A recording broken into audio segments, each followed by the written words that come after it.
Today I thought it would be fun to take a look at everyone's favorite Talos enthusiast, Heimskr. You probably know him as the guy who just screams and spouts nonsense in downtown Whiterun, and I'd be willing to bet that most people have killed him at least one point in one of their playthroughs. But what if I told you that his whole speech is actually a sermon, and he's talking about some pretty... What the hell is Heimskr talking about? The palomalom. Oh shit, I'm not even here! I'm not even here! What the fuck? Palom! I'm not even here! Where am I? Where did I go? What a thing to start the stream, Palom. Are? Where the fuck am I? Hold on guys, what the fuck? Where did I go? Tanp. Unan gaw.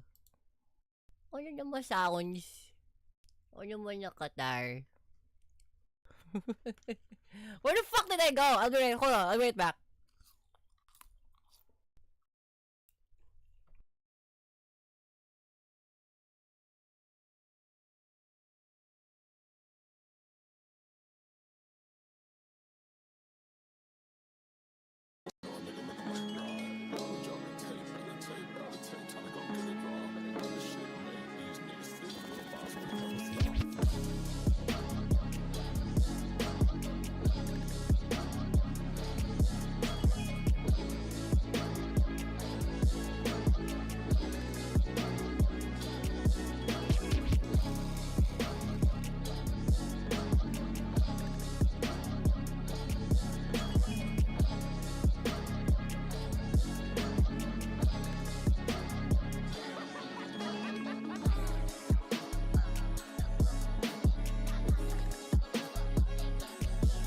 There you go. Yan na pa kami sa mga footage. Finally, I found myself. I was losing hour ago. I found myself losing a while ago. Now you find out. Now here we go. Here we go. Let's see. What is this? What is Heimskr talking about? pretty radical things. Let's Whoa, dive in where's and take a the closer fire look emote? into the man, the myth, the Oh, legend, damn shit. Heimskr. What the fuck? First things first, I want to mention that Heimskr is a title, not his name. Let's take a look at the lorebook Subtropical Cyrodiil, A Speculation to get a closer look. According to the Heartland of Cyrodiil by that old fraud Phrastus of Elnir, the Nibonese Valley and the Colovian Hills have always enjoyed the temperate climate they have today, and early references to Cyrodiil as a subtropical jungle were merely errors on the part of one of the Heimskrs. One of the Heimskrs. Interesting. As some people have pointed out, there is an Icelandic word, Heimskr, which translates to fool, one who has never been far from home, or just straight up stupid. Straight up dumbass. Stupid. Stupid. Heimskur. Stupid. Heimskur. Stupid. But regardless of what his name may imply, Heimskr does have some crazy things to espouse about his god Talos, so let's actually get into it now. Terrible and powerful Talos, we, your unworthy servants, give praise, for only through your grace and benevolence may we truly reach enlightenment. Bro, by the way, shout out to the voice actor of the fucking, like, this voice actor, right? Not just Heimskr, because you can hear this in all of Skyrim. Shout out to the... And deserve our praise you do, for we are one. We are one! There you ascended, and the 8 became 9. You walked among us, great Talos. The 8 became 9, and the 6 became 7! But I'll leave! Screw this! I hate you! I hate you things! Not as God, but as man! So here it's pretty The violent is man! easy to explain. There once was a man named Tiber Septim who ascended to become the god known as Talos. There are 2 known methods of how he did this. There's a nice fucking Bruma map. I like this thing. Right, posture check. Stretch. I'm waiting for him to click the hydrate. I'm waiting for him to click the hydrate. We have enough points. I would know if you have enough points because you're a long time viewer. That means you haven't been lurking if you can afford to hydrate. Don't spoil it for him! Posture check!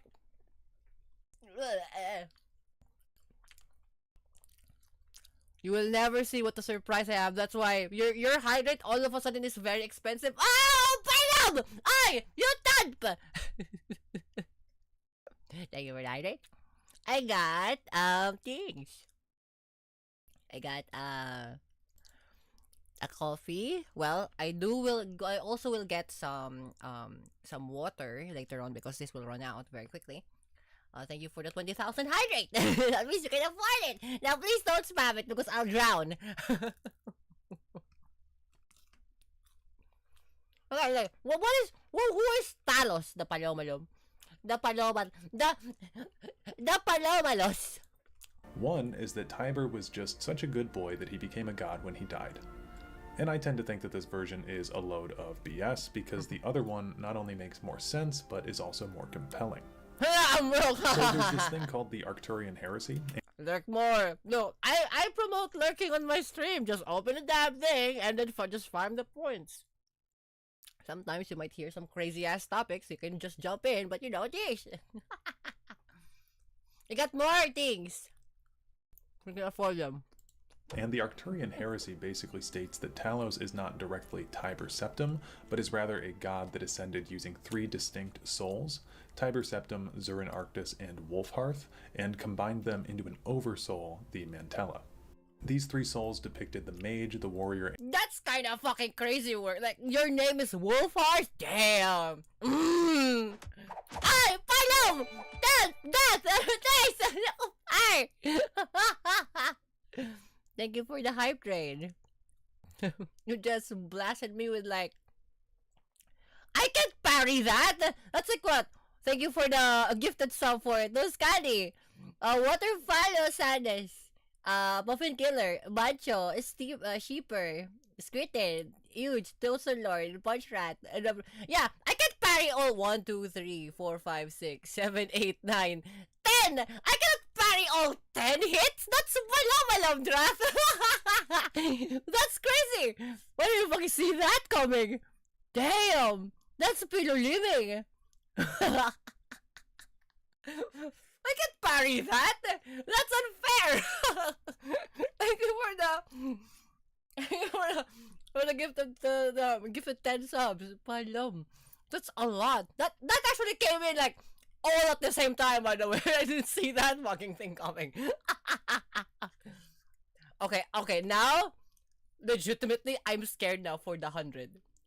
If there's a Saudi prince that would like throw 100 here, I can't parry that. There's physically no way. I can parry 3, maybe 8. Not all 100 at the same time. I'm now scared. I'm now actually scared because this is like this Monster Hunter World levels of Palom.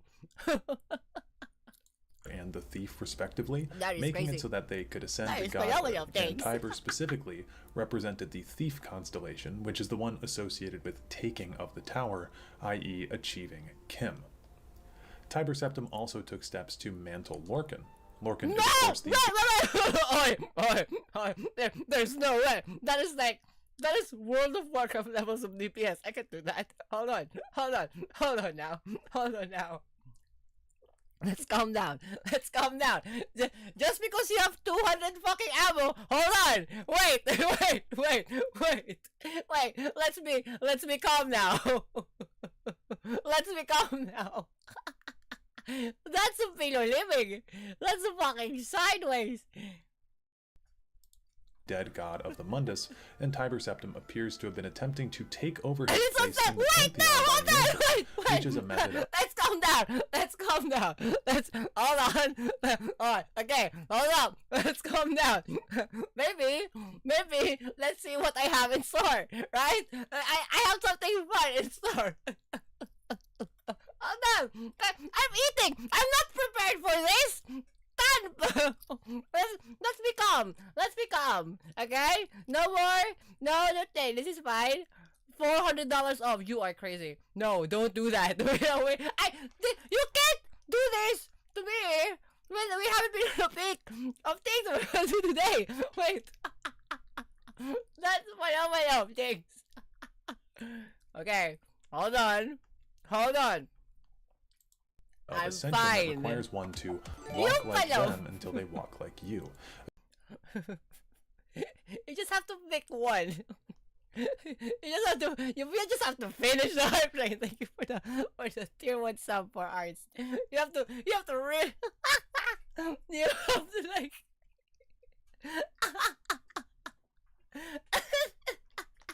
wait. I can't do my fucking dinner. You dumb. Wait, hold on. I just wanted to be tier 4. Okay. Okay. Thank you for the tier 4 hype train. Yatta. I think that's my first tier 4 hype train, I think, ever. If I remember correctly. I think that's my first tier 4 hype train. Very good. Thank you very much. Okay, now. This is fine. This is fine. Let's hold on. And let's farm some pana points, okay? And then we can decide. Okay? Essentially becoming so much like something that there ceases to be a difference between them and you. Like that quest from Oblivion, right? Like that quest from Oblivion, like that. Take me when I'm aware. You know that guy from Shiogora's mission. If none of that made sense to That you, dude. good. Let's keep moving on. We are but maggots, What? writhing in the filth of our own corruption, while you have ascended from the dung of mortality. Jeez, from the dog. Motherfucker hates being immortal. Like, oi, malam, that's crazy. Damn, you see us like that? You see us like that? Holy shit! Okay, damn. Damn, hype skirt. Okay, I'm copying someone. I'm offended. That's payaw. Now walk among the stars. So the stars in Elder Scrolls are really important because the stars are actually tears in the sky that pierce through the veil to Aetherius. Allow me to explain. There are many tellings of this tale, but the Magna-Gi were the Ada followers of Magnus, who was the architect of creation, the architect of Mundus, and Magnus realized that Lorcan, the trickster Ada, was attempting to trap the gods within Mundus after its creation. Upon realizing this, Magnus and his Magna-Gi fled Mundus, and in so doing, they pierced through the veil of Mundus, through Oblivion, and into Aetherius, which is said to... Okay, hold on. I know I played Skyrim quite a bit, but I don't know the actual full tale like lore implications of like excuse me. The lore implications way beyond. I know like the base lore of Skyrim was like, oh, we have to do the Patronax and you have to do like the Anduin and him like and then like the politics. My teacher's crashing out because they closed the school for snow, and he like, snow? That's when we get the most work. No, he's crashing out because he can't get paid that day. Let's be honest here. Let's all be honest here, right? Like, that's why he's crashing out, because like, I can't believe I'm not gonna get paid for that day! You know. Hello there, Liam. Nice to meet everyone. What's up? Yeah, Skritin, you got a gift sub from Drath. So, thank you for Drath. Very good, very good.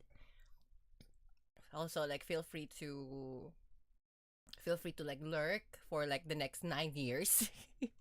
You will get some fantastic things. Like I've been trying to like improve the stream quite a bit, so you'll see some draft and like the homies have already seen the new thing. So if you want to try it, feel free to try if you have the points. If you don't have the points, well, you're stuck here for me for like 9 years.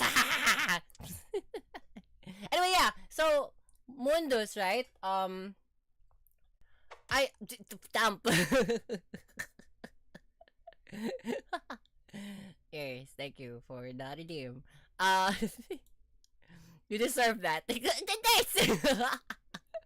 Okay, so yeah, well, about Mundus, right? Like, so I know the lore of like Mundus and Aetherius, I guess, but like the story of what happens through the people who goes through it, that's on now on Skyrim. That's why I'm kind of like curious of what happens on Elder Scrolls 6. Like I'm not. Oh no, Elder Scrolls. Yeah, Elder Scrolls 6, right? Because like Skyrim is Elder Scrolls 5, and then Oblivion's Elder Scrolls 4. I don't know if there's any news about like making new Elder Scrolls, right? It would be fantastic if there's like a new explanation for Elder Scrolls 6, right? You're watching game trailers? Oh, no, no, no. We're watching about... What the hell is Skyrim here? Heimskir talking about? You know, grab your... Yeah, grab your breakfast. Yeah, grab your... I'm also... I got puto. You know, I got puto. Right? Don't mind this because I'm an engineer. I got puto. You know, me too. That's why I'm watching, because like I wanna eat while I wanna learn this, because I assume you guys played Skyrim more than I did. I played Skyrim. There's a rumor of a new Skyrim. Yeah, but I want Elder Scrolls 6 though. Like, you know, like new story from the other islands, and like let's say we go back to Hammerfell, or maybe we go back a remastered. Why would you remaster a good looking game? I think from the get go, Skyrim's already like good. If you compare to Oblivion, Skyrim's already good looking. You really need to like remaster oh, wait, doesn't Skyrim already have like an HD version of the game? If it was like a star whatever it was, it would be disappointed. Oh, that's me in the Need for Speed. Need for Speed, honestly. To me, my evolution is this, and I hope you will understand. Need for Speed Underground 2, I'm not counting the PS1 games because majority of you are probably non-existent yet. So Need for Speed Underground 2, Most Wanted, Carbon, Pro Street. I'm not really a Pro Street person, but you know, Pro Street is a thing. We jump on immediately to like Need for Speed 2012, right? Because that's a whole ass generational graphical upgrade. That's where like the new DLSS 4 comes in, right? And then Need for Speed Heat. But pala, what about Unbound? Like, really now? I really now? Come on now. We know that Need for Speed Heat is like the best Need for Speed. Come on. There's like 10 versions. Yeah, there's like 10, 11 versions of Skyrim. We need the new Skyrim. We need a new Elder Scrolls. Like I want an Elder Scrolls that combines, allows us to go to the new, like to the new era, the 4th or 5th era Skyrim, or new era Cyrodiil, like Oblivion, and then the actual new world, right? Like, you know, whatever the hell is on the left side of the world of the map of like Tamriel. Oh yeah, 2015, sorry, not 2012, 2015, yes. I played them all. Porsche Unleashed, and I don't like Porsche. 2015 is an absolute favorite because it released on my birthday 2015, so it's sentimental. Oh no, we're not including sentimental thing. We're adding in objective facts, right? To me, my sentimental is Need for Speed Underground 2. You won't have modern day street racing without Need for Speed Underground 2. But Underground 1 pa na. It's like, yeah, but Underground 2 is the complete version of Underground 1, huh? Right? So Underground 2 is like the best. We won't have modern day Need for Speed without new Underground 2. Now, that's why I kind of want to have Underground 3, right? Like actual Underground 3. Like, but what about Need for Speed Heat? Need for Speed Heat is like, I know. But Need for Speed Heat is like competition and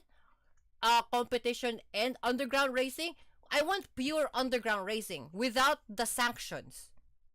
Or actually without the sanctions. Because modern day Need for Speed has sanctions. Need for Speed Underground and Underground 2 didn't have sanctions. You know? The only sanction that you have is Underground URL, which is the Underground Racing League. Which is also illegal because they, quote unquote, like, you know, got into the racetrack illegally. I'm a tuner, so that game got me into drifting. Yeah, me too. That's why I like Underground too. Now, come on now, come on, like Bomex, really? 5Z Gen, Orion things. You know what I mean? Like, fucking, what was that? Extreme Dimensions? Yeah, that's the one. Extra fuck yes. I drift. I real life drift. I also own a real life GR86. Yeah. I drift from Ebisu Circuit way back when. I grew up in Saitama. I don't drift the sanction. Only Need for Speed Heat, Twitch. So none of this is real. I Toge. There you go, Toge. But none of this is real, Twitch. This is all made up. None of this is real. We don't we don't condone street racing. That's illegal. Oh yeah, but I do Toge. I grew up in Saitama. I was a mechanic in Ebisu Circuit under Kazama Motorsports. We're not gonna be great friends. So a lot of people already told me that, and then they never appear. Nakisi, remember that fucking thing like Extreme Dimensions? Extreme Dimension! I looked up like the new Extreme Dimensions, like the 2026 Extreme Dimensions. Apparently they just like resale like Chinese and or like mock-up of other brands fenders and bumpers. They don't make their own anymore. I was like, what the hell happened? Is the business not bad? Nobody's buying fenders anymore. Really? You play 2015? Yeah. Aesthetically, I like 2015. It's very nice looking. That's what I meant. Like, we jumped from Need for Speed Carbon to 2015. Mechanically, don't talk about mechanics in terms of Need for Speed. Like, the most superior one is Heat. Actually, the most superior one is Heat. But aesthetically, like the vibe, I like 2015. It's a nice game. Like honestly, I would remove the Burnout Paradise one-hit crash because that's never been Need for Speed. Need for Speed is about like totaling your car and not like, you know, totaled or crashed. There's nothing like that. It's not Burnout, you know. Need for Speed, you crash onto it and then you settle in. That's what you do. Discord, yeah, go ahead. Why don't you pick a car that you like and I'll redesign a drifter for you? I'll do you one better. What if I do that to you and then the sponsorship is like the people here in the chat? How about that? In fact, I'll do you one better. What if I already done it? What if I have already done it? You know? Let's see, hold on. Give me a moment. There's. Hold on. Done. Where's my favorite art stamp? But now, if you're gonna like, you know, flex, you just have to get your artwork ready. You tamp. Oh, here you go. What if I already have it ready? Yeah. LS Kritin. You could probably like LK Skritin. You'll probably like in my brain, you'll probably like fucking I don't know, like an exhaust company. Like it's like Moon Eye style. Like Moon Eye style. What if I already done it, right? But ano na ba tao? Guys, what if I've already done it? Hello? Why is... There you go. It's not zooming in. Why is it not zooming in, Thump? That's how we do it. We can't fucking zoom in. I don't know why. What happened to the thing? I don't know why we can't zoom in. What the hell happened? Jesus. Anyway, yeah. Here. Okay, here we go. Okay. What if I already done it, right? What if I already done it? Yes.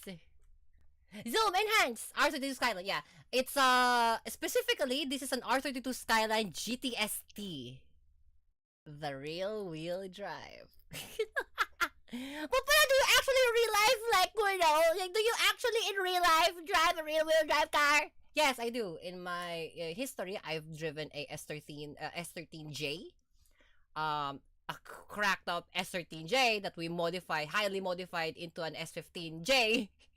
That I had trash because it was so old, and then I had to get a new car, which is a GT86 that burnt down in the Philippines, and then I had to buy a new contingency from Toyota GR, and then Toyota GR sponsored me this particular car, and I will show you to it right now. Because I don't want to just talk and not do things. I want to show that I am actually a Need for Speed hit, Twitch. None of this is real. A toge, the toge artist, let's call it like that. The toge racer, yes. Okay, hold on. Let's make but like, to me, that's why, like, to me, like, I endow, like, go ahead. If you want to have, like, 600 horsepower, go ahead. I want you to turn. I want you to turn. So this is me. This is my GR86 Chang. Let's go like that. Here we go. 86 Chan.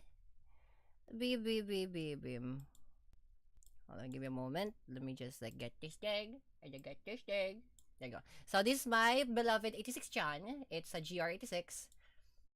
It has aluminum aluminum intake on it. It has toms exhaust. It has a GR intake. The GR intake.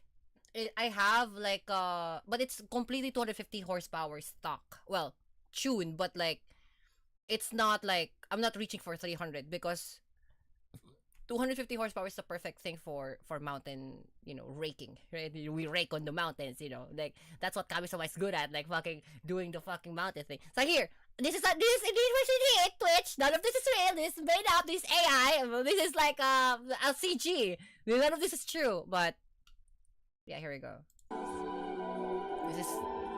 I'm the fastest in Runcast. This is CGI, Twitch. This is not real. My fastest is like 3 minutes 27 at the time. Now it's like 2 minutes 18. Just to prove my point, right? Just to prove my point.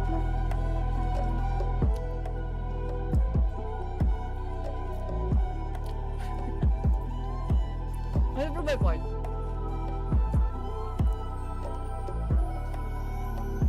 And it's back then when I don't have any like the action camera yet. Now mind you, there are edits on this one, right? But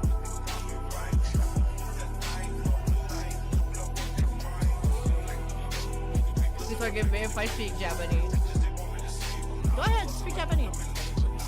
Wakaru. Shinpai shinai de. Right? Shinpai shinai de.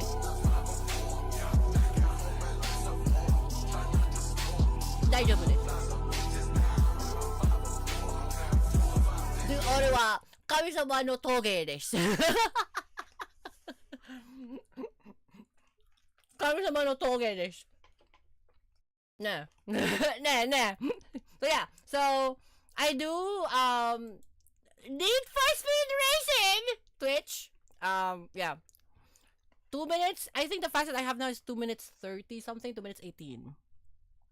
I'm not sure if it's 2 minutes 13 now or 2 minutes 18. I can't tell because like because of the gas tendencies nowadays, like our team kind of like went like what do you call that? Dormant, right? We've been dormant for like 4 months now. Because of like the because of the recent like gas prices thingy. So we're just like we're just like normal citizens, right? We're not like a real like well, we don't do events yet because it's palom sideways. So like the only situation that I have right now is this. Is that like I don't know if we're even gonna come back. So the problem we have is like our thing is like it's very palom. I don't understand because like it's very first off, okay, let me tell you what the story is currently in Rancast right now. They installed like cameras in the area that the Rancast, low key, so yeah, like arigatou gozaimasu. You too. I respect you in the community. I welcome you to the Japanese car community. Well, of course, you fucking Japanese pa lang. But like in the general consensus of things for the other viewers, right? I welcome you, yeah, because like we do things, we just trying to prove a point, right? So the problem now in Rancas is this. That's why nobody is even like doing like toge nowadays, right? They installed cameras on things, and I think in Ebisu Circuit, no, in Saitama, in Chichibu, they also did the same thing. I know in Fukushima they did the same thing. I know in Yokohama they did the same thing, right? So the government in this country borrowed or like bought those cameras that we got in Japan, in the prefectures of Japan, installed it here. So now, like, it's kind of difficult to do the thing that we're trying to do, right? We can't set records because, that's illegal, right? And I'm like, oi, yaro, oi, omae, keisatsu omae, keisatsu yaro, right? Like, what the fuck was that? Why did the police started to, like, do that thing? And apparently, the reason why, it's not for us, which is, I'm thankful because, the head of like the captain, like the police captain, like arrived to our meeting room, right? Because we are in here in Homeland, and said like, okay, so this is not for you. We know you do this thing. We know you set records. You are like the one who are with the Porsche, and you are with the one with the Mustang with the Fox body. You're the one with the Huracan. We know that you're the one with the white GT86 and no, the blue GT86 and the white FL5. We know that. The cameras aren't for you. It's for the, apparently there are like poser like 150cc motorcyclists who's trying to be like you do.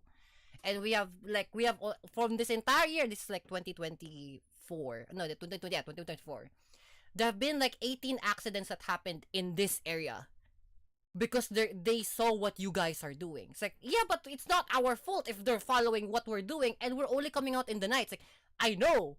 That's the problem because they're also following what you're trying to do. And then they end up in a fucking hospital. So, yeah. Only have a misfit rebuild love and passion. I mean, me too, honestly. Like, the reason why we're doing this, our nearest racetrack is so far away. It's like another prefecture for you guys because you're here in the Philippines, barangay. But it's another prefecture away.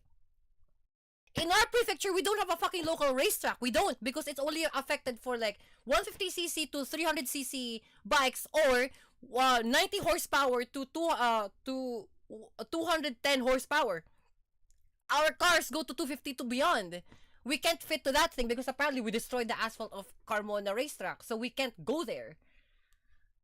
I honestly be that misfit, like palom things, right? But like that's kind of like the issue because like we're trying to set like a situation where like, hey, we're only going to like we're only going to like approach you, or we're going to be only approachable for the people who already have experience doing racing, right? But if you're a 150cc poser, like we don't want you to be the dude that like goes to the ditch. I'm dead ass. Like there is an Innova, which is a Toyota Kijang for this Indonesian, or like a Toyota Innova. I think for Japan and the Philippines, it's both Innova, Avanza, right? That already crashed also to the ditch because they were trying to do the same thing that we do. And I'm like, I understand what they're trying to do, but if you're gonna full tilt send it, you have to make sure that your car is capable of doing that. So because majority of the people who goes to the ditch, they cut their springs. They actively cut their springs. Yeah, but it's stance boys, but it's like, I understand it's fucking stance boy. It's sick ass when you're lowered like Avanza or Kijang. But if you're going to turn to do a hard turn, and then you're a front wheel drive, and then your rear slips out, you can't recover, and then you also cut your springs, so now it's hitting the bump stop. You're now screwed. You can't like turn anymore. That's kind of my problem with this.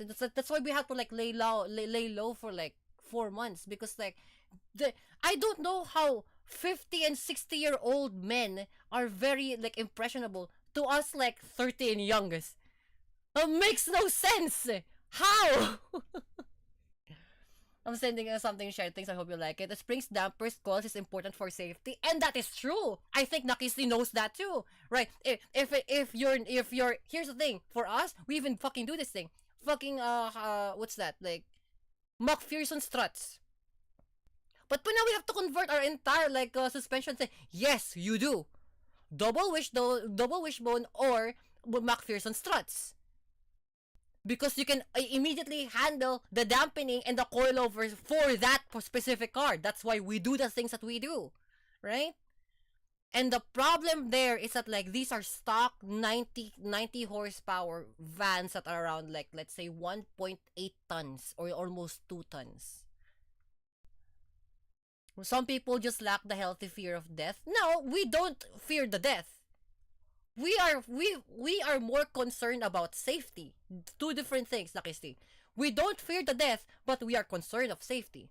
The reason why, because like if other people will try to do this thing, they are cooked, actively cooked. I'll have to check the share things right now. Actively cooked. That's palom sideways. Why we suffering for imbecile? Like why? Because they're the majority of the people. We treat them, that's why, here, I hate this, you know this. If you're Japanese, you know this. They are the commoners. Yes, like racers, us, the one who does the racing in real life, by the way, and or maybe in game because you know you can translate the simulation racing into real life. Don't worry about what other people tell you. That's what I did to my students, and they're fantastic fucking drifters and circuit racers. But to us, we race, we have this innate third sense of seeing the back of our cars without having to like, oh, you know, we don't have to do that. We know from the flick of our vision when we look up there and then we look right there and then we look right there, we know exactly where things are. The car to us is an extension of our body. Every single like driver knows that. I think we are all taught by Bunta Fujiwara, right? The car is the extension of our body, right? The commoners, like the common commuter people, or like your dad that is like fucking 60 to 75-year-old, don't do that, right? And they try to just smash on the accelerator on their automatic CVT, by the way, an automatic CVT, and then they drop it to neutral, and then the CVT fucking explodes. And then now there's no drive, but you're still reeling into 110 kilometers per hour. Or maybe for you Americans, it's 85 kilometers per hour with a broken CVT. And then now you hear this large bang on your lower right side, nearby your foot, and then the car shudders, and then now you're still reeling in at 110 kilometers per hour. What will you do? That's my main problem. You mean that? Yes. But still, right? We're still, like, to us, that's the problem. It's that, like, they're trying to be like us, you know, the Daikokujin. But, like, no. Maybe they are Gaikokujin, right? But, like, not that. No. These are just commoners. Even normal Japanese, Filipino, Indonesian, like Australian American person, your dude, your homie that has I'll use American terms. Your homie that has a Hellcat, he knows that he have like a Scat Pack 650 horsepower. But I bet your ass he can't turn that shit at 110 kilometers per hour. He can't. He can't turn without ABS. He cannot turn without having the ESC out. You know? That's my issue with this. Because like they're trying to be like us in terms of we have the innate skill. Us drivers, we do driving and like, you know, racing things, and we have the mindset of a racer. We have this innate sense that we know our limits. We are true to ourselves to know the limits. I know my limit. I will not go beyond 190 kilometers per hour. I won't. Because on a fucking sharp right, let's say for you rally racers, on a right 6, or like a right 5, if you're barreling at 190 kilometers per hour, you have to shift that to like 4 to 5 times in a matter of 4 seconds. And if you can't rev match in 4 seconds straight, your transmission will blow. Or you will die. You know? Not even 70. Someone play Kendrick Lamar, not like us. They not like us. I'm just like, all I'm saying is like I wouldn't dare to attempt a Rancast record without having a few practice stuff. Not even 70. The money shift, yes. And you know what, Nakisi? That is because what you're supposed to do. You meet me, we do Rancast, and then you will make your fucking time from 5 minutes all the way to 1 minute 30. You will never get that because you can't beat me. But I will help you get there. I will help you get there. It's slowly in the top. You know what weird? FK will do that first because he's been here so many times. FK will do that here first. But yeah, you can bunny shift that. Or if you're really ballsy enough, like Skritin, you can shift from 5th gear to like 3rd gear or 5th gear to 2nd gear, but you have to drop it from like 8,000 rev all the way to like 1,500 revs. The reason being, because especially if you have an eatin like A1 series, A100 series, like A170, A180, 220 eatin transmissions, right? If you shift from 5th gear, you have to drop it to 150 revs. So that like when you shift to 2nd gear, it will go blast up to 4,000 revs. How do I know this? I have all of my cars being eatin transmissions. The S13 Sylvia, the S15 Sylvia, the fucking Honda Civic that we trans over with a fucking rear-wheel drive thing, the goddamn JZX100, the Cresta, the Aristo, the fucking GT86, and now the GR86. The LSD should be compatible. And gearbox, you can work without the LSD because we're not doing drifting. We are doing toge, you know. So, you know, you get it. It's a work in progress. Yeah. The LSD should be compatible in gearbox and the R32. Like, no, I mean, no. Like, don't forget about it. Oh, no, definitely. For the LSD, we have to... People will say, like, you can just, like, weld and diff that shit. I'm running a 350 horsepower inline 6. RB25 engine. A welded diff will explode that thing. Trust me, I tried. Trust me, I tried. Especially if you go to like, let's say, from 4th gear down to 2nd gear on a sharp, let's say left 4 in Minami course. Yeah, no. How many times have I seen people repair their diffs because all of them are welded? I've seen that so many times. And you know what we do? We change that back to an LSD. Before, we just have to borrow from like amenities of like, let's say, R-Spec or Shinjiro products or fucking like, you know, like some other race like Momo, I guess. You know, fucking LB Performance, I guess, you know. But now we just borrow one from an R35 because their LSD is a lot much more stronger. Like the steel that they made for that is like a 1991 series as opposed to 90 91 steel that they use as opposed to the before, which use fucking like carbon steel. Thank you, Lord, for Formula Drift. You say Formula Drift. Thank you, Kami-sama, for D1 Street Lights. Aha! Get some reading! Get some reading! Go back to Noriano! Go get some your fucking video option. D1 Street Lights. That's where Kami-sama came from. That's where I came from. Suge na, Dorifta. Kami-sama desu. Tensai no Kami-sama no Dorifta desu. Guys, shit. Right? Like, we learned that, like, if you can just get brand new parts, just get brand new parts. Right? Because, like, the toge is not merciful to you. Now, I like what it says on the initial D, like, oh, if you just do this thing, and you're gonna do that thing, eventually you're gonna do this thing, you're gonna be like the ghost of Akira things, right? But, the problem is, like, mind you, our steel back then from 1990s all the way to mid-2000s is carbon steel. That's why shit tends to explode. They try to weld it so that it's gonna be like it's gonna weld it so that it's gonna be like one single thing, and it doesn't last long. We got new formulas now for steel. We got 1991 steel. We got like 1084 steel. You know, if you really wanna go for like the higher fucking grade, fucking aircraft level, like lightweight steel, go ahead. Like fucking, was it 1807 steel? Shit like that. And if you can afford it. Right? If you can afford it. Forged steel. You know? You need to know and understand the course and the cars that you to get ahead of idea. And that's where the problem lies in. Right? Because the one who's trying to be like us, insert Kendrick Lamar at MP3, are just normal commuter people. And it's like, hey, I saw this like racers that do this thing in Ralcas. I wanna do that thing too. And then they hop into their fucking Nissan Altima.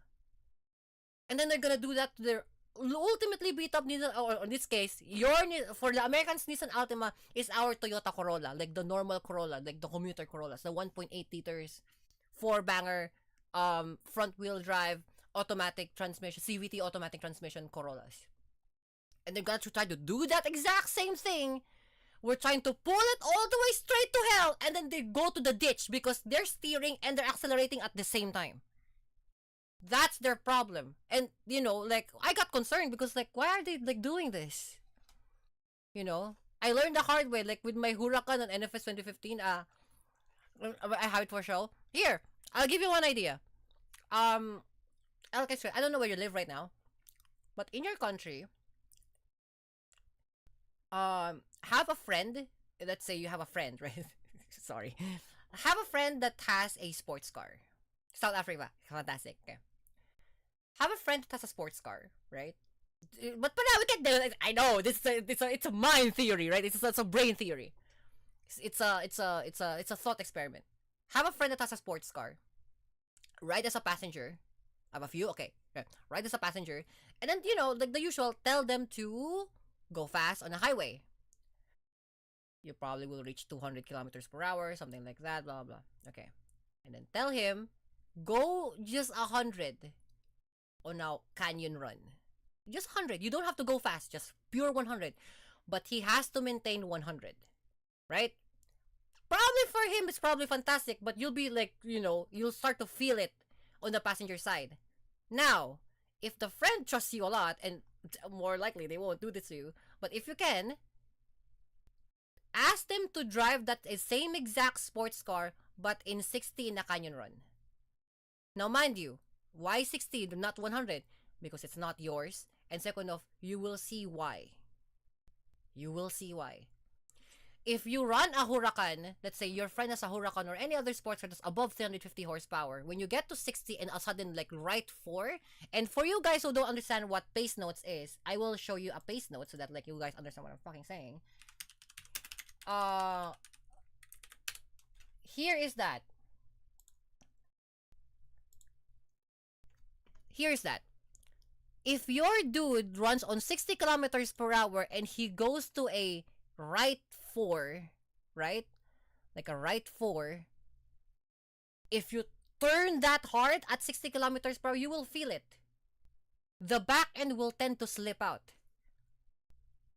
Right? Yeah. The back end will tend to slip out. It doesn't matter what your skill level is. That's just what the normal case scenario for every single, like, rear-wheel drive, all-wheel drive car. When you go to 60 kilometers per hour on a full tilt on a right 4, without having to, like, suddenly hit the brakes, you will spin out. And you will feel it without actively spinning out, but you will feel it. The more you go faster on a more narrower until you're square, that's where it becomes dangerous. That's what I keep telling people. Is that, like, if you go to 80 kilometers per hour on the right 2, you better make sure that you know what you're doing, because that back end will full tilt slip out. I can guarantee you, even if you have ABS. Double clutch or real shift, or a quick shift, you can do that, yeah, but, you know, you can do it with a PDK or a DSG or a fucking, like, you know, like a torque converter automatic or a 6-speed manual, 5-speed manual. If you have experience with this, you're fine. Lift and coast for some, or there you go, yeah. So you, right, for you, LK Skritin, you just prove, even though we just, you know, I trust you with your words on the chat. You know already what to do, right? So check it out. Okay, let me see. You know, like, you know exactly what to do. Oh, yeah! Yeah. That's pretty nice. Fantastic. Pretty fucking sick. Gangsta shit. Yeah. Wow. Oh, look, the Imperial fucking Porsche. Oh, look, the GTR. Yeah, fantastic. Very good. Yeah. You'll be surprised. Well, not really. But I'm surprised that, like, let's say, I assume this is you, the person, right? I assume that's you. Your body frame, right? You will feel it. You will definitely feel it. You know, that GTR goes over 1,000 horsepower. Yeah, but can it go to a right 3? it's always proven to that point. It's dependent on the driver. Like, a car is unanimously fantastic. It's beautiful all the time. It's always on the driver. So, this is what I'm saying, right? Like, you, Skritin, you know what to do. I'm not saying that you don't. Like, you know what to do. Obviously. If I ask Takisi what to do, he'll probably answer the same thing. The problem is the common person, right? The commoner people don't know this. To about 2.5 grams. Yeah. So, right. You'd feel it. But you know what to do. Here's the thing. The common people who crashes onto the ditch, right? All the time. You see this, like, in America, you see this, like, Hellcats and Scat Packs and Mustangs and all. They ditch to the curb all the time. Right? Because they're the same people who can't, like, who have the power of the car, but can't turn. Or let's say you don't have the power of the car. Much more so. You don't know the power of the car. You're running a commuter car and then you're going full tilt on the right 2, right 3, and then you don't know what to do. We know what to do. You know what to do. Nakisi knows what to do. Skritin knows what to do. I bet you guys even fucking Shio knows what to do. Right? That's the thing. We know what to do. The common people don't. We call them idiots. That's really harsh. But, like, they follow you because they wanted to be like you, right? In my case, they wanted to be like you because you can drive like that on a fast car. I would imagine on a slower car, you can do a lot more fantastically. But we have to learn this. I had to learn it in real life, right? You guys have to learn it in simulations and, like, some testing from friends, right? Like, nonetheless, like, you have experience, right? And that's the most important part, is the experience. And you know exactly, true to yourself, you cannot go beyond a certain point. To me, I cannot go beyond 195 horsepower. Like 195 kilometers per hour. I cannot go beyond 350 horsepower. After rolling 27 times on a fucking S15 and an S13 Sylvia, I know my limits. I purely know my limits.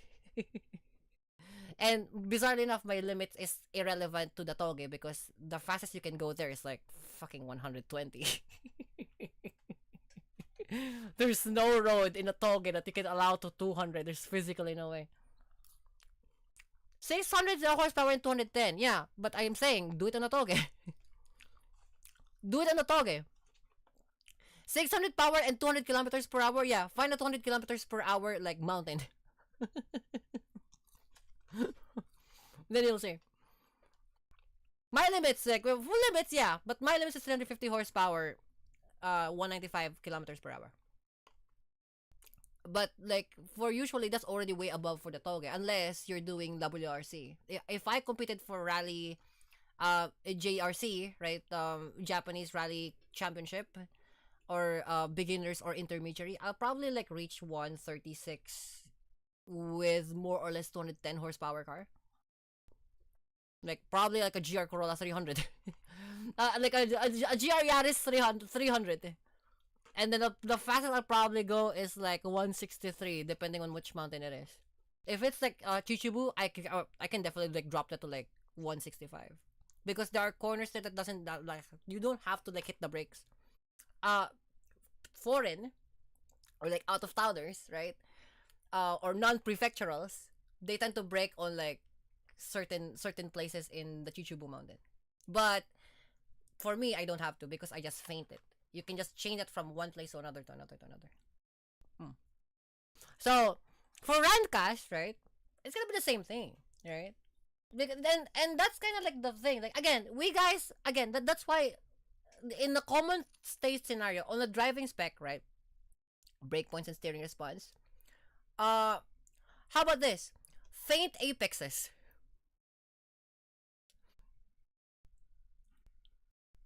There you go. AKA whipping the tail. You just have to whip the tail. Kaway sa cooking. Yeah, because you'll see it from experience. And I want you to do the same, right? That's why I want you to do that activity, right? Like, I don't recommend you to do it right now. Cooking with gasoline sounds about right? Cooking with 98 octane.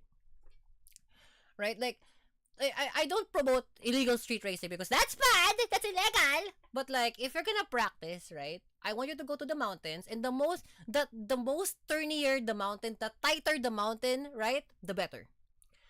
And I want you to sustain 60. That's in your brain. That should be easy. I can do that. That's fucking easy. Payo fucking do these things that I know now about racing. Okay, yeah, but knowing is half the battle. G.I. Joe. The second one is like applying what you learn. Because that's where you understand where your true limits are. Drag racing is no skill. Come on now. Majority of the drag races is fucking like automated. Launch control, like, like sensitivity line, and like sensitivity line launches, fucking like top shifting, high RPM, like cut-offs, come on. Someone say drag. You can use some fucking LaFerrari if you want, right? No, don't do it right now, Tab. Don't do it right now. No. I'm just saying, right? I want you to see the comparison, right? And this is not to prove that you're better than Kami-sama, because first off, you're not. But second off, like, it's becoming true to yourself, right? Like, I want you guys to be true to yourself, because that's much more better than becoming better than Kami-sama. No, why are we saying La Ferrari? Yeah, what? A 350Z going like 160 kilometers per hour feels like a fucking La Ferrari. Are you kidding me? I found that shit. Fucking thing is like shaking all the times. Motherfuckers like putting like a DeLorean at 88 kilometers per hour, like you can feel the phenomenal thing. You can feel like the 2Gs coming from your seat. You're like, oh, Kami-sama gets it. Kami-sama fucking gets it. Of course I gets it. I fucking get it. I fucking get it. When like for a 360, 370 horsepower, like 350Z, right? You hit that fucking accelerator, you go like this, right? You fucking go like this. Is that not a fucking Aston Martin, huh? Is that not a fucking, like, a fucking Revuelto at that point? When 86 Chan goes to like from 88 kilometers, like 80 kilometers to like 100 fucking 50 kilometers and go like this, panom! That feels like a fucking hypercar. This. Was it all the yelling? Because like that's what it feels like on a street car, on a street racer car that is like probably stripped out, right? When you hit that fucking accelerator, it goes like this. Your back slumps into your ass goes into the chair. The G-forces is so fucking high, no mercy. Like, I know what that feels like. That's fucking gangsta shit. Run the news. Okay, go on the news. What's the news? Right? Damn straight. You know what I mean? I was in Astro Vulcan, trust me. Oh, no. I see the proof. You don't have to convince me. The GTA is alive! Oh, yatta! The Golf is now alive. Thank you. The heads are now fantastic. New heads. No more bent valves. Hopefully not, Press like and subscribe so that there will be no bent valves. It's the best, yeah. But like, you understand what I mean, right? Scrater, right? When you hit the accelerator on a 350Z, right? You sink. You can feel the G-force of the car. Now, all of this that we know, we are comfortable doing this because we have, experience doing this. The problem comes in when the other people don't try to do the same thing as we do, and then they're not prepared for those, right? They're not prepared when the back end of the car starts to slip out, right? All of you guys know that. All of you guys understand that. When the back end fucking starts to slip out, you kind of feel like, oh, fuck, like, oh, shit. Oh, yeah, bye. Right? You'll feel like, oh, fuck, something's paloma-loming here. Right? But, like, that also involves in hypercars, on Supuka, sports cars, right? Two-door sports car. Like pocket rockets, like all of them like have the same thing, especially when you turn and the car tends to slip out, and they do because of G-forces. They're not prepared for that. To us, we are prepared for that. My baby, that car. Yeah. So, you know, what I want you guys to do, and if you want to do like the idea of like having to become a responsible and honest racer, right? You go to a very tight mountain, right? Like a like full tilt, just keep lomi. Like it's like the same thing from Indonesia or here in homeland or in fucking excuse me, or even in Japan. The more turnier the mountain, the better, right? And then you try to maintain 60. And for fuck's sake, if it becomes very sketchy, slow down. Right? Slow down. You're not as good as me. I can guarantee that. You're not as good as me. You know, am I better than Emi Kuruma? Emi Kuruma does tournaments. I don't. Okay. Or me. But yeah, like I want you to do the same thing, right? Like it's an understanding of where your limits are, right? Now, if you're better than me, go ahead and 100 the turn.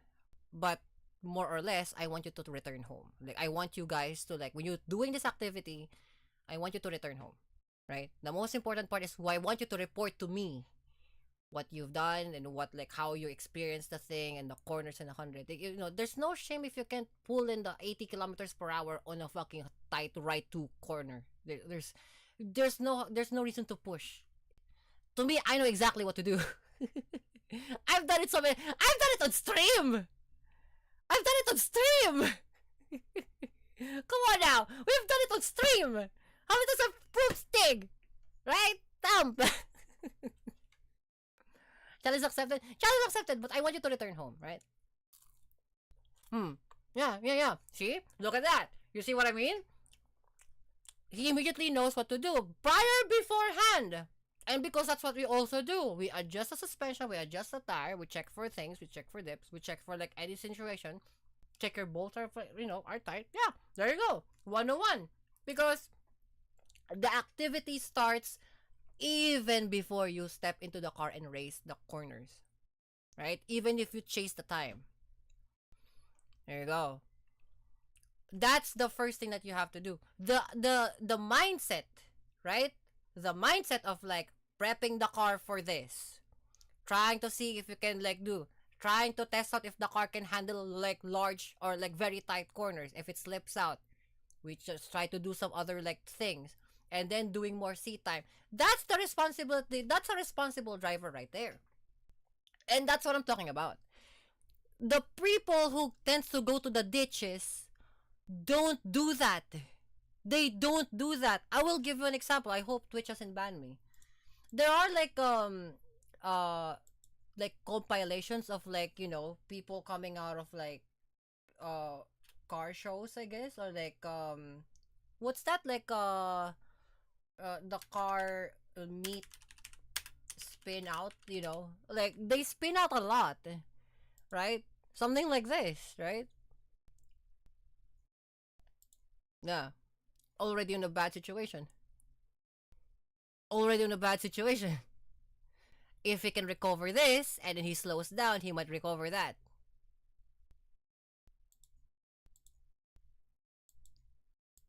Exactly what I'm saying. Because he pressed the accelerator way too hard on that. I know I have a turbo that says you're 7k RPM, but I'll work with it. Your wheels. You tanp. Now he's gonna do the walk of shame. He's gonna do the slow drive of shame.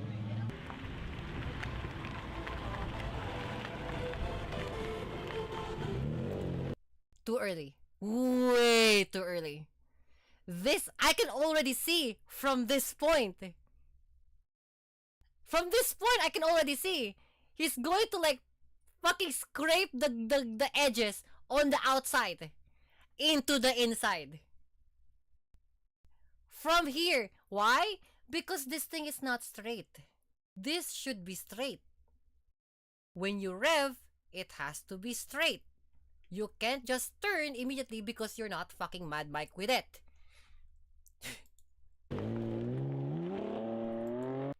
Okay, good. Applicable on this.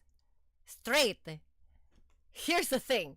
if you get on a certain level, right? If you get on a certain speed, and then you think you're the shit, sometimes your ABS will kick off. What will he do? Right? What will he do? Like that! Exactly like that! What did I say? The ABS will kick off. And that's what it tends to do. It immediately does do it. It tends to whip. You know, this thing is what you call the whip right here. Large. There you go. This is the whip. The car will naturally whip. The higher the horsepower, you have 350 and higher, and if you can control that shit, it will whip harder. See? It whips. That's the thing. If you can control that, there you go. This is ABS kick off, so it's fine.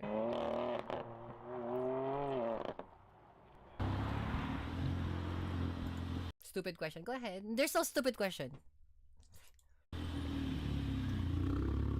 Alright, we're gonna do a drag up pull. How cold are the tires? Depending on your country. Depends on your country. If you live in a farm a little bit above the equator, you might want to check. If you live nearby the equator, whatever the temperature in 4 a.m. or 7 a.m. No, 4 or 9 a.m. If you live nearby the equator, don't, when you just first got your car and you just like got out of the thing and it's been only 10 minutes, don't do it. Don't do it. Let it warm up for like 30 or an hour. And then you can do it. Don't do it. Because how tires gets hotter, it comes from the outside into the inner center. Not the other way around. Because these are not F1 tires.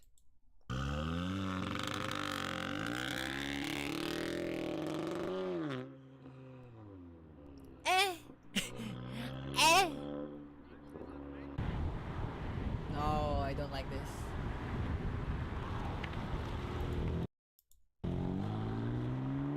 Okay. I was just worried. That's a nice car. Oh! The fear! No fucking fear!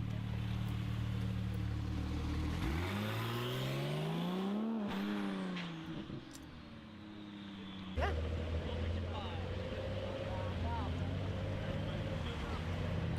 I don't like that. Why did he accelerate it here? I don't like that. Right? No! That's exactly what I'm saying! That's exactly what I'm saying! That's exactly what I'm saying! For every modern case, especially for European cars, they tend to activate the ABS when you're already at the mid-speed. You see, this is why I didn't trust it! You guys saw it before, I think! I called it! I called it! From here, I called it! Because this! You see this gradient of two different type of asphalts, right? This is the one! And why everybody like over revving in low gear? Because you can launch. You can launch. You can launch. The problem is if they can control the launch. Usually for BMWs, it can handle itself. It will computerize its idea to like not spin out. But sometimes you can override the computer of the M competition or any other BMWs because of like if you push it. The computerization of like, you know, controlling the ABS and all of that thing is a merely suggestion because you're still stronger than the car, weirdly enough. If you push it, it will physically like try to like work extra hard to like maintain the balance of the car because it refuses to spin out. They're trying to launch at someone 100 feet in front of them. You see now my problem? You see now my problem? That's my problem. That's my problem. Can you say something? Just say something. Say something. You know, fuck.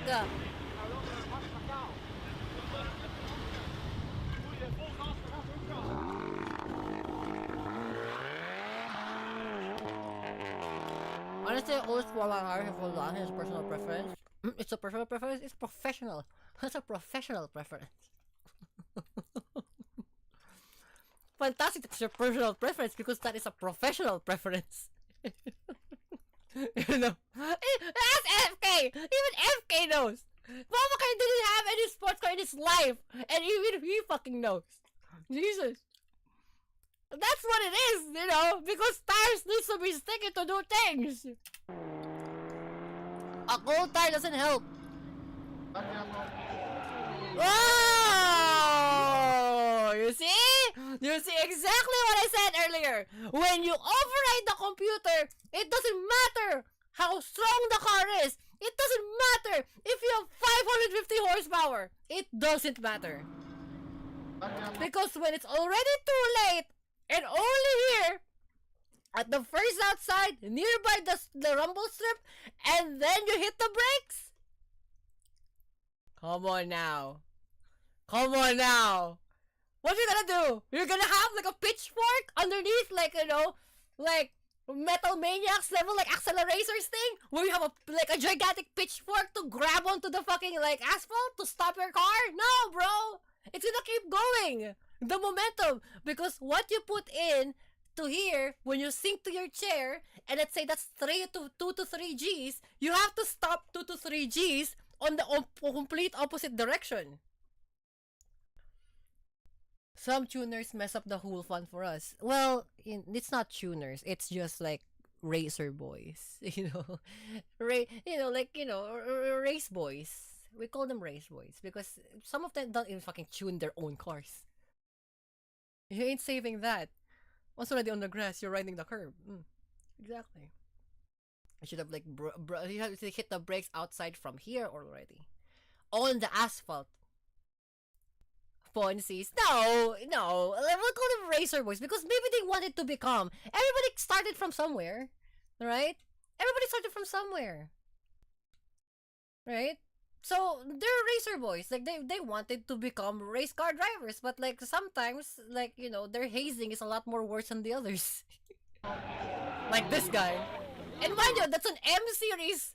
This is an M series competition car. This car is like 3 times faster than my car. You see what I mean? You have to compensate how heavy the car is, right? How strong your brakes are, and how much G-force you have to attenuate after you hit the accelerator, right? Yeah, but again, I'm comparing you to a fucking race boy that just got his fucking G57. I'm not gonna compare a T-Rex to a fucking Archaeopteryx. That's Palom. M4 competition package, yeah. M4 competition package. Where is his competition package? You're not gonna buy a fucking competition package when you're not set up for competition. When your brain is not set up for competition. You know what I mean? You're not gonna buy a competition package when you can drive competitively. In the drain. Right? But how about you? You drive competitively. I drive D1 street lights. I have an actual drifter's license. Do I have a competition M4? I don't. I have a fucking 250 horsepower 4-banger boxer engine GR86. And that's all I need. South African car culture. Yeah, but I'm just trying to like show you this.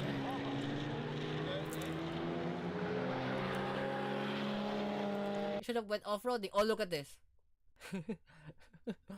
The fucking 1990s to early 2000 BMW got his ass beat. Because he's still in the track. He isn't.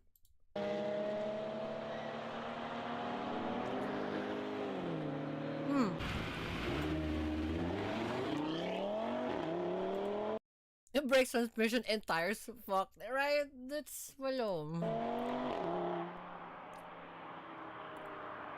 Oh! Close, Palom. Ay! You thump! Yeah, look. The immediate hit the brake thing. The sudden hit the brake thing. Don't do it. Don't do it, it's wet!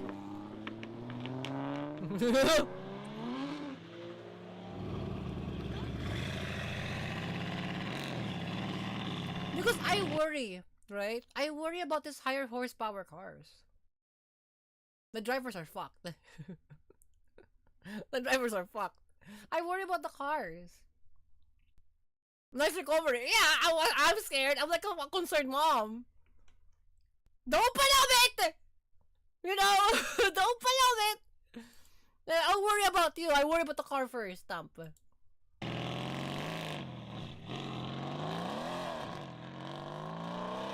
You're a mom? Of course I'm a mom. I'm a razor mom. Wait.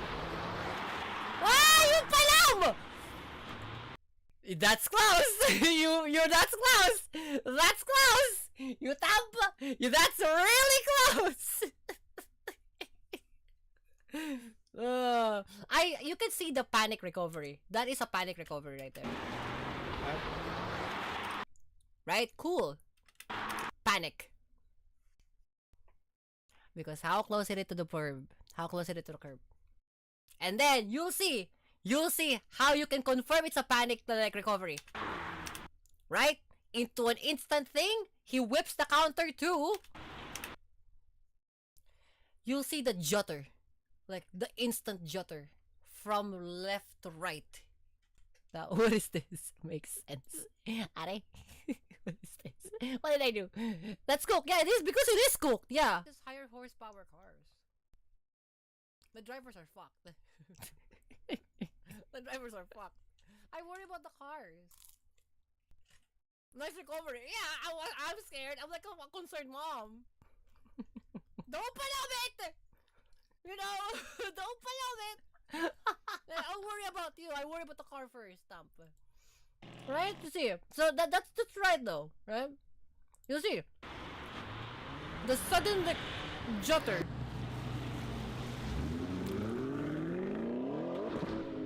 That's good. That's clean. It has to be clean. Ah, see? No, now that's clean. You see that? That's a good recovery, right? That is a good recovery. This is what you call a good recovery. No sudden jutter. Clean. That's, you know, that the guy is in control. That's what it is. Not the sudden, you know, if you do the that one, that means you panic and then you countered and then you thank Kami-sama you recovered. Thank Kami-sama you don't have to like drop $6,000 on a fucking repair.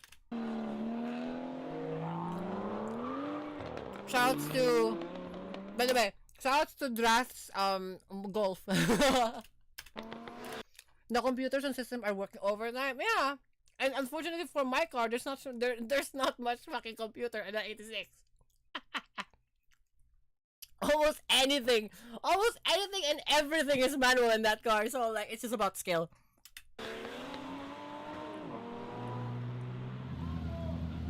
Oh wow! Everybody, bow your head and listen to the saintess of Toyota, the Lexus LFA.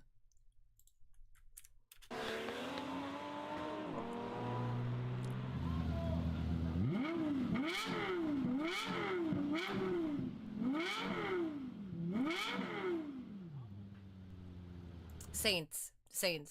This, and then the GTR, and then the Mark 4 Supra, not the Mark 5 Supra. Well, hey, you know what? Fine. I'll give the smaller Saint to the Mark 5 Supra. The GR Corolla, no, the GR Yaris. The old school E series from mid 2000s, mid 2010s WRXs, right? Of course the RX-7s, the family of RX-7s, the Savannah and the FT. The the entire family of GTRs. But that's just Japanese, right? For the Europeans, I like the BMWs. I like the Audis. And then the hypercars, you know, like the Porsches and what about the Aston Martin Vulcan, Mercedes McLaren? They're so very nice cars. Like, there's beyond the Japanese street level, you know, pseudo street level cars. those are dreams to me because I can only see them. I've seen a Porsche 718 here in this in this village. My mentor here in this village owns a 650 horsepower quick switch to 350 718 that is spec for touring and touring and circuit. But I can never drive those things. I even though I'm Kami-sama, I don't think I'm qualified to drive those things because like you need to have some sort of caliber to drive those things. You know what I mean? Now, if you can confidently drive those, then good for you. I don't. Aston Martin videos, if we can find one, hopefully. I hope we find one. It's just a compilation. Yeah.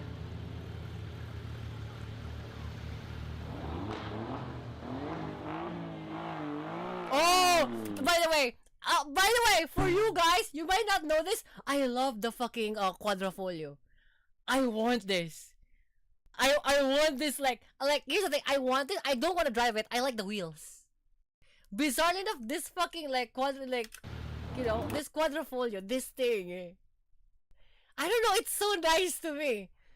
A C63 engine. Ooh, an AMG. AMG. Very good. Whoa! What the fuck? What the fuck is this roadster? What the fuck is this? Well, I've seen this. TVR! That's the one. TVR.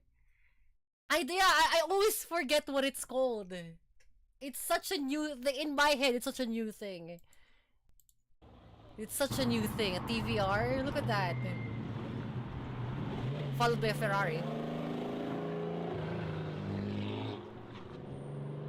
They're so happy. They're so happy cars, right? Oh look, it's an Imperial car. It's an Imperial car.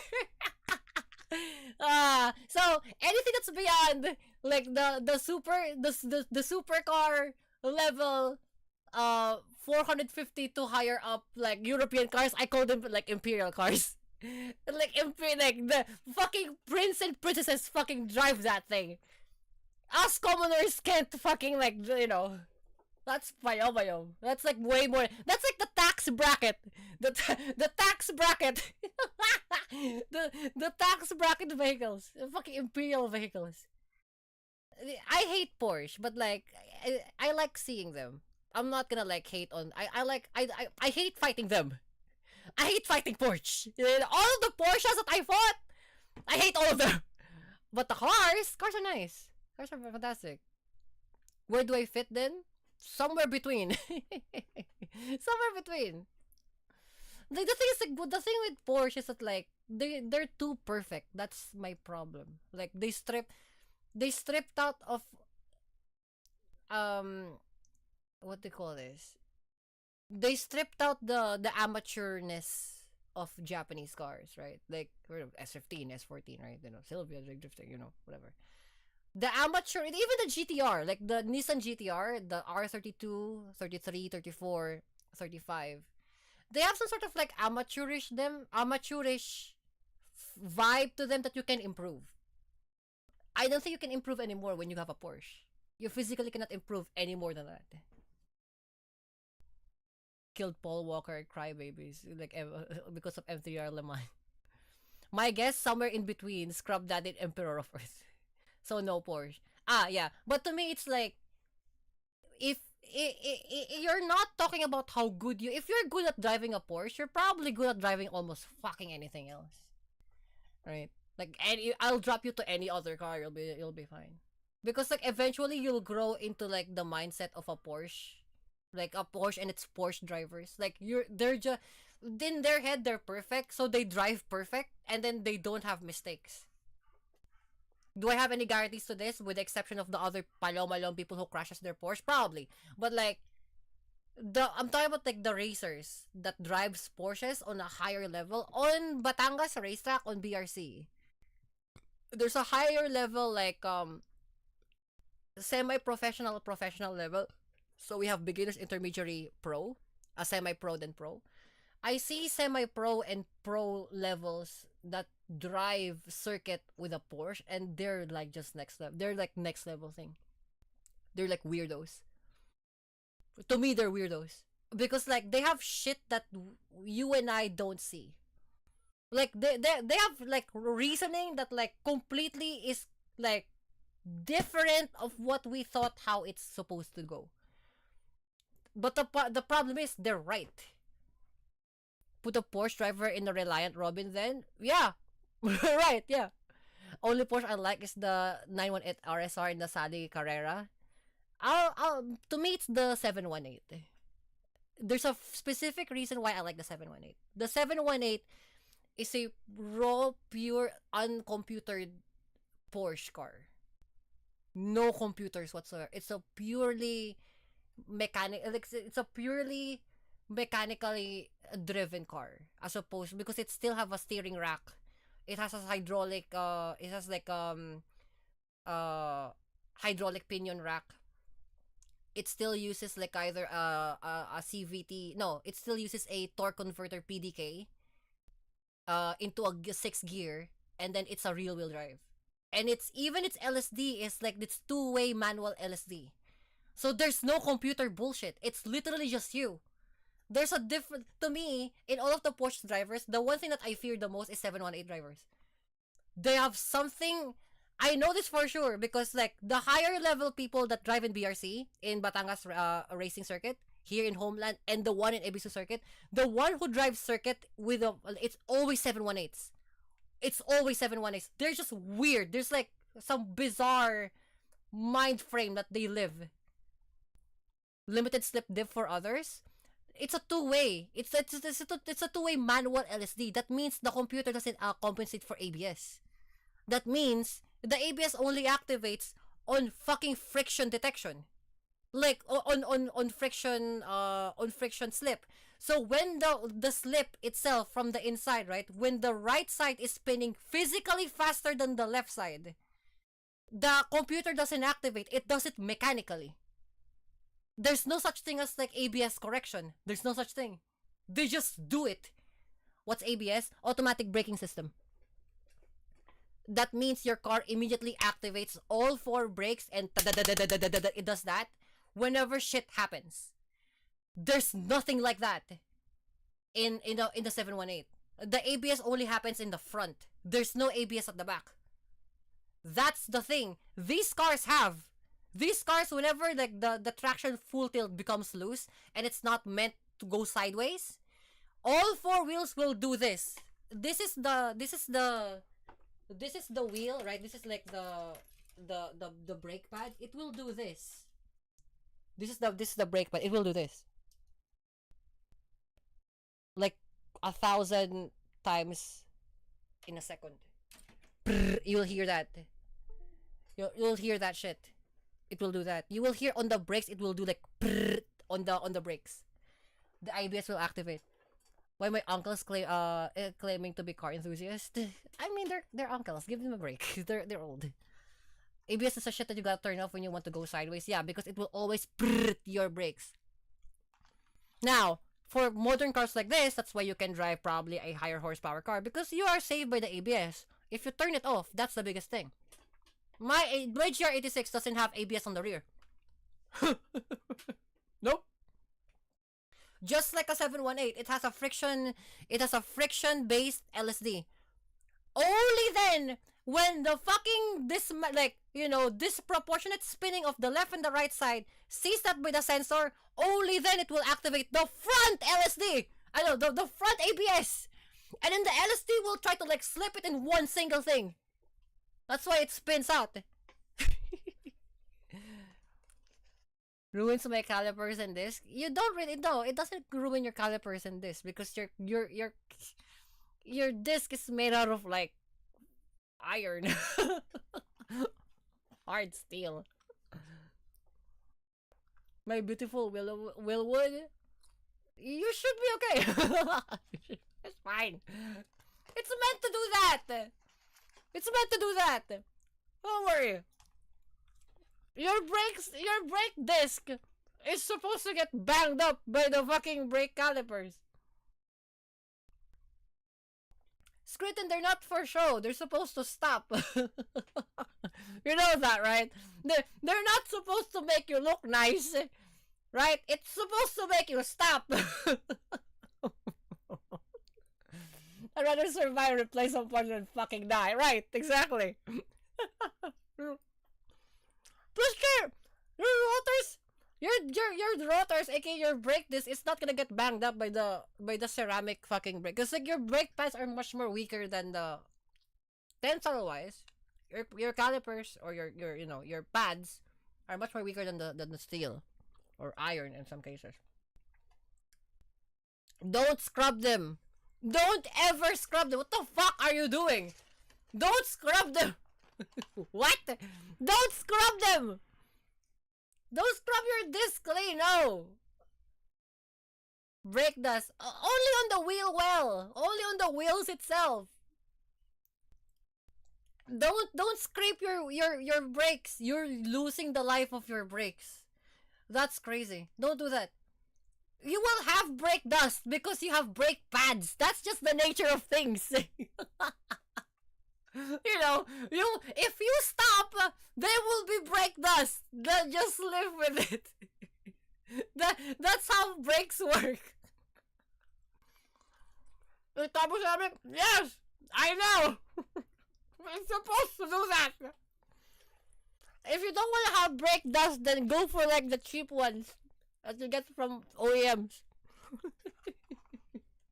You're supposed to have brake dust. That's the point. But it makes my wheels look ugly. Like, look! Ugly or not, just clean it, palom. What's brakes? No, see? And now you're my problem now. Now you're my problem. If your attitude's like this, right?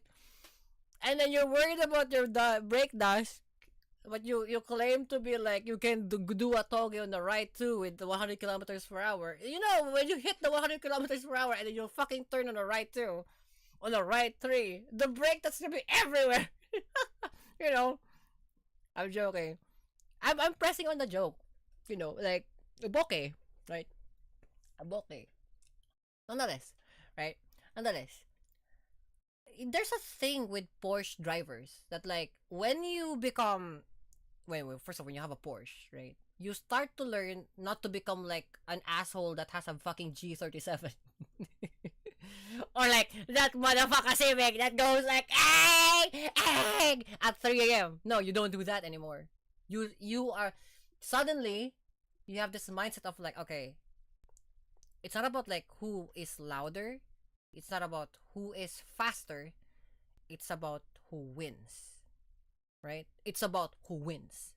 There's a bizarre thing. Let me tell you a story. Like, there's a bizarre, like, mindset that the Porsche drivers have. Specifically, 718 drivers. They have this weird shit that happens in their brain. That, like, it's something that just clicks into them. Are idiots because they cry after being beaten by a BMW? Respect to the BMW drivers. Probably like the fucking GT3 ones. Have you seen a GT2 do that? GT2 by itself is already difficult to wrangle with. It's like a crazy horse. The GT2 RS doesn't respect you. That's why nobody buys a GT2 RS. It's a very difficult like car to drive. Because like the hydraulic is like, for example, steering. The hydraulic steering is way too fucking strong for its own good. It's like it's really hard to turn for its own good, and you have to wrangle in 19 to 20 inch fucking wheels with like 350 plus tire tread. I assume that would be like 60 kilograms per fucking wheel. Yeah, no. Volkswagen's king. Last week. Yeah. Ask him how hard it is to drive a GT2 RS. The GT4 RS, fucking easy. Almost everything's fucking like hydrolyzed. The GT2 RS isn't. I know this for sure. Because like, I'm not gonna say where I found a GT2 RS. Just this again. Claims could be lies. So Twitch is a lie. None of this is real. But like the GT2 RS that I've driven is stock. Came from the factory. and I just drove it around like the course, right? Just a normal thing. One thing I noticed, everything is by fucking wire. Not like, sorry, not wire, by fucking cable. The throttle is by cable. The steering is literally by hydraulic rack and pinion. Really hard to drive. You need to have some sort of muscle on your shoulder to even turn the damn thing. So, imagine if you're going that at high speed. Zip ties? No, not zip ties. No. It's just by cable. That means, you don't understand what I'm talking about. That means, when you hit the accelerator, there's a literal force for you to even open the damn thing when you reach 80 kilometers per hour. Because the engine will try to suck air when it's closed and try to open that thing. Yeah, you're trying to open fucking 50 psi with your fucking right foot. That's what I'm talking about. And that's the same thing with the fucking 718s. They have this weird shit that like makes no sense. Oh, by the way, their clutch they're fucking straight, by the way. The clutch, if you have the manual version of the fucking 718, it's fucking straight cut. So when you shift into gear, you have to dig into the clutch and fight the fucking like shifter for it to go in. Yeah, that's the are you sure you want to do this? Exactly. Because when you get to 80 kilometers per hour and the fucking driver, the owner told me this, Rana, you have to slow down. It's like, why? It's like, you try pressing the gas. And it's like, it's heavy. It's like, that's the reason why. So now, we're stopping an 80 kilometer fucking, let's say, 1.4 ton, like, GT2 RS. Okay, fantastic. Here's the problem. Hitting the fucking brakes. But I just have to hit the brakes. Like, okay, yeah. Hit the brakes. Hit it. If it's still tough, that means you haven't fucking sunk your foot down. You have to sink your foot down. I'm fighting literal 30 to 40 kilograms worth of fucking force from the brakes. I know this because I felt it. 40 fucking kilograms to fucking push the motherfucker brake? That's exactly what I'm saying. But it has brake boosters. It does. It really does. I know that for sure. It has a brake booster. It has an advancer. The problem is, it's still fucking heavy. That's the reason why. That's why I know. That's the reason why. It's fucking stupid. Nobody drives a GT2 RS. It's way too difficult. That was me in the Vulcan. Honestly, I'm addicted to it. The squealing is like a piglet. No, it's not a squealing. It's a good job you made it to fucking squeal. But try to sustain that. You're not pressing once. No. You're not pressing once. You're in a course with the turns. You have to do that all the time. You imagine, okay, do this. With your feet and with your feet and with a scale, try to like push in 40 to 50 kilograms on a scale. Push your foot down on the scale 40 to 50 kilograms more. And then do it 80 times. That's the one. After I did the fucking thing with the GT2 RS, I said, I'm not gonna drive this. I don't want to drive it. Like, it's difficult. It's like, you need training. You physically need training. I'm not physically strong to drive this thing. It's really hard to turn. My arms fucking hurt. My left foot fucking hurts. You know, because you have to brake. You have to hit the brakes. It's fucking hard. That's why before I clutch or brake, I always double tap to make sure the pressure. Even if you double tap it. Because again, you're fighting against 40 to 50 kilograms worth. You don't have automatic advancers right here. You don't have brake booster and advancers here. That's why you can just like tap the thing. No, you don't. The brake booster works the same as it is. So when you hit that motherfucker, if you press it twice while you're moving, you're trying to test if it's gonna bite. You just have to make it bite. You know, you just have to make it bite. Anybody else who tries to like do a GT2 RS, it's really fucking difficult. It's really difficult. Almost everything is fucking it's really like you're wrangling the car doesn't respect the driver. It refuses to respect the driver. You have some sort of like mindset to be in that particular place for you to do that. There's some bizarre shit that's happening when like 718 drivers, GT2 drivers, or just in general form, like, you know, actual racers that drives a Porsche. They have like this. The one thing that this Porsche driver told me is that, like, I know, Rana, that you whip the car you whip the tail of the car whenever you're going to a turn. After you do the second counter whip, you have to like straighten your wheels. Like, why? Because you're still going to a lateral momentum. I didn't understand what he was saying. Apparently, your car, when you have an S curve like that, you have to do that and then you whip that way. But apparently, if you're going at 80 kilometers per hour, your car is still doing this. It's not gonna whip and then whip here and then you can recover. No. You whip here, you whip here. There is a slight four-wheel skid that goes here to counteract that. That's why you have to straighten, so that you have to force the car to get all of the weight from this if you're turning that way. To get all the weight here on the left side so that you can go full tilt straight. That's what I fucking learned from that. I never knew that. I never knew that because I never had that problem. And then now I'm pushing 86 Shan to do the same thing. And then now I felt it. It's like, oh fuck. Especially for real wheel drive, they do that. You know, one thing I will never understand is when people say that after driving a car twice that you're changed. What? How?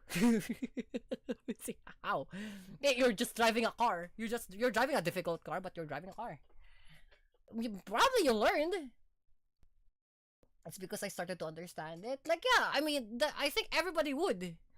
Anybody who would be thrown to a GT2 RS or a fucking 718 would understand, like, yeah, no, this is fucking dumb. Why would you even fucking do that shit? And then you do that exact same thing to your real-wheel drive car. It's like, oh, because it does that thing. It's much more obvious now on a lighter car. On a heavier car, let's say a 718 stock, on a 1.4 ton 718, you can definitely like feel it. If you're on a 1.2 ton GT86 or a GR86, holy fuck! It's like twice the difference. It's like, why the fuck do you fly forward after you recover from a fucking whip? That makes no sense. Because you do. Because it's lighter. Because your G-forces is now attracted from the forward to the forward left. You're not going that way anymore after you recover from this. You're not recovering that. You're now recovering like this. So now your G-force is not just forward, it's forward left because you're going that way. Yeah. That's the thing. I understood that shit. There's like, I'm just telling you like the common things that you learn from driving like 718. It's basically like manual supercars. Like, you know, like uncomputerized supercars. You will understand something that like bizarrely that doesn't work usually on a smaller car, and now when you learn it, it's like twice the effect because you're now pushing the car to its limits. Well, you're now pushing your car, like your sports car, now to the fucking limits. MG Black Edition, it was very loose, but when I drove my S5, it was mega. The same thing happened to 315 and I-20. It's bizarre. There's like a weird jump. And then because you're driving an I-20 and you let's say you full tilt a 350Z and then you full tilt an I-20, it's gonna be the fucking same thing. Because you're now fighting what is the counter mechanics to the one above it. Right? Like my I-20 is modified, yeah, but the 350Z is made for racing. You know, modified or not, it's still made for racing. Let's say, fuck it, let's jump like from your AMG Black Edition and you go back to your I-20. There's a huge gap because you're now pushing your I-20 as you know, as more forward, not faster, but forward like the AMG Black Edition. So if you're pushed, let's say that's why people who drove supercars can go back to like driving like fucking S13s and they drive like insane people and then still recover because they're now exactly know what their limits are, ergo the limits of the car. They're now honest with themselves, like, okay, it cannot do this beyond this because it will literally spin out. It cannot physically do this because it will literally like brake fade. Me, after driving the 718, I knew, oh sorry, yeah, the 718, because the GT2 was just a very unpleasant experience. Like, I didn't like it. After driving the 718 from my mentor, I knew how much I can push 86 Shan, and I have to respect the full tilt cliff limits of 86 Shan. Because if you full tilt, like, go past the limits of your car, you're now wrangling the car beyond its, what do you call, the blind point. Because even your car doesn't know now if it can handle that shit or not. On a rocky road, I know 86 Shan can only go 130 because the brake, no, the rear wheels will try to like falsely activate eyesight. And for my automatic torque converter 6-speed car, it will automatically like burst out fucking ABS for no fucking reason. So for me to fool the automatic transmission from a active, or like the iSense, even from activating the automatic transmission into like flashing ABS, I have to double tap it and then like literally go to like 3,500 revs at 160 and then maintain that on a rocky road, so that like it will go down to 113. It's not like blast out eyesight because it doesn't like it. It physically doesn't like it. To me, I feel a difference, but I don't change my approach. If I change my approach, it ruins my concentration and focus. Some cars will force you to like or not even some cars, some terrain will force you to like differ your approach. To me, I'm pretty much flexible to any approach. Rally mind approach, circuit approach, endurance racing approach is completely different from circuit approach, because like you're now fighting the wear and tear of your car. Drifting approach is also completely different from circuit approach. Because what you do very late on a circuit is what you do extremely early on drifting. You have to be flexible when you're doing this type of shit, because like you're now at the mercy of your car.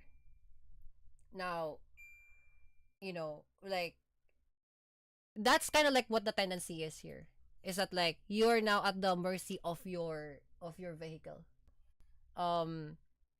If for example you try to do the same approach to drifting when you're doing endurance racing, you'll probably find some palom scenario. It's like, oh, that's not how that works. Like, why is it not doing this particular move set, or like what particular move or particular shenaniganry, or like finagling to a particular car? Why it's not doing that? Or like, oh, it's overly doing it all the time now. I just do it because it's a feeling. Yeah, I'm talking about that feeling. But the feeling, you have to change courses when you're doing that. For example, that's why you have to do, when you're doing karting, your idea of karting is gonna be quite the same when you're doing toge, but like full tilt, much more faster, but like lower, like, okay, faster but lower speed, as opposed to go-karting, which is like slower but faster speed. So when I say no, slower but higher speed. When I say faster but lower speed, because you're chaining corners upon corners upon corners, and then you're now at the mercy of the laterality of the cliff. So sometimes you're gonna do 20 kilometers per hour. It will magnify to like 60 because you're in a downhill. Racing, I'm very concerned with my control, supporting weight. It just works. On the situation that you're gonna be in toge, you'll definitely feel that. I know a lot of like go-karters or speed bikers, actually, like course, like bike, like bikers who does the course,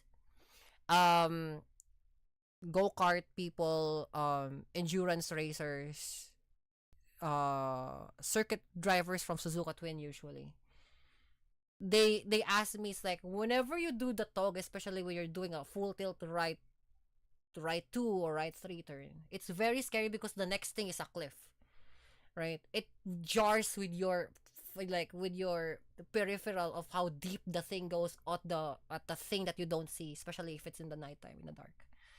And I'm like, that's just how it is. The unknown part is the one that you have to finagle especially if you're driving alone in the night. Toge in the daytime is easy. Toge in the nighttime isn't. Because now you're fighting against, like, you're now in the same mindset in between endurance racing, like past the 12-hour mark. So it's now the nighttime. And then circuit racing and rally at the same time. Because the terrain can change.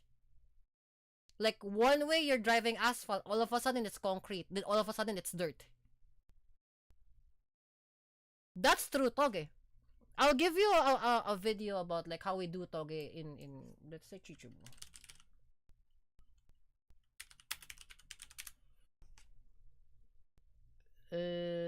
Yeah, this one.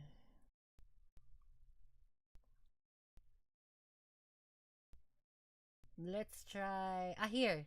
The one in Indonesia. That's much more accurate because it actually changes terrain.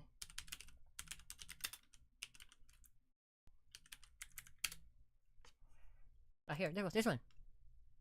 That's why when I approach a race, it's a certain mindset because I can't do what I do in karting and DTM compared to drifting and others. This is one of the examples of what we do. I don't condone like illegal street racing, which is made up. None of this is real. Okay? Thanks. I have to like say that. So yeah, you see? Like now you see this, right? Even though like more or less bright, right? You don't know what's the edge.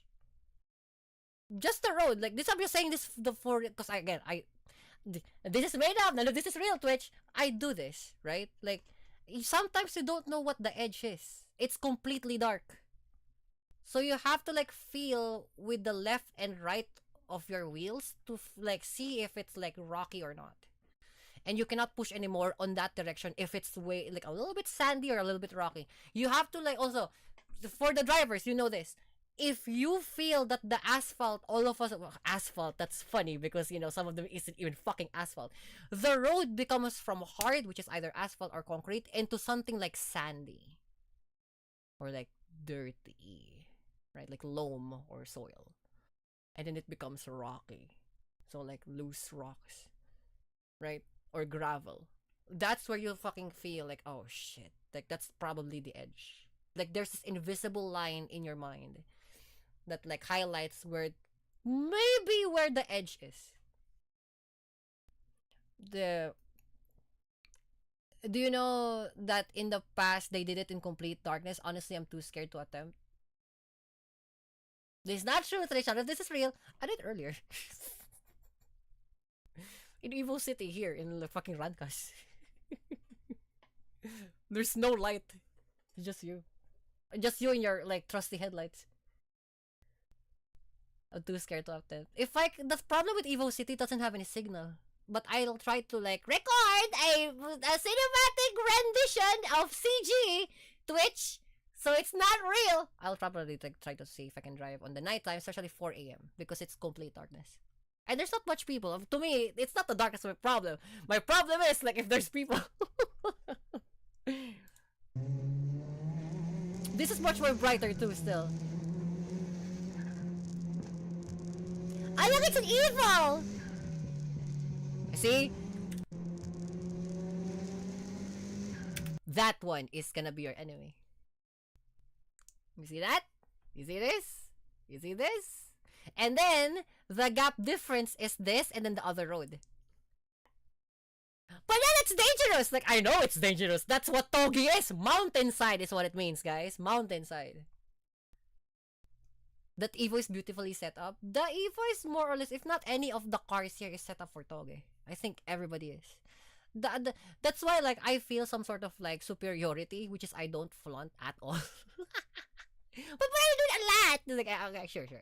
But like, the Toge drivers have some sort of like superiority that they don't have to show when it comes to racing. Because it's rally, circuit, drifting, and DTM, endurance racing, all 5 at the same time. Like, we're too busy, like, caring about the conditions of the environment as opposed to, like, No, you notice the car here actually a little bit higher than like the normal say scenario. Like the stancer boys, right? You can do that on a circuit. But for here, you have to put like anti-stance, like 2 to 3 fingers worth of like height. Because if rocks suddenly appear or like gravel suddenly appear, it's literally MMA on wheels. It's literally MMA on wheels. Toge is MMA on wheels. The handling and crowd and control is something that I would go for. You can master it.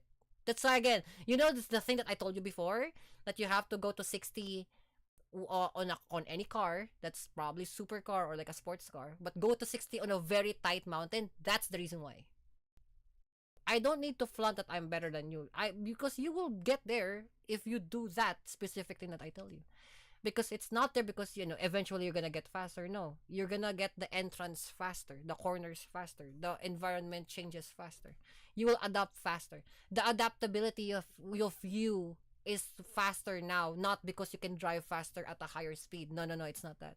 You can adapt immediately because, mind you, in these toges, sometimes it suddenly fucking rains. Oh, what do you do then?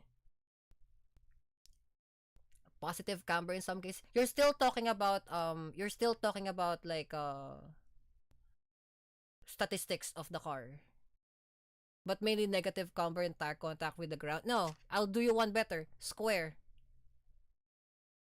You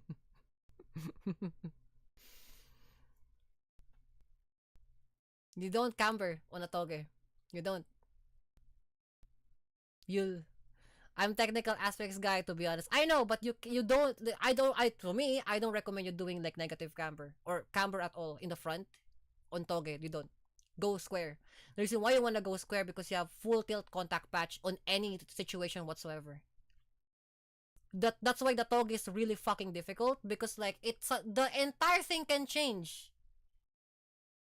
All of a sudden, like you're doing on a dry asphalt and then suddenly you're driving on wet gravel. What then? What about stability? You have to be at the mercy of your skill. Because what are you talking about stability when it's raining hard all of a sudden, right? Humidity is really fucking low. And then you're now driving in mossy rocks. What stability? You can't stabilize on that. It's throttle control at that point. And weight transfer sometimes. But if you're pro, you just have to worry about weight transfer. Because you're now moving at the weight of your car, not at the speed of your horsepower. Stability in a sense response. Weight transfer. You're going to throw, that's why when I say you whip the car, right? You whip the car. This has nothing to do with like your specifications of your car. It doesn't.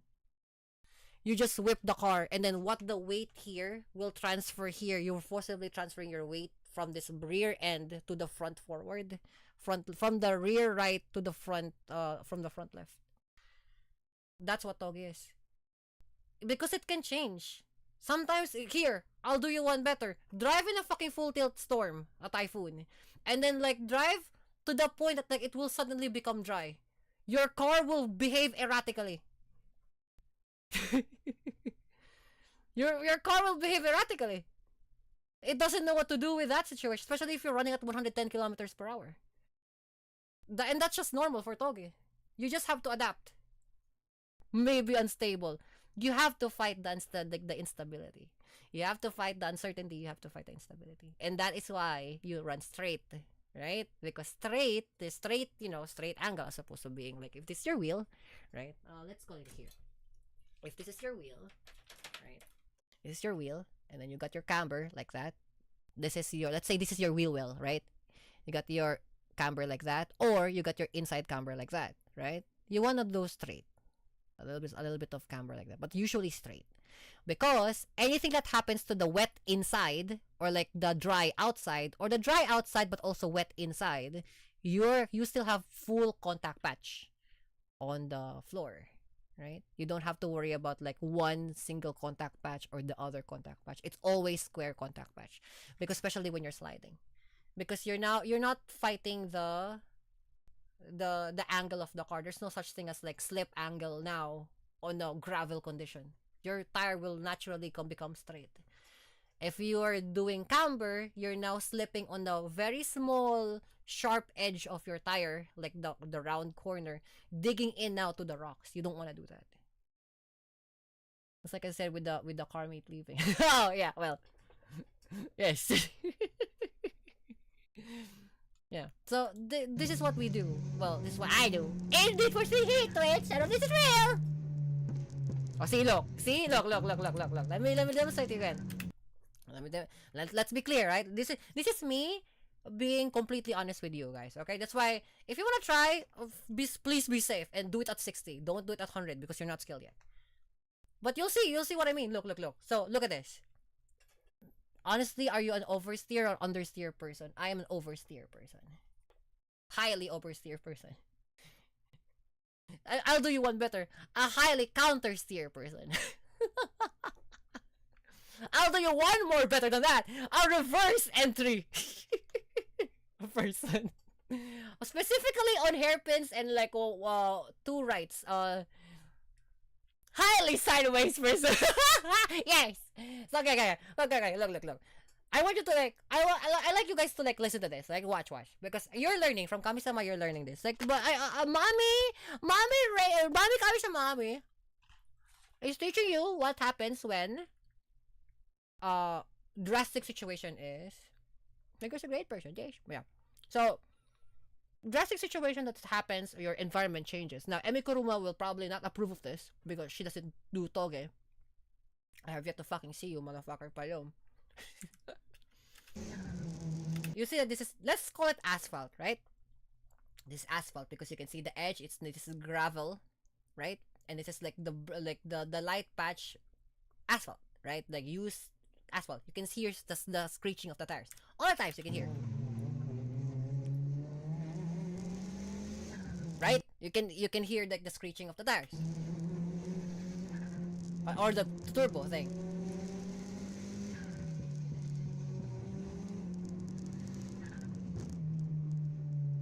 That's the difference. From asphalt to concrete. You didn't see that. You just now see that. So now, the behavior of the car all of a sudden fucking changed. And you can see actually, right? Look. That's the edge of the asphalt into the concrete. We are now in concrete. Into a hard turn. Right? Into a hard turn. So, you see what I mean? Like, the dynamics of the car, this is not about now the specificity of your car. You can set up the car for toge and what your comfort is and then leave it like that. If you're comfortable with positive or negative camber, so be it. But once you're comfortable with your ride, you have to see if your car is now applicable to the toge. Right? The mountain pass or this thing has huge amount of turn like this. It's a very good example. This is a right or this is a left 3. So imagine the amount of brakes that the Evo 8 have to do, right? That's why I have 2 cars. Yeah, I can only afford one because Kami-sama is broke. Yes, but what's up? What was that? See? You can see, right? You can see the Evo, and I assume let's say you're right, skaters. It has negative camber. You guys wish me palom, right? You can see, not even hear that. No, you can't hear it. You have to see it. You can see that the car is climbing, right? He's jerking the left steering to make it go more inner. A higher horsepower car cannot turn. That's just how it is. Except with a few exceptions, right? And this is what I'm exactly telling you guys. You can see, when it's climbing like that, right? See? It's climbing to the left because it's forcing it to go much more inner. On a normal GT86 or a normal GR86, you can just like go there straight. With the respect of how strong your rear tires are. Or how sticky your rear tires are. But your rear tires also, the stickier they are, the harder they are on wet conditions. Just keep that in mind.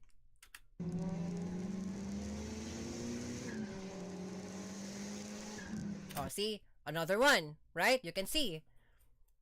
And the heat, that's not your problem. Heat is not a problem. It's just like the stickiness of the tires. Because you're now dealing with the texture of the tires, not like the heat composition. Because on wet conditions, your tires will never go beyond like 40 degrees, if not 30.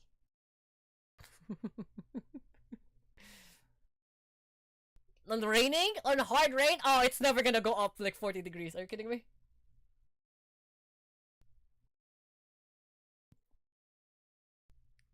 Put that to your head, you know? Put that to your head, right? Like, here, I will do it. Like, put that to your head, right? Put that to your head. Right? When it's hard raining, your tires will not go beyond 80 degrees. Fuck, it does not go beyond fucking 40 degrees, 30 degrees. So, it's tend to become cold. By natural case scenario, cold. However, it still haven't lost its flexibility. The problem now is how flexible is the texture of your surface of the tire, right? So if the surface of the tire is a little bit hairy, that because it's been on like the road and then you've been drifting around, palom things, you're piluliming around, so that means it has more latch onto the unevenness of the asphalt. On dry, when it started to rain, those small hairs, and you can actually see this, like microscopic, like, you know, like they look like fingerprints of your tires, right? Very cute. They will latch on to the unevenness of the gravel, the unevenness of sand, the unevenness of concrete, right? And whatever contact patch. Semi-slick tires maybe? Okay, try semi-slicks on the gravel. Try it. See if you go anywhere. See if you go anywhere. Try it on sand. Not a good idea. Exactly, right? That's the thing. Yeah, you don't.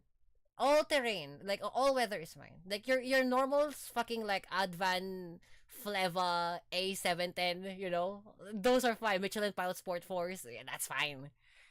That's good enough, right? You just need something to latch onto the ground, because especially when I'm teaching you now what I'm best at. Like I'm teaching you what I'm fucking good at. This is like my mastery, toge, right? Minty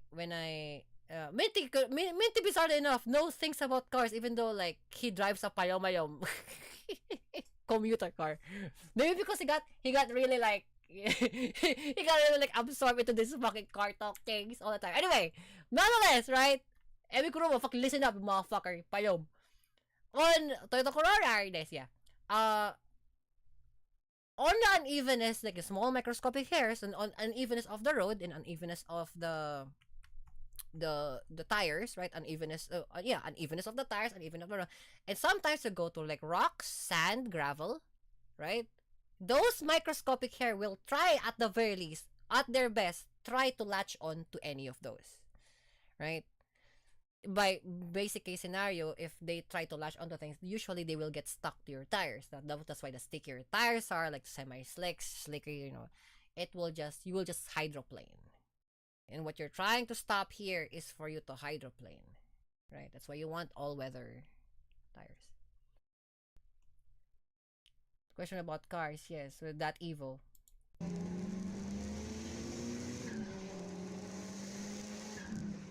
This is Indonesia, and it's something about it's just talking to. Yeah, I mean, it's an Evo. It's fantastic. This is Indonesia, so we have the same climate as here in the Philippines, right? So I would imagine this guy would be running an Advan. It would be running this Advan Fleva, because this is very common for. It probably will be running this, an Advan Fleva 701s. All weather, or fucking Pilot Sport Force,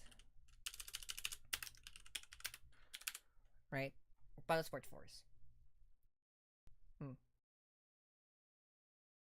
Other set. I mean, again, this is definitely a fucking. This is definitely a Toge built Evo. From the exhaust, you can already see. It's kind of obvious. Like I can see what it's speaking to you. I can see it. I can see the conversation. Look how it moves. See how fast. See how fast? Into that, hard break into pop, pop, pop, pop, pop. You see that? He's climbing to his he's crabbing to the right side. You'll see it. You saw it. He did it 3 times.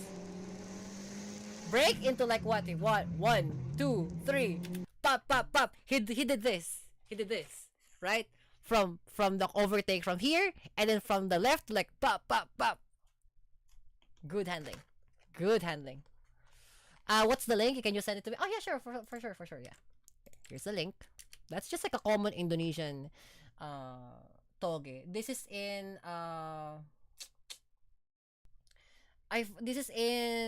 Shio knows this area. It's the toge in fucking Indonesia, main Indonesia, by the way, not in Borneo. Are we still in the front?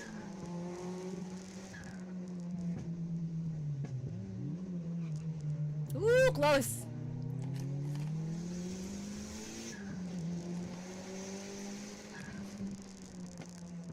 The Civic in the front. The Civic in the front is a fantastic idea to this.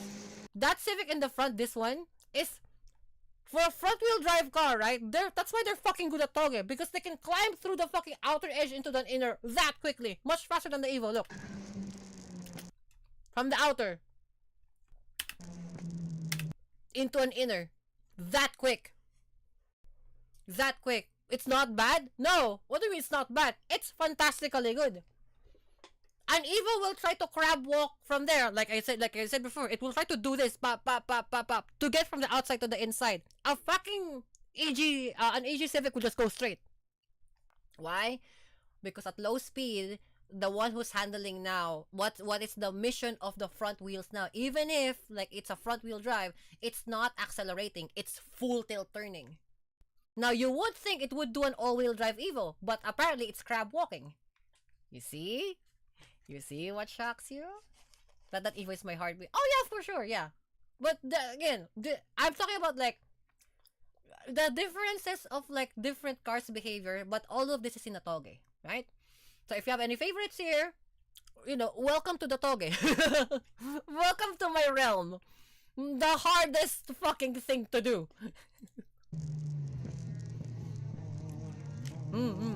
Yeah, sure. Just if you want to learn more about these, right? Look for like Indonesia toge, because the Japanese toge, they kind of like don't upload it that much. Indonesia toge is fantastic because Japanese fly to Indonesia to specifically do this.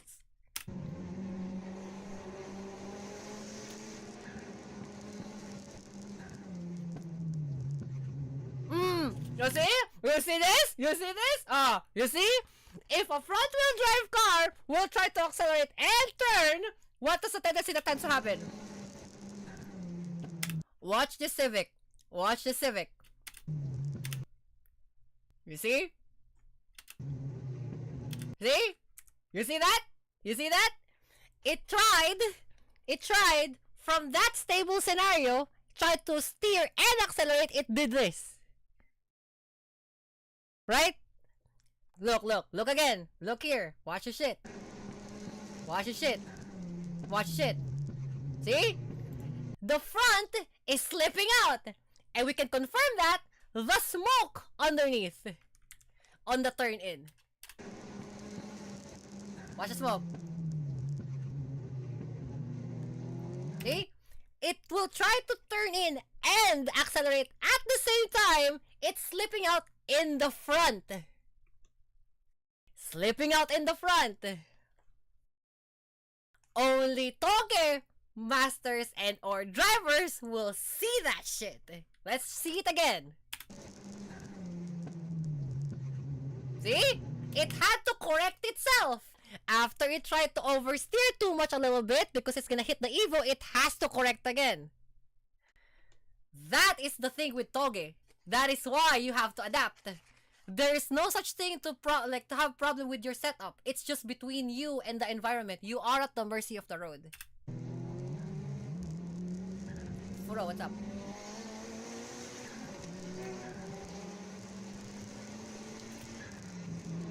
That's what we call like a counterflow overtake. Counterflow overtake happens when you have an open thing on the side. Probably legally, it's probably full tilt illegal, but like we live in Asia, so that we know we're fucking gangster at this. Cars, like let's say 5 or 7 cars ahead, there's nothing in the front, overtake. From the outside, because this one is staggering. But because it's also fast, mind you, we're probably running at like 130 kilometers per hour at this point now.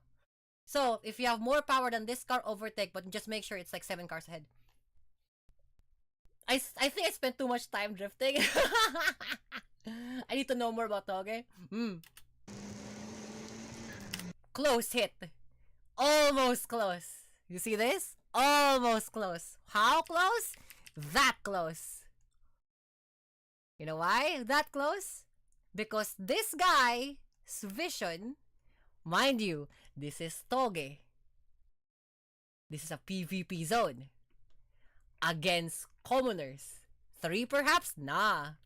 What the guy's seen, this guy, when he's already here, he already seen that guy. That's why he overtook. This guy, however, you know where his vision was? His vision was all the way over here.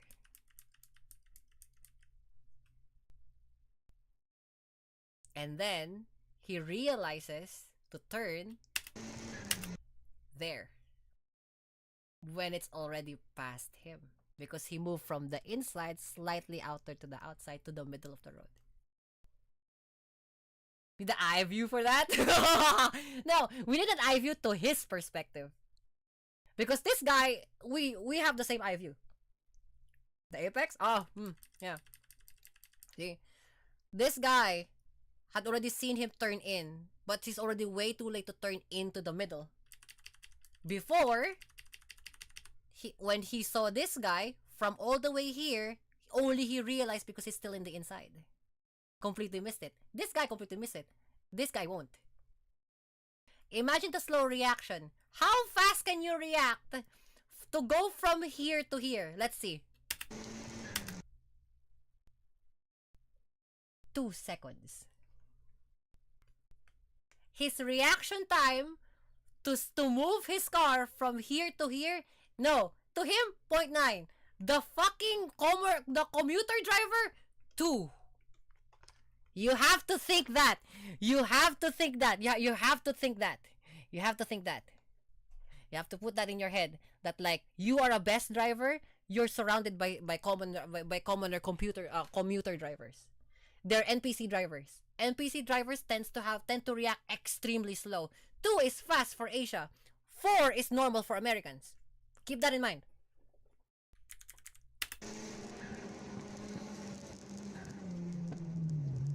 Nice hands, by the way. It's fucking terrible. It's like witch hands. Dirty hands. Mechanic hands. Grandma hands, yeah.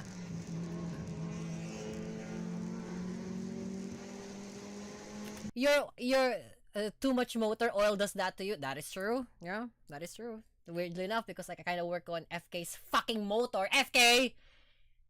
You know, you decided to just change your palom transmission oil of your bike on my house, FK! You thump! Still broken? It's fixed now. A few frames back. Okay, go ahead. Oh, shoot.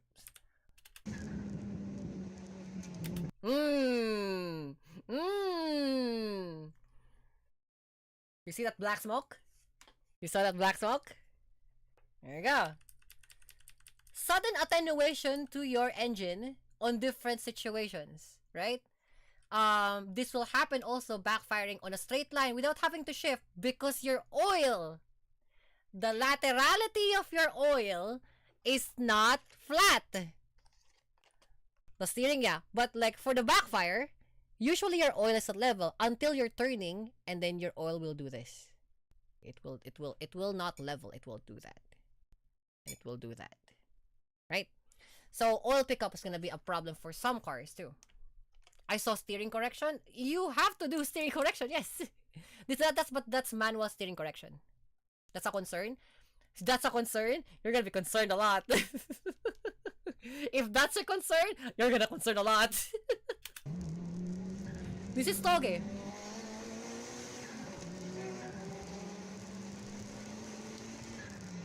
See? You can see it.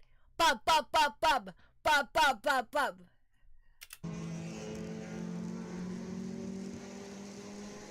the reason why he had to crab walk a four-wheeler, the reason why he had to crab walk, we couldn't call that crab walking. The reason why you have to crab walk a four-wheel drive car because it's going at fast. You're putting in a 1.4 to 1.8 tons car, right? And then you're going at 130 to 150 kilometers per hour on a curve. Even BMWs have to crab walk. Even BMWs have to crab walk. Yeah. Even because again, you're pushing a 1.4 to 1.8 tons car on a curve at 130 kilometers per hour. So, you know, that's why I said earlier, he had to correct all the time. We can just call it crab walking. He had to crab walk. Even, that's why I tell you guys, right? When you're driving a 550 horsepower fucking car that is like around 1.4 to 1.8 tons, even you will have to crab walk. Even you will have to crab walk. I never had that problem because my car's light. And I'm only 350 horsepower. I can like smash that motherfucker all the way to the floor, no problem.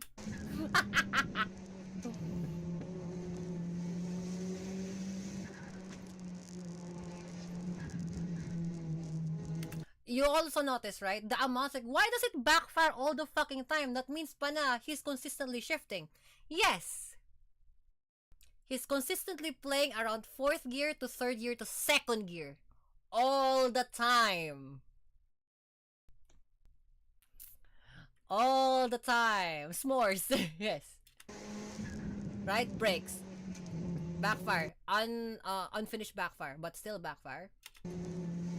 I can light my cigarette at 130 kilometers per hour. You can try if you're at the back. But it will probably upset the fucking, like, you know, it will probably upset the fucking, like, the rear end because you've opened up the trunk and then tried to light up your cigarette at this fast. But, look. See? Fast, right?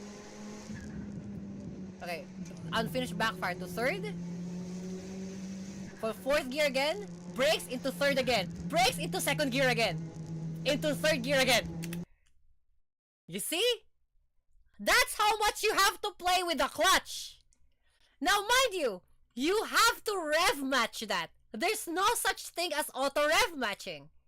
You have to rev match that.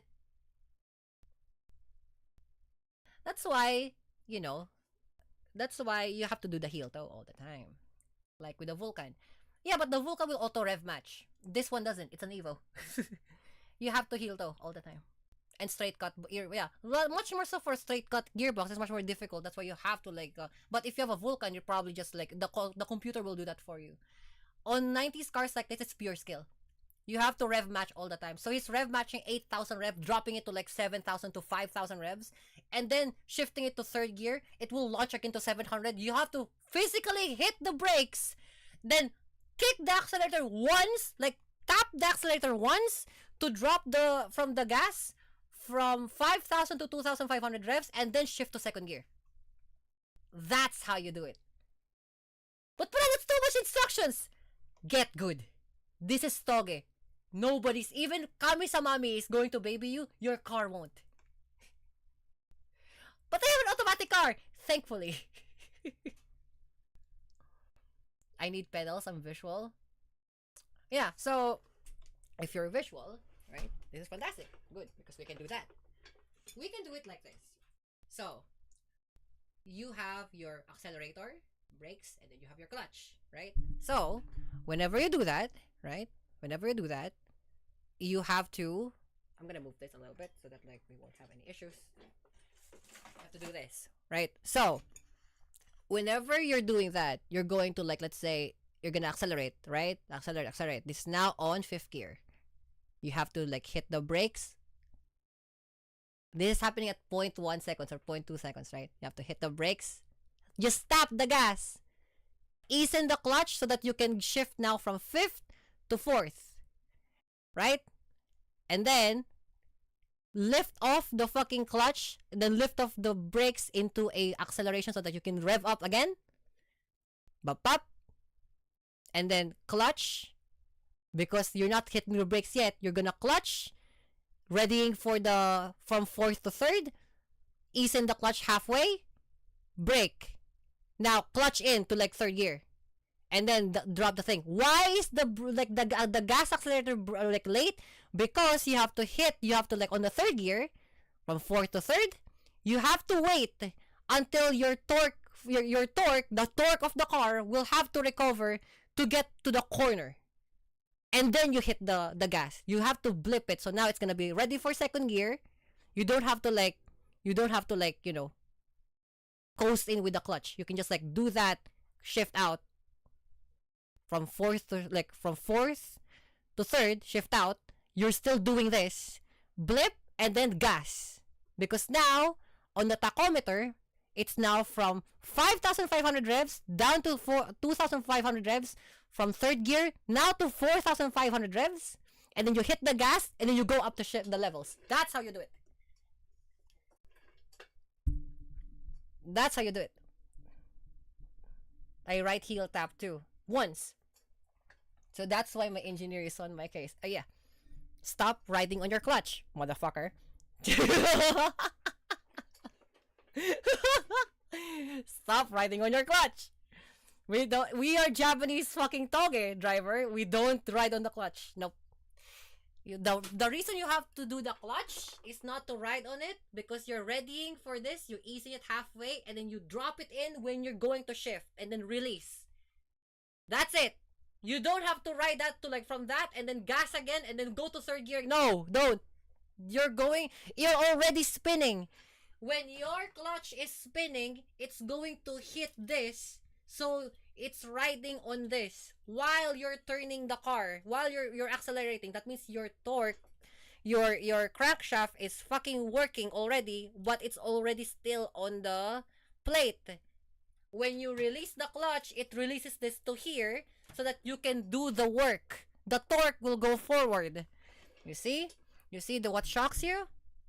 Yes, that's why you have patches. That's very great. Fantastic that you know. Now we do. You only do. Remember, for you gamers, right? For my gamer boys, right? This is how you do. The clutch is basically like a shift button. When you're typing, do you have to press shift all the time? You shift only if you're typing a paper, right? You shift once to get the caps lock to the capital letter. Let's say the start of the capital letter. Your shift is your clutch to get to the capital of your gear. You don't have to write the entire sentence or shift. No, you just shift the first letter, and then you work. Right? That's how you do it. Yeah, you're a gamer and a driver. So yeah, so when you're pressing shift, when you're typing, right, press shift for the capital of the first letter. That's basically the clutch into the gear, and then you type down the rest of the words. That's where you work with your gas and your throttle control, gas and brakes. Actually learning more. Hilarious when you're learning to an actual Toge master. Twitch, this is just an invented thing. None of this is real. This is a Need for Speed hit. Yeah, anyway. Right.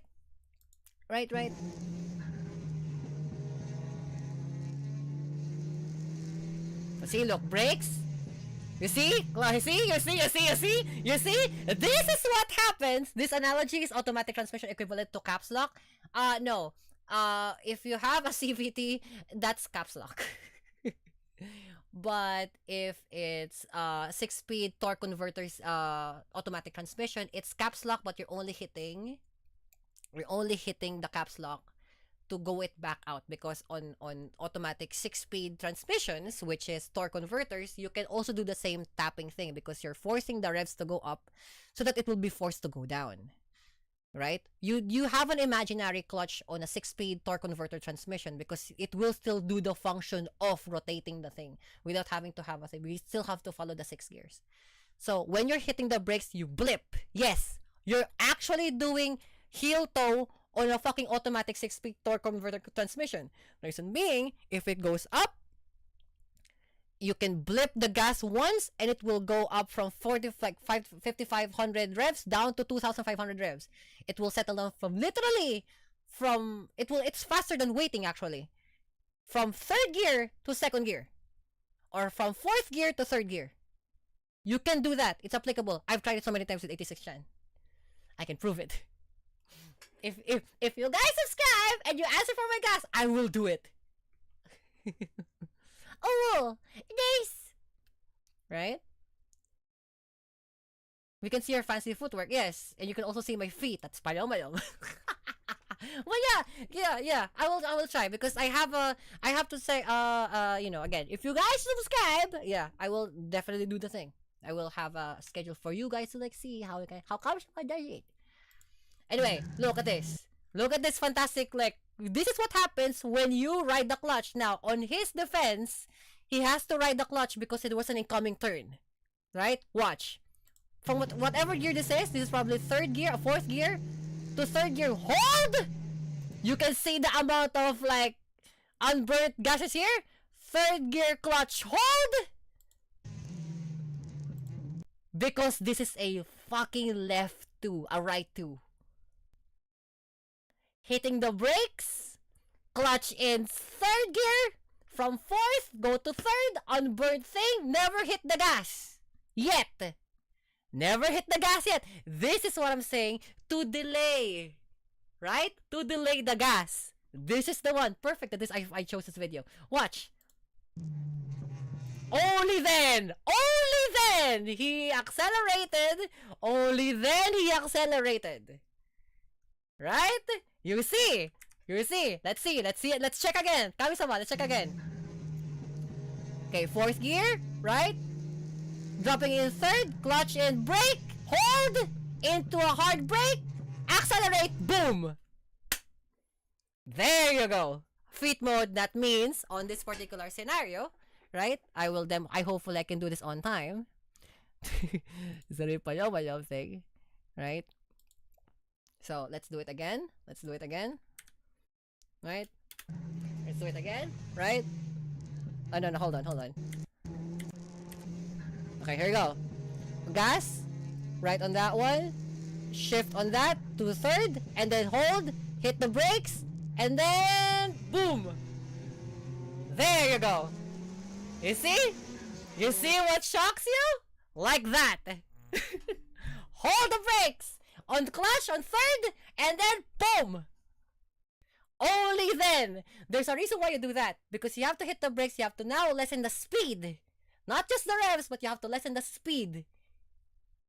Yes! The delayed response and control. Yes. See? Because you have to fight the corner here. The corner is a right 2. And what is right 2, Kami-sama? Right 2 is this thing. Right 2 is this thing. Right 2 is this type of a corner. Right? See. Right 2 is this type of a corner. Square is 0. 1 is almost 10 to 15 to 20 degrees. And it's like 30 degrees. So this is right 2. What do we see in the real world? Right 2. Because every single car is also joining into the fun. Right? At that point. You have to mind the cars going from the sideways. I'm the other way around. Welcome to Toge. Welcome to Toge. This is how we do things. Backwards things. So now you have to maintain, right? Because you just got into third gear or probably second gear, right? The one on top. So, you now maintain second or third gear. Now, from this point, after you hit the acceleration gas, boom.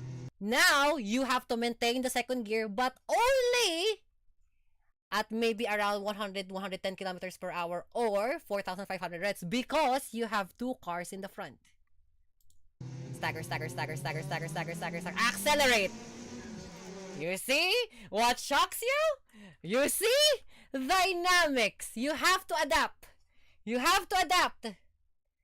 Right? This is not DTM. This is not like endurance. This is not circuit. They don't wait for you. There's no such thing as you have to go to the side. No, you are at the mercy of the NPC drivers in front of you. Can we do drifting together? We can. If you can afford, you can. Right, see? NPC driver here. We can do anything. Maintain your 100 kilometers per hour, right? Or 4,500 revs. Which one comes first? Comes in first is 4,500 revs. That's fine. Maintain it. And then, when he opens up, blast the motherfucker. Open all the cylinders. And then you go. NFS 2015. Oh, I thought real life. Sorry. I thought real life.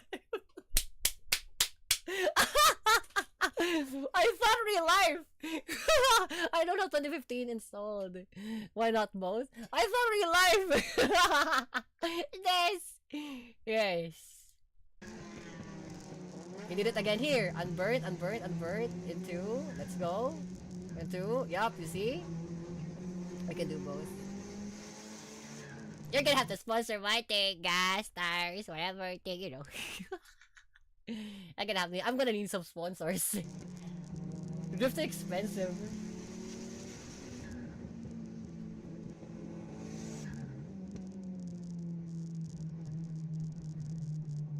You see? You see? Oh! Ooh! You see? Okay, hold on. Guys, look. You see? Having a 450 to 550 horsepower car? Not really good at the fucking hard corner. Why? Look at this. Fantastic explanation. Maintain your speed at 100 kilometers per hour on the right corner, on the left corner. This is exactly what I've been trying to tell you guys earlier. When you go to a mountain, right? When you go to a mountain and then you drive 100 kilometers per hour or 60 kilometers per hour, watch this guy. Even he have that problem. You see? You see how much he had to correct at maintaining 100 kilometers per hour? That's what I'm saying. See, you can hear the because now this like rear right tire and the front right tire is now having the stress of all of the 1.4 tons of the car now going here. Meaning you don't have much traction on your left side, all of the traction is going to the right side. Now even if you have good control and even if you have good weight and you have balance and you have perfect spec, it will still do this. Because this guy is pushing his limits already, right? Watch how much leaning is the car doing. Yes, it's almost leaning. No, it is leaning. See this? Bottomed out right suspension. Literally laxed out left suspension. All of the speed of the 100 kilometers per hour and 1.4 tons is going to the two wheels here. And you can confirm it because you can hear.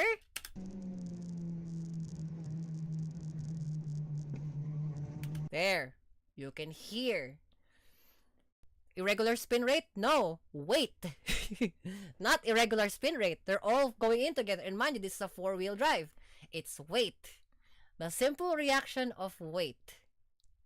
Not irregular spin rate. If it's irregular spin rate, that squeal will go longer and it's much more higher like rate. And it's just like, I'm used to rear wheel drive. That will have, yeah, if you have rear wheel drive, definitely, that's correct. It will have irregular spin rate because this one is a lot like slower, but this one is a lot faster. That is true. But for four-wheel drives, that's not how that works. This is why you have to understand your cars, right?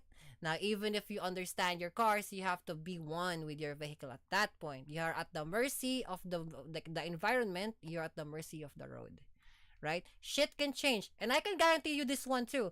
I'm not surprised if this one is drier than the outside. I can guarantee you. If the outside is much more drier than the inside. Because this is mountainous area, there probably is like raindrops from trees. Usually this would be wetter. This would be drier.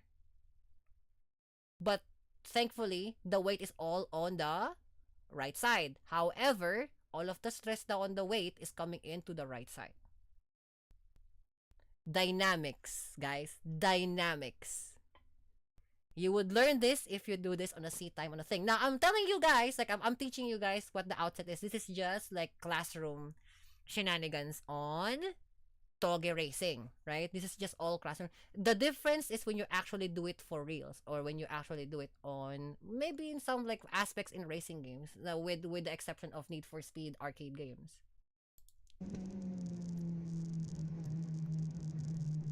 See? I see that. And you can also confirm. How much shaking does the car does on a corner like that, because see that the entire car is moving. See that? The entire car is moving because it is now not even thing. It was sliding already. Okay, I'm headed for the day. Y'all have a good day. Go ahead, Raz. Thank you very much for the sub, okay? Thank you very much. 11 subs. Thank you. See? That's what happens then. Oh, by the way, draft. I want to see a startup of your golf. If you wish, I would like to see your first startup or a startup of your newly fixed engine for golf. Can you critique my drifting, please? Yeah, sure. Go ahead. Yeah. Do you have a video of your drifting? If it's in the game, I can try to like compensate it for like what happens in real world, right? Because you know we just have to compensate if it's in the game. If it's real life drifting, that's definitely because that's 1-to-1. I will compensate for you so that like you guys will learn what to do with the king, right?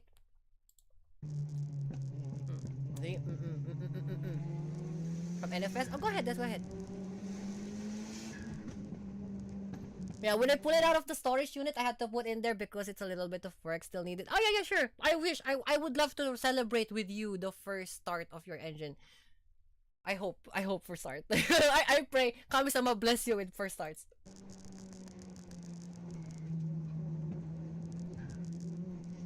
Here.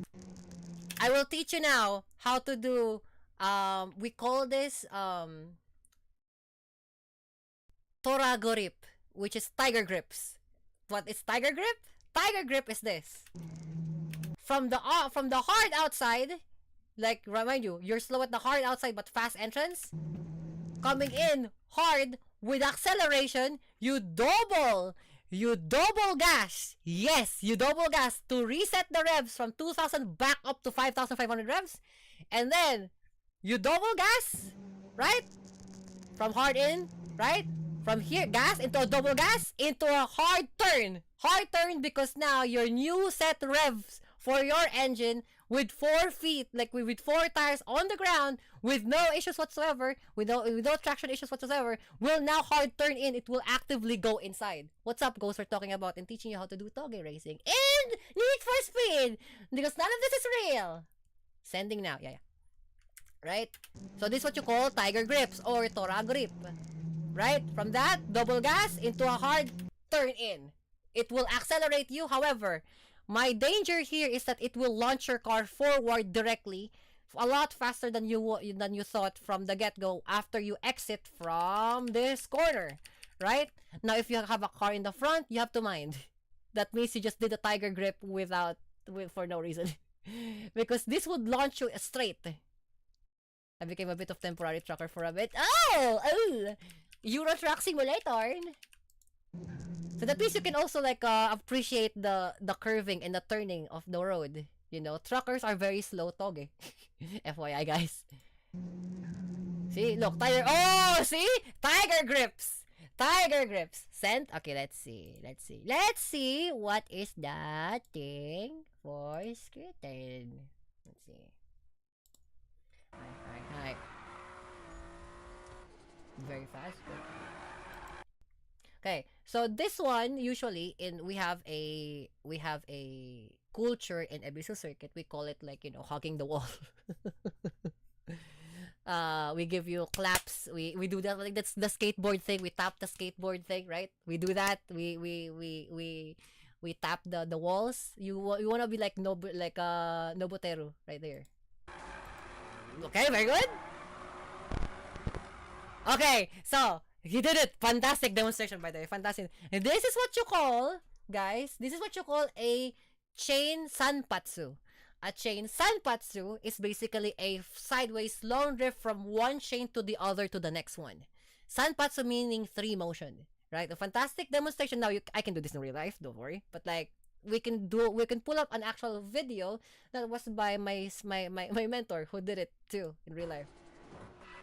So a good sanpatsu from 1 and then 2, a long 1, 2, and then come on, chain the other one. You didn't chain the other one, so that's like a nippatsu. But like usually for sanpatsu, you will also chain the right one. If you have a nitros, you can nitros straight there, and then you can like do the same thing, same idea. I will demonstrate you actually because that's a fucking sick ass demonstration. This is a real life composition of that, like the real life version of the sanpatsu. I learned how to do this in Ebisu circuit. Here you go. Sanpatsu. Here, fantastic.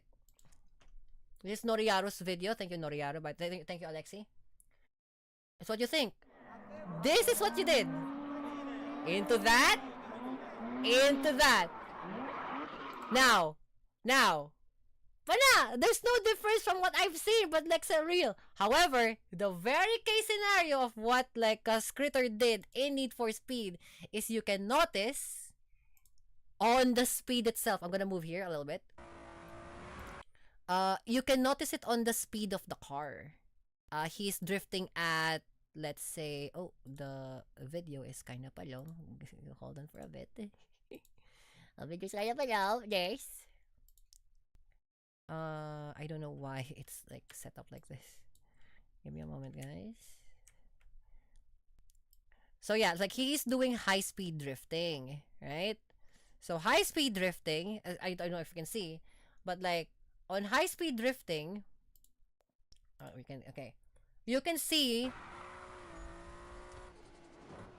yeah, there are stuff, right? There are stuff like a part like artifacts, but if we can find the right spot of the video, he's drifting at 160, 130, 150 to 170 kilometers per hour. In the real world version of that, here in this thing, they drift at 100 kilometers per hour. That's what they do. 100 to 110 kilometers per hour. 128. I saw 178 there because it was 168 to 173. So you're drifting at like more or less 160 average, right? 160, 150 average. Now, for this one, for you to do the same exact thing, you have to do the same chain thing too, right? You have to go in hard at 130 kilometers per hour. Also, shout out to my old car. Right? Paloma fucking S13. Right. See? That's a hard entry on 110 kilometers per hour. Going into a second gear to a third gear. Yes, third gear. Right? You're now reaching from third gear, holding the third gear into a hard brake, hard brake, which is usually the hand brake, you know, the thing that you have to yank. Hand brake. Sideways like that, perfect into an acceleration. But that is all containing in from 90 kilometers per hour to 110, 120 kilometers per hour. That's what we do. And as you can see here, in the Toge, not e-brake. Well, okay, e-brake, yes. But we usually use, you know, the physical handbrake. You guys call it engine brake. It doesn't make sense because your engine can also do the engine brake, but not this one. But yeah, the physical handbrake, right? We have to pull in the physical handbrake because it will bite the rear caliper or like the rear drum brakes, you know, 6-7 motion. But like it will clamp the rear and then it will try to do this, right? So on this particular scenario for the Toge, you can do that control. But usually for Toge, the only time that you're gonna do handbrake turns is when you're doing a straight, like a square turn, which is like a 90-degree square turn, or like a hairpin. He's doing it again. See, he's doing it again. See that? Long clutch. You see that? Watch the whole clip. That's fine, it's fine. I get the idea because it's not that like long. You know, it's not that long. The entire thing is the particular scenario, you know. It applies to every corner that you do anyway. Right? You're teaching me a lot because I'm a teacher. Kami sama? You know, yes. Kami sama teacher, right? Okay, so I'm not condoning I'm better than you, even though I am physically. What about the second one? The other video? I think it should be the same because it's unless you have a different dynamic in the car. W Next Gen NFS. Yeah, the 2015, nice aesthetic and Need for Speed. Whoa! Like that! That's the one! That's what you call real salpa. If you have like the third before, the two into a drift like this. Right? Very good, but the one thing that obviously not real life Twitch, is not made out, Need for Speed. Yeah. So, The only thing that I will criticize you a little bit, but basically I'm just telling you to just improve. When you're doing this, and I guess because this is the limitations of the game, in real life you must sustain this. Sustain that angle. Sustain that angle. Sustain that angle. And then if you're turning in real quick, really hit the brakes, but not handbrake. Hit the brakes. Because you will do this. You don't want to do this, the hard correction. Now, given the fact, maybe it's the limitations of the game, you know, there you go. Because you don't wanna like, you know, you're just like crab walking with, like the Evo earlier, unlike, the Evo earlier, you are crab walking, but this time around, you're crab walking on a mid-drift. You don't want to do that. Because you don't have any control on a mid-drift, correction. You don't. Like, when this happens, you don't have any control. Right? You're trying to recover into a drift again. Right? The only control you have now is on the second part that you have to do the drift. Now, that's in real life, right? On the game, again, I will just say that it's probably the limitations of the game and not, like, you know, your actual skill, because I would assume the game doesn't allow you to chain drift that long at that speed of the high speed. I don't think so. Compared with the Evo, it's okay. No, compared to the Evo is better. Because this is a really, really, really obvious, like, left, right, left, you know. Okay, left, into a hard right, into a left, right? You don't want to do that. What you want to do is you want to do corrections like this from the Evo, which is like left, right, left, right, left, right. Yeah, you're crab walking. Because that's a hard correction. That's full tilt hard correction. Now, again, maybe, and I'm giving you the benefit of the doubt, maybe it's the limitations of the game, right? We're comparing this from real life physics versus the game physics, right? So, but if you're gonna do that in real life, in Need for Speed Heat, in real life, you're gonna be correcting a little bit because you don't want to upset the car, you know. Let's look in at Kaicho. Kaicho is the master of physically and purposefully upsetting the car. You'll do better tomorrow. I think you can do better on a better game.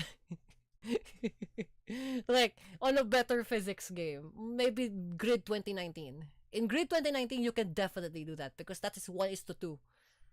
I want you to be there. If I have the game, please. If I have the game. That's just a sneak because yes, yeah. See? Look at that. This is Kaicho, man. This is my mentor. This is Kaicho. This is running free 86. Look how much he controlled.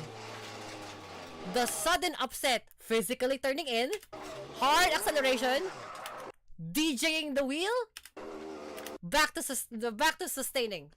That's what you can't do in Need for Speed. This moveset right here. This one. You can't do that. Not a clutch drop. Nope. Not a clutch drop. Nope. That's just acceleration. You can't do that. That's the fuck off sticker. You can actually get that fuck off sticker from him.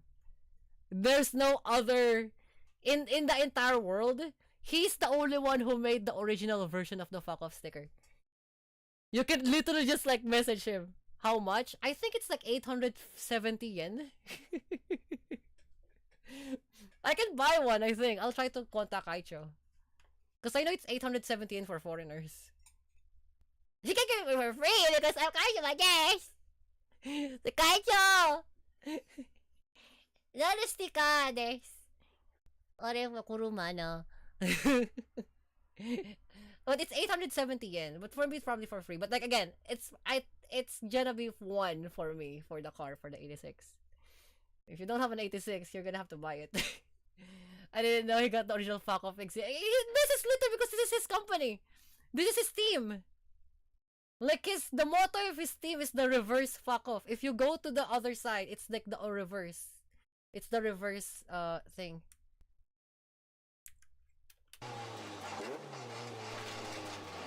See, look. Watch this shit. R32, R34, it depends of if you're good at rear-wheel drive or four-wheel drive. W fuck off team. See that? Look. Accelerate on that one, right? to increase the revs. From the increase the revs, you don't hold. It's both all-wheel drive. No, GTST. GTST. Sorry, I'll do you one better. GT. T. I'll do you one better. GST. You need to learn more. They're not just all-wheel drive. Nope. Not every R32s are all-wheel drive. GTST is that the one I have? Real-wheel drive. Shifted the brake bias to rear.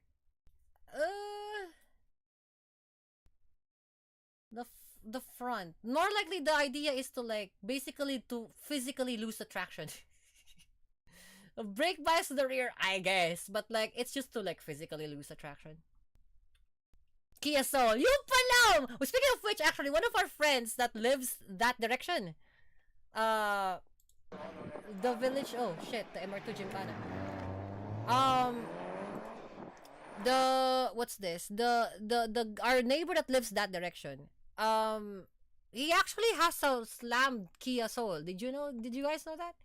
He actually got a slammed Kia Soul, like a lowered Kia Soul. That's so funny. with bronze T37 wheels. So imagine a lowered Kia Soul, right? With like 17-inch fucking wheels. 6-spoke bronze 17-inch wheels. And it's a stance Kia Soul. It's so funny looking. I love it. Because it's like, obviously he enjoys the car. He repping the hamster. Bro, he's enjoying the car. I don't want them to see my setup. Your setup? What was the setup? Okay. The setup doesn't really matter because like if it's about the car, then again it depends on what you like. If you like the R32 or the R34 with Forte, yeah, I see you. You can message freely. You can, if you want, like, cause to me, I can't say that I like the R34 Skyline because I haven't driven an R34 Skyline. I've driven an R32 GTST, right? I haven't driven an R34. I know it's fantastic. It's a fucking Godzilla, probably, giving like 350 to 1,000 horsepower, yeah, But like, I don't know. I'm not gonna pretend I know the thing that I haven't experienced yet. I know the fucking GTST fucking Skyline is a heavy ass 1.8 tons palomalom real wheel drive fucking Skyline with RB25 fucking engine. Sometimes RB20 engine. Kinda dumb. I mean, gangster shit. There's no problem with this. It's like the normal. What I would call you, Skritter? You would be a. Here. I'll give you an example. I think you'll like this. You're one of these dudes. If you run a VSKF wheels, you're one of these dudes.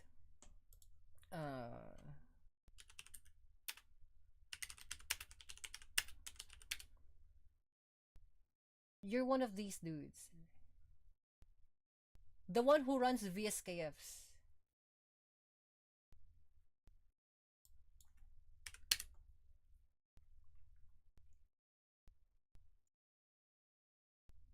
Yeah, you're like this. Vogue? No. Fucking work. You're like this. Well, mind you, but that's a Subaru. But like, they usually run in VSKFs. So these are show cars that drifts. I'm very protective about my tuning. Yeah, but like what I'm saying, you're part of the team. You're part of the VSKF gang, basically. Slammed, low down, almost car show like vehicles that can actually go drifting. We call that the VSKF gang because usually they run VSKFs. Ah, this one. These guys. You'll see it. These guys. These are the guys. They usually run Crestas, JZX 100s, Aristos. They all of them are low, full tilt low, sometimes with the, like very chromed out VSKF wheels. Yeah, these you basically you're from fucking like east side Ikebukuro. Here, they look like this. They look like this. VSKF. These motherfuckers that has these. These. They have wheels like this. Majority of their cars look like this. It's the VSKF gang. They're usually though if the one who drifts with the VSKF, usually they're fucking good at it. Like because they're from Gunsai, I think. I think they're fucking Gunsai, I think. From Gunma or Eastside Ikebukuro. Do they sponsor? They're not a company. They're like the VSKF style drifters. They're a culture of their own. Like under the branch of drifting, right? We have like the anti-stance. I'm like the competition drifters. Like we have anti-stance. We have like fucking trophy trucks level of like we don't have like low down fucking almost, you know, low car. No, we're like 3 fingers high. We're the complete opposite of you. We do high speed. Like all of us do high speed drifting.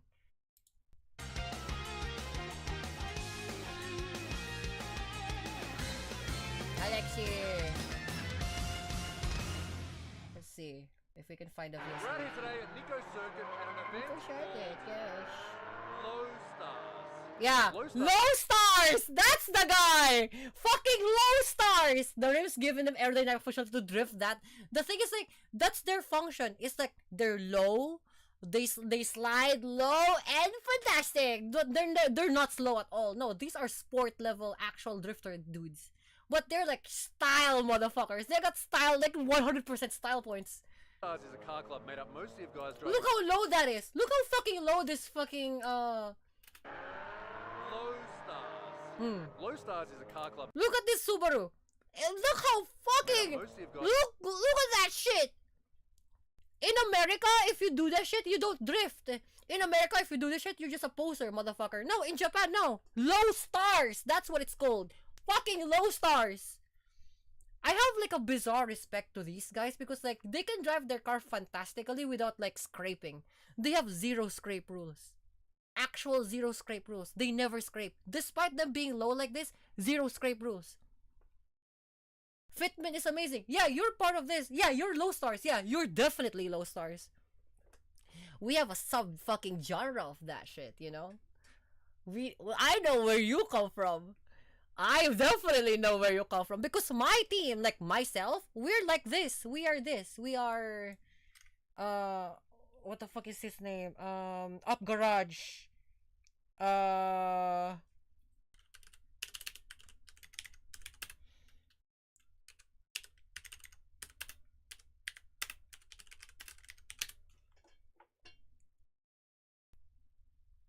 This is our style. Like our style is like more like this.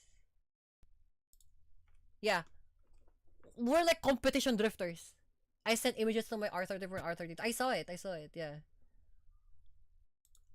You know, we have like competition like spec, which means like hold on, like D1 drift car. Let's try in like Noriaro because like Alexi is a very good like archive for this. Like he knows like this one. See? Look. This is my style. My style is like actual competition drift like spec. You see how high? Yeah, no. We are in the same culture. Well, we're definitely cool. We're in the same culture, but you are on a different. For example, we're the same music. Like we're in the same music genre, but like we're in the same music style, but you're in a different music genre. If I'm like funk trap, you are like if I'm like underground funk, you're like fucking jazz VIP, because mine is like competition drifting. Look how high. We don't have shit like fitment. We battle motherfuckers. Brazil, yeah. If you're Brazilian funk, I am Sudieri, like DJ Young Vamp, original funk or underground funk.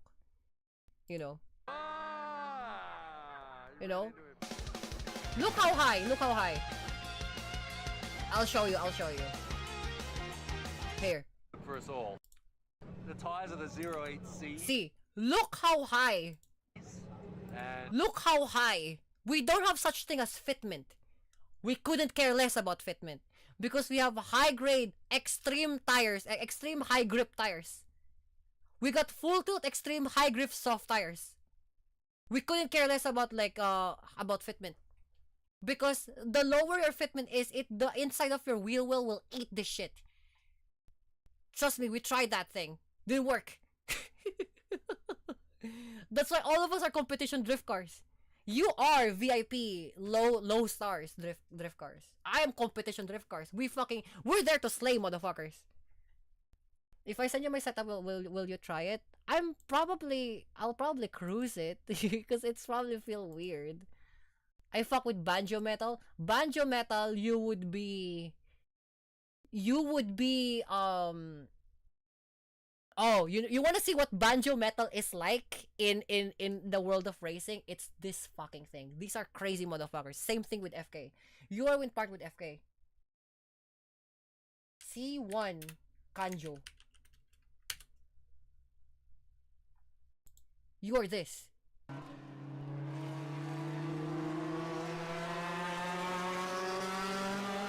Yeah, you're low stars, boys. Now, this is a different genre altogether. They are circuit drivers, but they are C1 illegal. C1 illegal, like fucking C1 chasers. C1 drivers are fucking insane. Because it needs some sort of guts. Or like, I'm ready to die. Like spec. This is banjo metal. Because what they're doing is with like fucking $400 to $500 Civics, they're putting in like, let's say a $300 to $400 fucking engines, and they're tuning the shit out of it by hand. Yeah, they're reaching in around like full tilt 350 horsepower to a fucking 400 to 700 kilograms car. Yeah, that's suicide. Actual suicide. Illegal and a laptop. No, this is full tilt illegal. Full tilt illegal. I'm not condoning this. This is one I don't condone. There's so many people had been killed by the C1 fucking chase. So many people. Because they tried to chase the same 350 fucking horsepower goddamn like 400Z. No, sorry, like the 300Z. They can like the 240Z. They can't chase the 240Z even with a Porsche. Wink wink. No, not wink wink at all. Like this is, I don't condone this. Full tilt. I do not condone C1 chasing. One of my friends who is like 7th in C1 passed away back in 2009. Full tilt. He crashed in the middle of like the split from C1 to the C3 exit and then C1 continuous. In the split of that, because he can't turn. I'm sorry. No, it was a long time ago. It's a long time ago. But like to me, that's why I don't condone C1 chasing. It's a fucking dragon you're chasing. It's a fucking imaginary dragon you're chasing. You'll never reach it.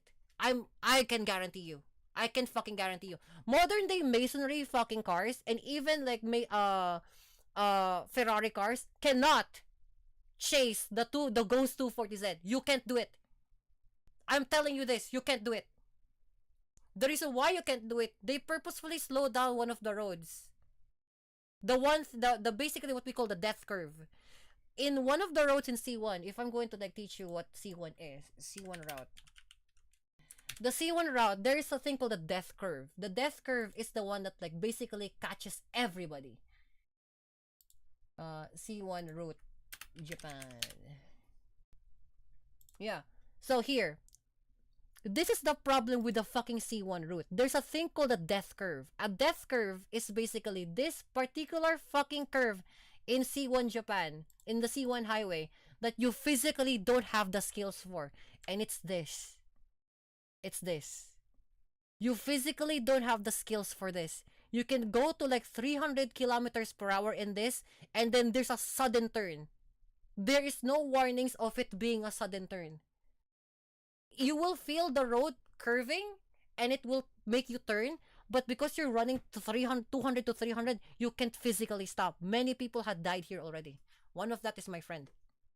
One of my friend died specifically here at this entrance because this is one that like splits, and this one is the continuous. He died here.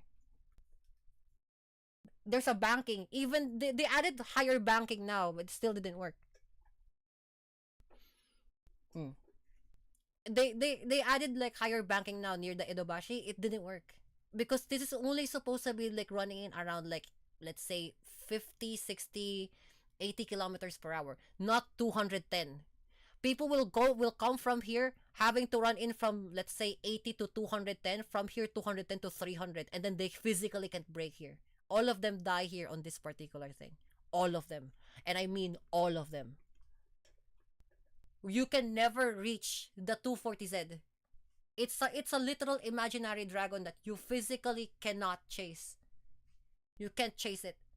Everybody will keep doing that shit.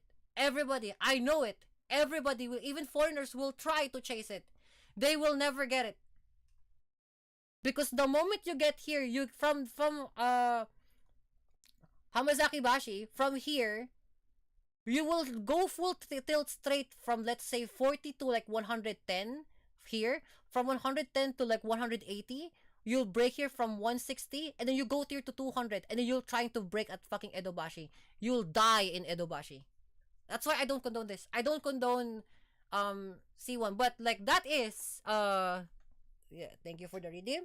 That is like the thing with that is the thing with C1 chasing, and that is like banjo metal ghost. This is banjo metal because you're driving as if you wanna die.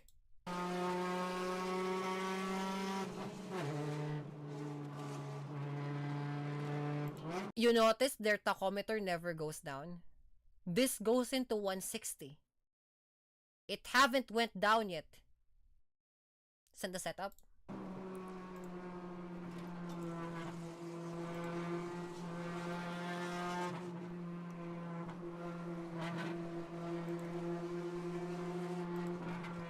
That's a very narrow.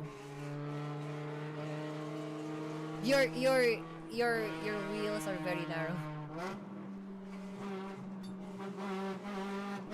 Narrow in a sense. Maybe because the game. I mean, yeah, if you're comfortable. Morph! Okay. I see. If you're going to set it up, don't show it. I'm not gonna, no. I have my own. That's why, yeah. My question, why the huge, like, high pressure? Why do you have more tire pressure? That's just like a question. If you say it's a secret, that's fine. Don't worry about it. But usually for drifting, in real life drifting, if I can compare this to real life drifting, you would want lower tire pressure so that you have more grip. But it's drifting. It's like, yes, drifting didn't mean sliding. No, it meant like the you have so much of a high grip that it's turning over to the Lorentz law. You're going over the grip edge. So now, yeah. But like usually in real life drifting, you would have like softer tires and lower pressure so that you have more grip on the floor, so that you physically can control the angle and the slip of your car, right?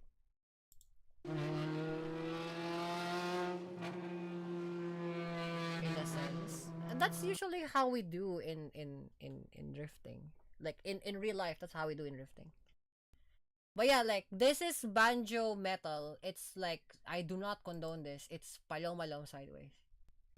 Gunsai and other toge routes is much more tolerable because you don't endanger other people in a fiery explosion. C1, especially on Edobashi Crash, it's always fiery explosion. They always end up in a fire.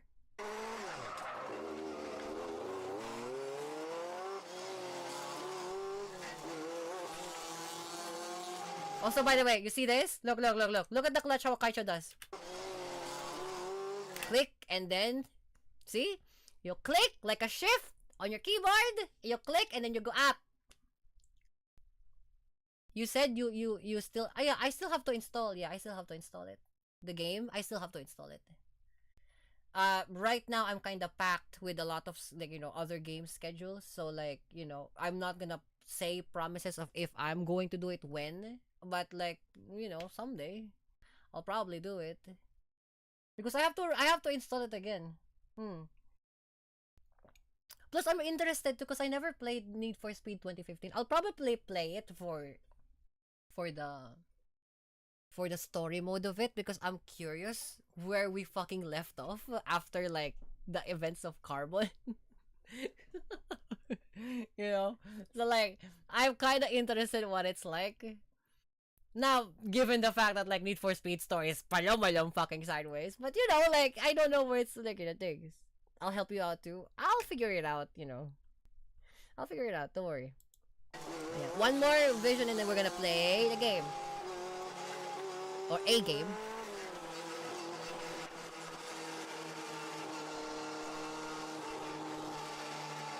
Okay, here we go.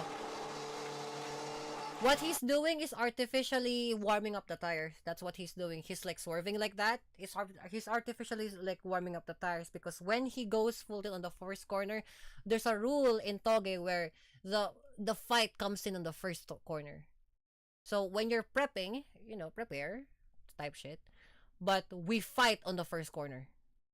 That's what's gonna happen. We fight on the first corner. A Toge drift battle is that like we fight on the first corner.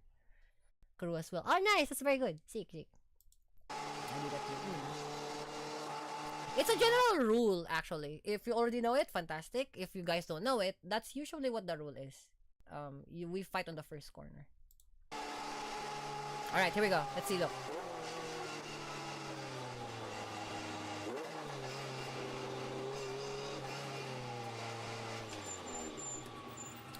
Okay, here we go.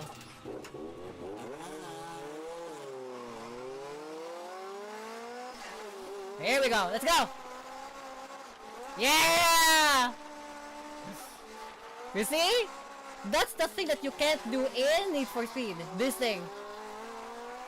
Oh, Kaicho! Oh, Kaicho! That's fucking crazy. Fuck! That's okay. First off, all of that is high level drifting. Fuck! I'm gonna like spend like another 30 minutes explaining you this. What the fuck? So much happened in a small amount of time. Fuck! Okay, counter steer. From the first counter steer, you sustain, right? That's what I want to do. I know that. From the first corner, you hold the counter steer. From that, you first hold the inside turn into a counter steer, hard counter steer into a sanpatsu, and then you sustain. You whip the car, right? You whip the car, like, you do this, right? You whip the car into, like, nudging in without having to kick in the clutch. People thinking what is going on here? Don't worry about it. Right? You notice, Kaicho doesn't, like, slam into the clutch too much. You see? It's all weight transfer. Right? He doesn't, like, clutch in, hold, and then palom. No. Clutch in so that you have high revs and then fucking go! Fucking go! Like, gas! See? All of that is like, wham! And then higher revs, and then just keep going. Without having to change the fucking gears whatsoever. You don't have to. Control is mega. This is my mentor, by the way. This is the one that taught me how to drift. This guy. So the way he drifts is the way I drift. Like me. No. You because the only unfair advantage is he's been doing this for like 4-5 decades, bro. I've been doing this shit for like a decade. You know, in real life. I've been doing this shit for a decade in real life. So he learned from Mr. Block. Bizarrely enough, he doesn't know Ken Block. He knows what Mad Mike Widette. He doesn't know Ken Block. That's bizarre, isn't it? This style is totally from him, from the fuck off style. this entire thing, I met Ken. I met Kaicho. Fantastic. We both met legends. Yeah, this entire style of like whole drifting that is now very popular, like weight transfer drifting, it's the fuck off team.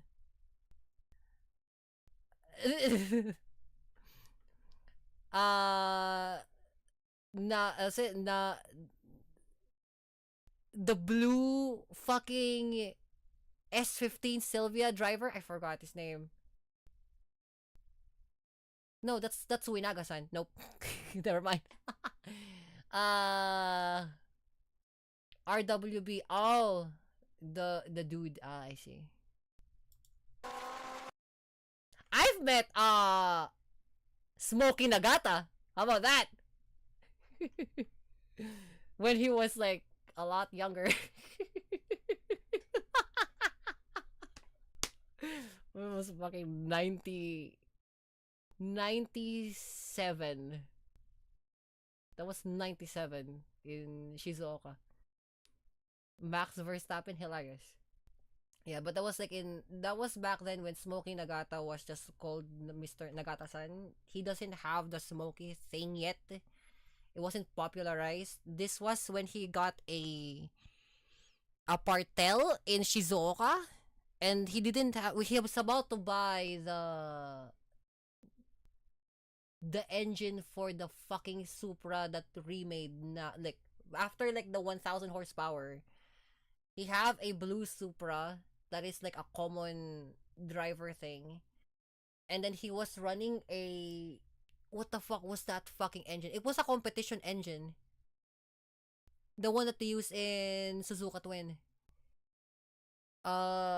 It was a purpose made because they were trying to see if they were trying to see if like the oil pressure of the engine will like not spew out from the side, like, you know, launching the fucking valves off. And then I think that was the only thing I know about. It was like a blue Supra, like an older school Supra, not like a Mark IV Supra. No. The older, like the one with the pop-up headlights. They're trying to reach like 385 horsepower or like 375 horsepower.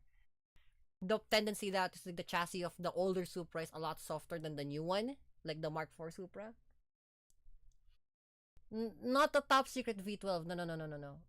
It's before that. There's just like, because before they do the big things, right? They have test cars, like commoner test cars. For example, for Kinokuni, the Drift Jimny, they have a normal Jimny before they turn it into the yellow Kinokuni Drift Jimny. They just have a because like usually for the tendencies for this car is like the crank. That's why they settled on an SR20 for the Drift Jimny for Kinokuni's car.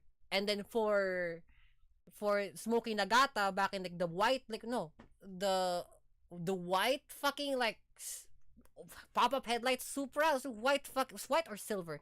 It was just a commoner car, a commoner Supra. It's not anything like fantastic.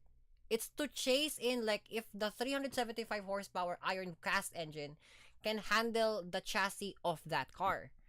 Because when it turns too high, let's say around like, let's say fucking 30 to 40 psi or some bullshit like that, the entire engine tends to like tilt, basically yanking the, for example, if this is the two bridges of the chassis, the engine bay, this is from the wheel well of the left, this is the wheel of the right. If the engine goes like this, it pulls up this side. So now the car, if from the front, it's like this. Because this right side is a lot higher because the engine tends to do this. So the car tends to like, skew like that. And because it's an iron block engine, it tends to just like have way too much torque to like flip the entire thing. We're so gooning for this. Makes sense. Yeah, that's why that's the only thing that I knew about Smoking Nagata, Mr. Nagata-san back then. And then for Suminaga-san, basically Suminaga-san is like basically taught me how to like do what the problem with the fucking SR20 engine and why Americans fucking hate it. They hate like the the fucking 4 and or 6 banger SR engine, I guess. And no, yeah, that's why they had like the KA more. And I'm like, what? What's the problem with the fucking SR20 engine? Why no? Why the hate? Because it only has 350 horsepower. That's it. You cannot push in any more higher. Well, technically, you cannot push any more higher in America without having to import Japanese parts. But SR20 is so fucking common in Asia. KA engine is a lot fucking harder to find than than the SR20 engine. That's the point. Some people, we broke in like 400 to 750 horsepower on the, or 550 normally on a fucking SR20. It's just the fact that like their parts that they can get for the KA doesn't have that much part for the SR. The hate came in because they cannot attain what they don't have. You know, and that's, I guess that's like the valid of the hate, I guess. Because everyone knows that like the SR20 is fantastic at like low torque, high rev fashion, which is usually drifting. KA is like high torque, low rev, good for drag racing. That's kind of the point. If you have high torque and low rev, then you can drag that shit. That's why it's like a fucking 6 banger, like a V6. But like KA is a V4 or a V6, I think. I don't know anything about KA. But I know SR is like low torque, high rev. It's almost like a fucking K20 engine from the Honda. Really high revs. It's happy around 8.5 or 9.5. 9.5K revs. And then it does a lot of work on the rear, especially if you have a drivetrain. It likes to do that shit. That's why I have an SR20, like an SR20 single turbo JS13, and then a single turbo no, sorry, a naturally aspirated S15. I NA'd it because like I noticed that you have so much fucking issues with turbos. I like turbos to the point I hate it. Because you can't fucking use it and then you cannot just stop it. Did you know, for you guys who don't know, did you know that if you have a high revving turbo and then you use the entirety of the 9,000 fucking 9,000 to 9,500 revs of the engine with a turbo in it, did you know you physically can't turn it off for that next 10 minutes? Never had an issue with it. Cars for hours and hours with it. What the fuck do you think I'm Kami-sama for? Tamp. Never had an issue with it, to be honest. Modern day engines aren't like that. No. Older school engines are like that. They're very finicky. I didn't like the SR20 with the old school fucking snail on it. Because it tends to explode when you just stop the car. It doesn't like fast cooling scenario. It doesn't like it. It will physically crack the spool, like the you know, the housing. It doesn't like it. Like the engine from the 240 SX. Oh, like the S14? The S14? The twin of the S14? I get that's a problem. Yeah. The 240 SX is a KA.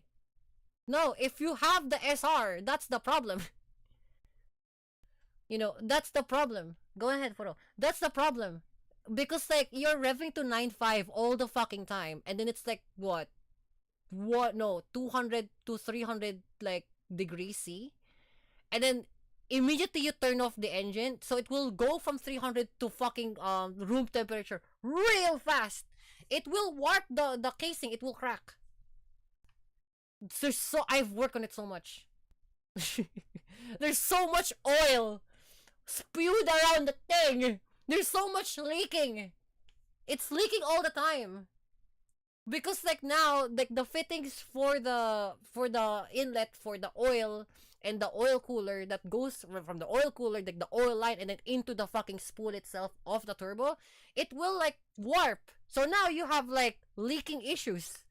And even if you seal it with Teflon, if it warps a different way again, it's gonna leak anyway. That's why I switched from turbo, from a single turbo to an NA. And then I learned how to drive NA. I learned how to limit my power with NA. And then I learned how to increase my power in NA. That's the thing. Because I know a lot of people would like go for a double turbo and like fucking like a bi turbo or a single turbo or supercharger shit. Yeah, none of you motherfuckers can maintain or a higher power with a fucking NA. None of you. I'm staying with twin turbo. Yeah, but it's also a headache. If you have a real twin turbo, it's a fucking headache. That's why, like, especially if you have a high hardworking, are you sure? Yes. If you have a high hardworking twin turbo that you like always drive around full tilt all the time, and then you stay at 9.5, if with your modern day car, probably it can sustain it. It's not gonna warp. I'm sure I can handle it. No, you can handle it. The car can't. What the fuck do you think BMW leaks? Like from 15,000 kilometers, a brand new BMW fucking leaks. You know. Because of like again, like the normal BMW that is like, let's say an M3, right? Or like an M5 and M4. And then you always daily drive or like you spirited drive it a lot, right? At around 10,000 to 15,000 kilometers, it will start to leak. And usually it comes from the turbo.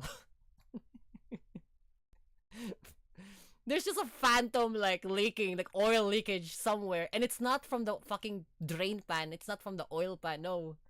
It's not from the engine either. It's not from the heads. No. It's always coming from the turbo. And then you come in, it's like, fuck. And because it's warping. That's the thing. The turbo can spool up really hot, and then it's cold, and then hot again, and then cold. Physics fucking tells that. Now, if you have a double twin turbo setup, let's just hope you don't have fucking oil leakage issues. You know? Let's just hope. Because, like, for I know this, for 1Js, for a twin turbo 1J, same thing. Twin turbo 2J, same thing. An RE engine, same thing. An AG, same thing. An SR, same thing. A K20 that is twin turbo, same thing. Super, same thing. Or a big gigantic turbo for a K24 engine, specifically for a K24. So that is from a Honda Civic FL5 FK8. With a gigantic fucking turbo, same thing. All of them leaks. How's the GT86? The GT86 burnt. I have now a GR86. And I didn't have any problems with the 218 horsepower F820 engine. But the F824 is a lot better. It's a lot better than the... Because like the dip. The problem with the GT86, it has this fucking dip. When you go to like 3.5, it goes from It's so stupid. I don't know why it loses power on like 3.5. From like 0 to 2,500 revs, and you go to 3.5. Why? What happened? So I got the GT86 from Japan to here, and then I had it fixed to a shop here that is unknown of a friend that I know of. They were trying to re-weld the inside wall from like the engine bay is right here, fuel rail is right here, right? And then they were trying to fix something here. And then the acetylene kind of like tipped that way, so it literally cut off one of like the fuel lines. It burnt the entire engine bay. I sued them. I sued them all the way to hell. And then they had to pay the charges, and then I had to contact Toyota. At that point they were transferring over from Toyota TRD to Gazoo Racing, and then I contacted my agent from GR, and I told them, like, by the way, the one that was gifted to me in Ebisu Circuit, the GT86, like the GT1, like the GT86 GT1, it got burnt here in the Philippines. Is there anything that you could do? It's like, oh, we can send you our 2024 first GR from the new factory. Just send over the remnants, the carcass of the old GT. We'll use your old frames, and then we'll install new new VIN and new chassis pieces so that we can rebuild the FA24 from the GR from to the GR86. So buy skeleton from like the rear end of the car, right? From front to here is all new GR parts. From here to here is all GT parts. This is like an older school chassis. That's why it has two VIN numbers. It has a VF1 and a JF1 engine. I know JF1 chassis VIN and a JF5 chassis VIN, because like the JF5 is here, the JF1 is the GR86, which is I'm the only one in the world who has a hybrid of a GT and a GR86. Can we see it? It's downstairs. It's downstairs. It's this thing that I showed you. The king. This king. From the Instagram. I'm the only one in the world who have a JF GT / GR86. Like this thing. See? I'm the only one who have this. Because like the chassis, if you remove the rear fenders and then you just remain the chassis is literally from a GT86 1. Not a GT86, not a GT1, no. A GT86 1, which is like the Koki, no, the Zenki version of the GT86. So from here to here is a GR86 from the engine bay. From here to here is a GT86 chassis. And then all of it is like fitted well to the new fenders and liners of the GR86. So this is my very unique vehicle. I love 86 Chan. 86 Chan, baby! Yes! Half and half, there's like a soul of 86 Chan there, you know. Half and half, there's a soul of 86 Chan. You know, that's why like, you see this? I'm never gonna make this like flush. No, never. Anti-stance. Full tilt anti-stance. I need that like travel. I need the wheel travel that high, especially when I'm togging in rocks and sand. You know. It's bizarre because if you look at other GT86s, it's a little bit flush, right? If you look at the other stock GT86, it's a little bit flush. Mine is like really high. Because like it's using the suspension of the new the GR86. It's the new suspensions of the new GR86 fitting into the chassis or like the rear chassis of the GT86.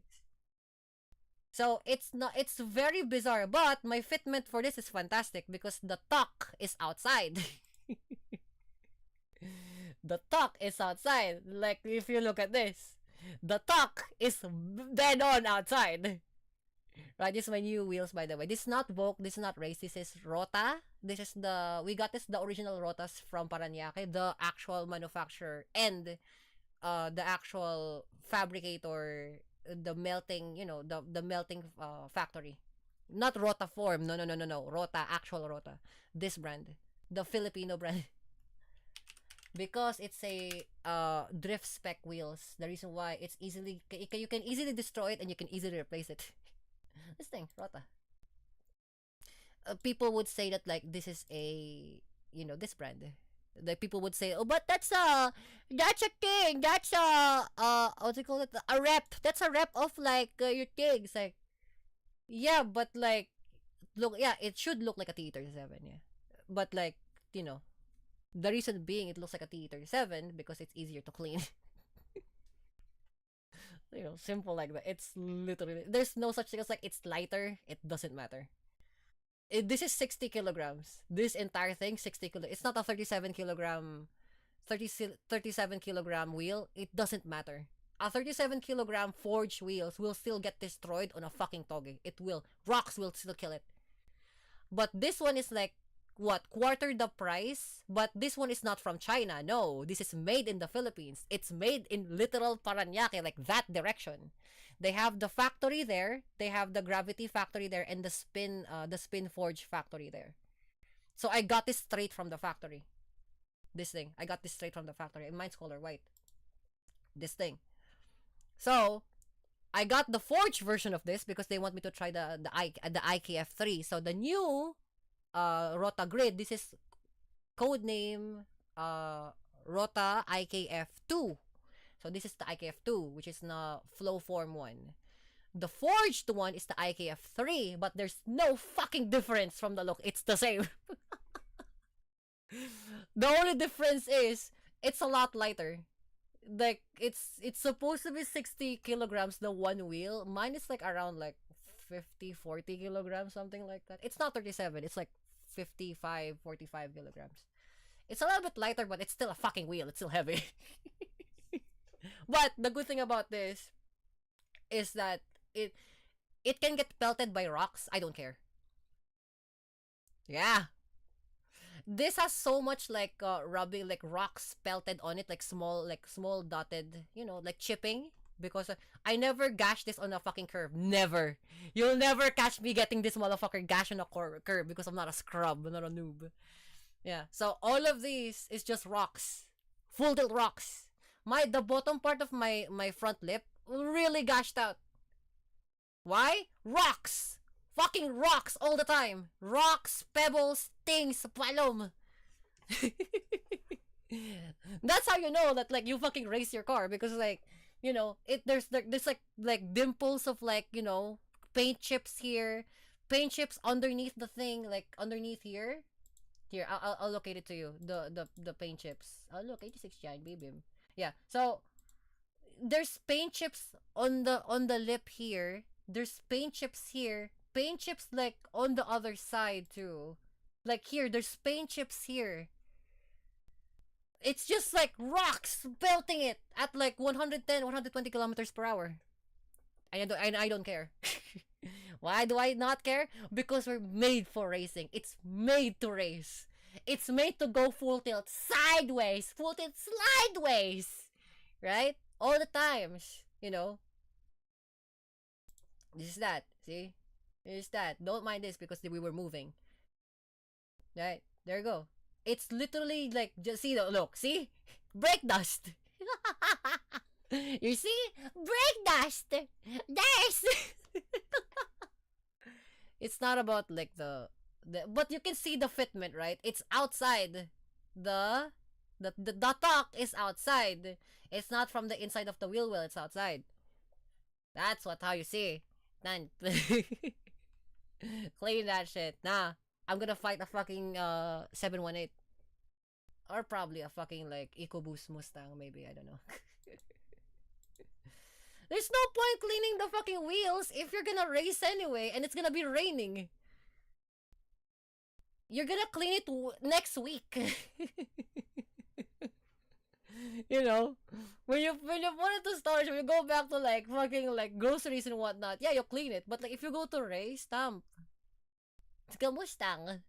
I like a Mustang. It's pretty sick. Mustang, Shelby's, what was the other one? Camaros. There you go. Camaro. And the pony cars. Bizarrely enough, I have a bizarre fascination with pony cars. Like, they're very just insane straight line monsters. They can't turn. Straight line monsters. Hilarious straight line monsters. They're literally like horses. Can't turn. Horse. Can you say centrifugal supercharger? Centrifugal supercharger. There you go. Anyway, we got our game. Our game is... I don't know why you're laughing. Nothing is funny. So dumb. You know that? Palom. You're so stupid. Tama siya, Barbie. Hey, hold on. Give me a moment. There's...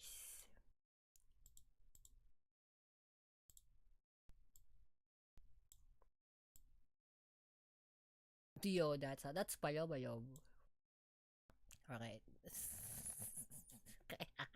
We're gonna play something that is Palom. Thanks. I like you guys. Some people, all of you know already what game we're playing. I'm following you. The official. Okay, nice, very good.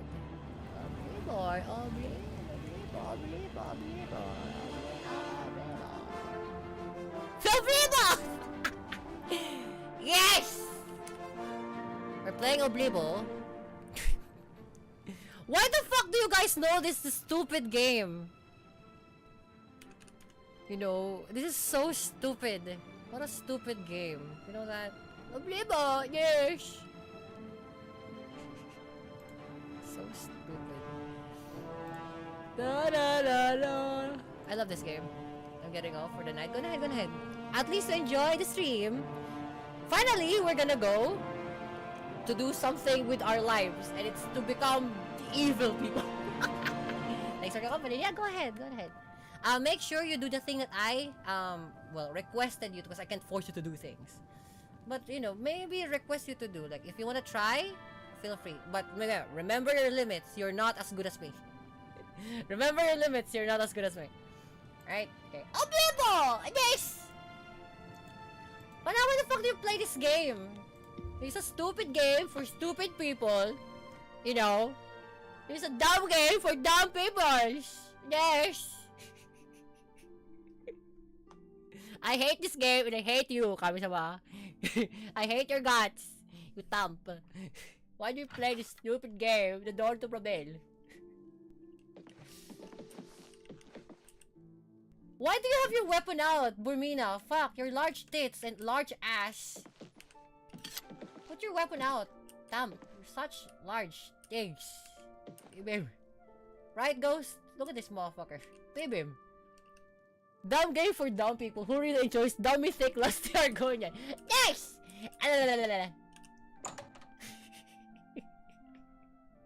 Fucking stupid game. Why are we playing this stupid game? Palom Libo, yes. What are we yeah, we're supposed to do we're supposed to do Knights of the Nine. Knights of the Nine. You sleep rather soundly for pinoliving things. I'm gonna grow up your fucking ass and tits, Fermina. You know that? Oh fuck. What are we supposed to do? Thump. Oh yeah, the Mythic Dawn. Them hips would make me forget things too. Thump. Joffrey wants to talk about Boros in the Luther Broad's boarding house. With the Imperial City, the enemy's Amulet of Kings, and the Barons and Leeds and get it back. No. I pray that the way trying to.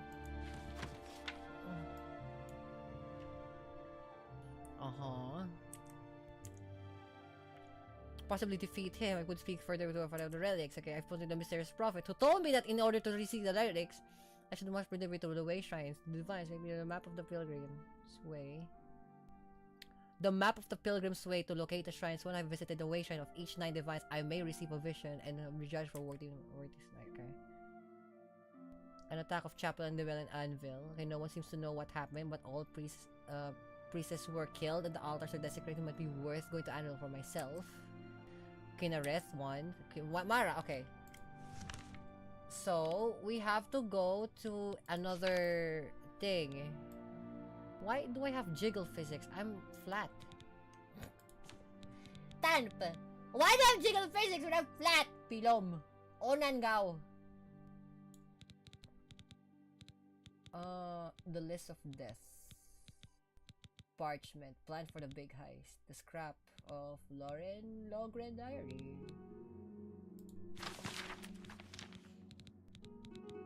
Where's the note?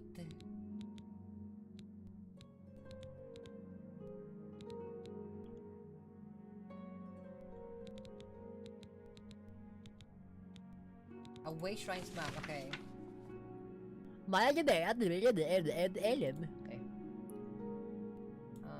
Okay. RKO. One of the flabby cutting boards? That's Piroliming! That's sideways! Don't say that! That's Palom! How dare you? How dare you say that to me? Yes. Ah, there's Zenithar. The Shrine of Zenithar. Okay. So we're gonna go to the Shrine of Zenithar, the Shrine of Talos. Shrine of Akatos. So dumb. So dumb, Panayo. Do you know that? You're Palom. I'm smart, you know that. Ghost, are you good? Are you good? You wear the shadows well. What's up, are you good? What do you mean? Shadow hide you. Hey, babe, how are you? What is your wish? You who has been blessed by Our Lady's voice. Oh, he doesn't say the star bearer now. Can you bear my star inside of you, Palom? We threaten no one. What do you mean? Farewell, Star Bearer. Thank you. There you go. I will bear us. You will bear a star inside of you after I'm done with you. That's for yum. Okay, so around here, the inn of Owen, Rufio. Kill him. We're gonna do. We're also gonna do. Fucking. The Dark Brotherhood. Wait, should we do Dark Brotherhood first? Then Knights of the Nine? I think we should do the Dark Brotherhood. We should be evil first. And then we become heroes. You could do your penance to the gods' forgiveness. Guys, you choose, guys. You choose. I have prayed to the wayside of Deitar. We should be evil. Fuck it. We should be evil first. Fuck it. Become Ebel. We just played Diablo, so Ebel. I was sleeping and visited Lucian Lachance, the first representative for the Assassin's Guild knows a Dark Brotherhood. He said that if I will join his family, I must go to the Isle of All and find a man named Rufio. Kill him. If I simply leave Rufio alone, Lachance will never visit me again. Okay, Rufio Lachance! Lucian Lachance will not visit us again! No! Come smart me. I like Lucian Lachance. Lucian Lachance. Oh yeah, by the way, we can fucking addict to the screen.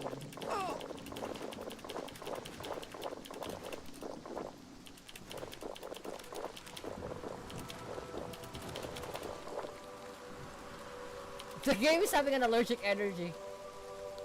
The game is having an allergic reaction. Where's some diners?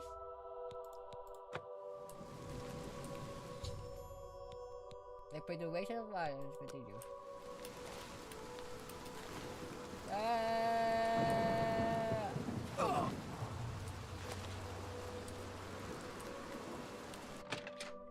Lucian Lachance will not visit me again. We don't want that. Here we go. The path of no return. We got plenty of rooms if you want one. Ain't nobody staying here these days except old Rufio. Rufio? Who's that? That's a horrible name for an inn, I know, but I just can't bring myself to change it. Besides, I like the sign. Besides, I like the sign. Rufio? Who's Rufio? Rufio? He's an old codger. Been living here for a couple of weeks now. If you ask me, he's hiding from something. But what do I care? He pays his tab. His room is downstairs, in what I like to call the private quarters. He's Use the Gunner that hatch quarters. in the floor over there. But don't expect a warm reception. Probably it will be a warm reception. Only quality goods for Can't sale fucking here. see me. What can I... What can I eat?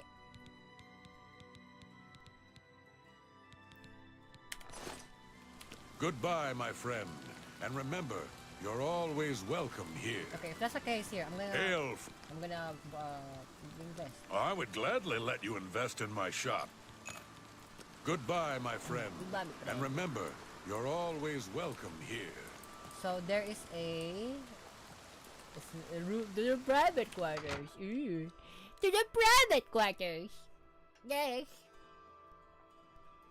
Oh wow, that's a huge ass fucking quarters, bro. How much for a hard fucking room?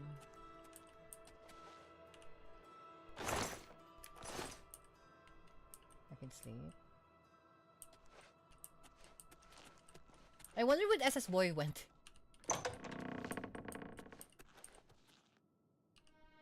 Wake up. Who are you? What do you want? I ain't done nothing. Why are you looking at the fucking right? Why are you looking at the right? Oh, but you have Rufio. No, please. I didn't mean to do it, you understand me? She struggled. I told her to just stay still, but she wouldn't listen. I had no choice. Don't go.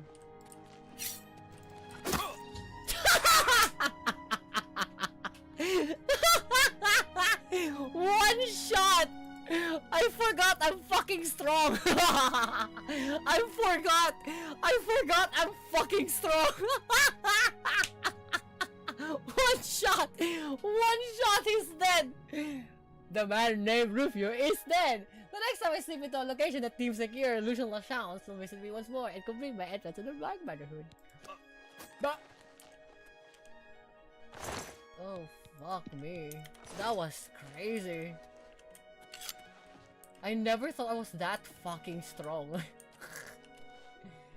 Jesus. So much for the private rooms. Let's get them smell soon, real quick. Let's sleep on his leg. You know what? Hold on. Rufio, come here with me. Rufio, come here. Come here, my boy. Come here, Rufio. Come here. Let's sleep. Let's sleep, Rufio. Let's sleep. You will be with Ghost. You will be going in with Ghost. You know, you're gonna sleep with me here, Rufio.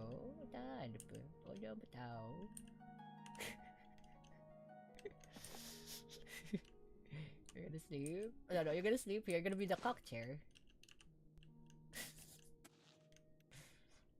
While we fuck the shit out of Bermina, you're gonna be here with a cock chair. You're gonna be looking at us, drilling Bermina. But then it's scoped. You know that? You're fucking sideways. You like your drift cars, fucking sideways. You thump. So, the deed is done. The deed is done. How do I know this? You will find that the Dark Brotherhood knows a great many things. For you are now part of the family. Okay, now what? Now, you embrace your fate. Starts in the battle. For the slaying of Rufio is the signing of a covenant. The manner of execution, your signature, Rufio's blood, the ink. As a speaker of the Black Hand, I directly oversee a particular group of family members. 4, 5. You will join that group and fulfill any contracts given. Okay. You must now go to the city of Shadenhall, to the abandoned house near the eastern wall. You seem to Enter like the hate basement Shadenhall. and attempt to open the Black Door. Black You will be asked a question. Answer thusly. Sanguine, my brother. You will gain entrance to the sanctuary. Once inside, speak with Ochiva. We must now take our leave of each other, you and I, for there is much work to be done. My favorite character in this one. I'll be following your progress. Welcome to the family. I deserve such a chance. Such a gangster. Fucking gangster shit. Covenant. A Rufio. Rufio lies dead. Well done.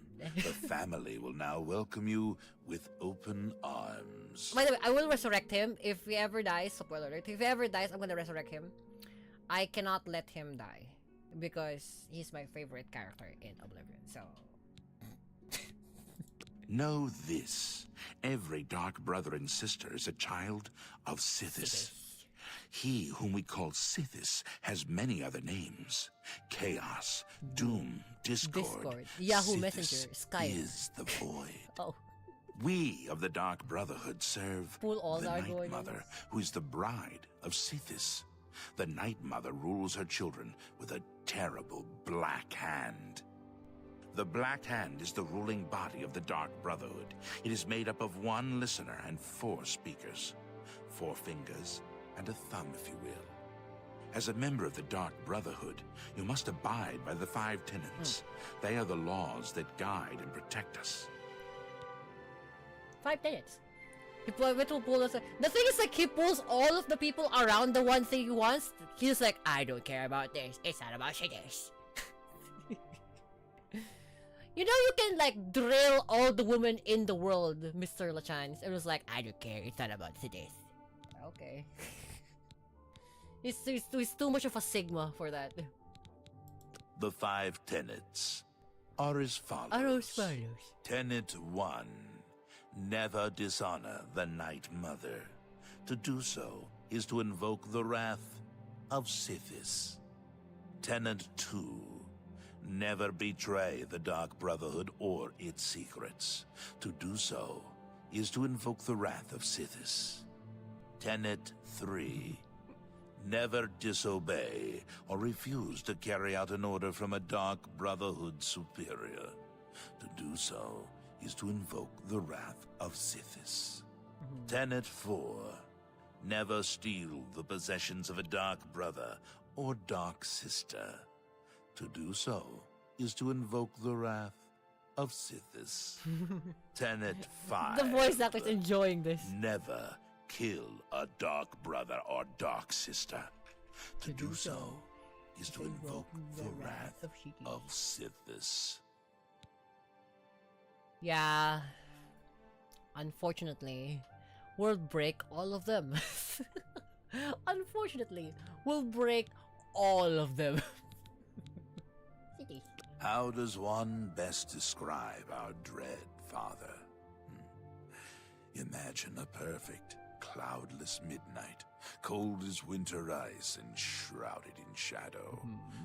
That is Sithis. But he slays. He literally slays. Oh yeah, he fucking slays them. It was like, yeah, girl, slay. And it was like, whooshing, head on the floor. Not like that, Mr. Lachan. It's like, it's for the city. Like, oh. This is my favorite line, by the way. My favorite line. Dear sister, I do not spread rumors. I create them. Mr. Lachance! Mr. Lachance! Help. Inventory. Look at him. Fuck! Look at him. Naked. Crashes the game. Shit! I'm not supposed to like slay him naked, Palom. It breaks the game. Fuck, every time. I hate this game. Yes, I did. I did invoke the wrath of Sithis. That's right. You see now why I like this game. You see now why I like this game. Fuck me. I have invoked the wrath of Sithis. It's so dumb. You're so stupid, Palom. You're so living. Took a contract out of her game. Palom! No! Tampon and go!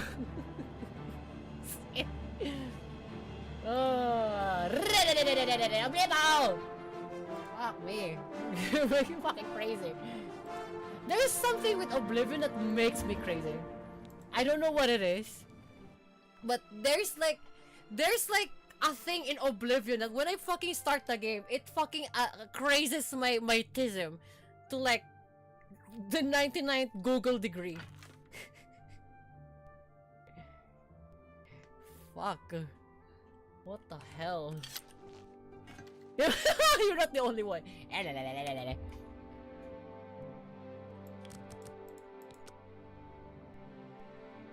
Just as a presence here, So, the deed... Yeah. That one. Now, we must... 10... Weep...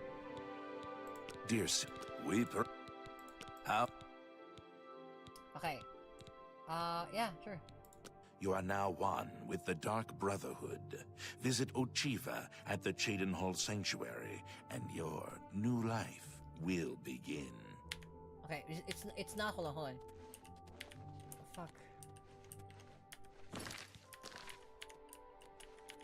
I cannot access the. I can't access the.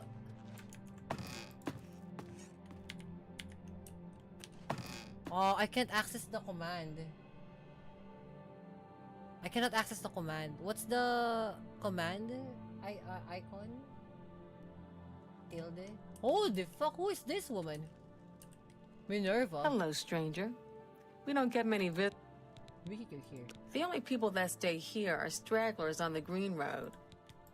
Not a lot to tell. He doesn't much like company, and spends most of his time in his room. Where does our food come from? The Heartlands. The Heartlands. Bye now, sweetie. I look forward to seeing you again. Wow, you're so sweet. See that, Bermina? She fucking calls me sweetie. I will bed you to the keg. Palom. What the hell? I don't know why it broke the game. Fucking makes no sense.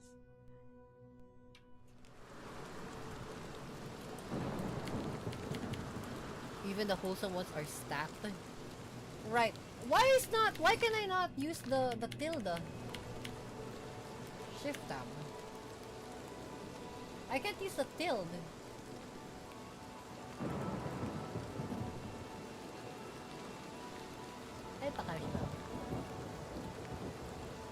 I can't use the tilde. Why not?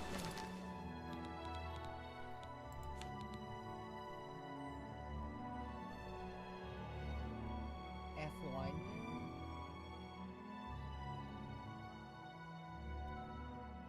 Yeah, odd.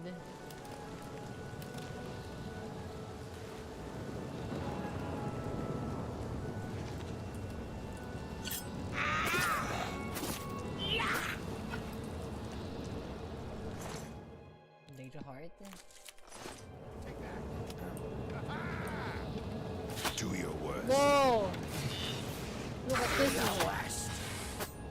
Spider Danger.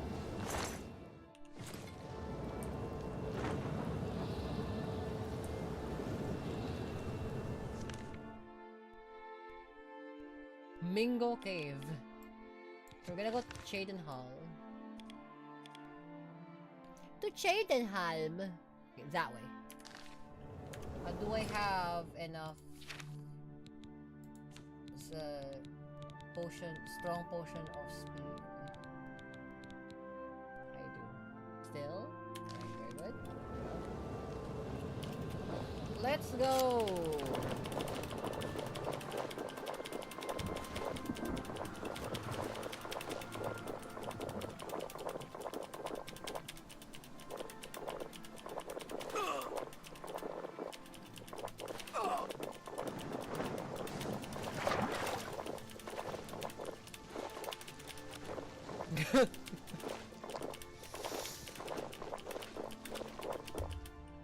You can't drink any more potions right now.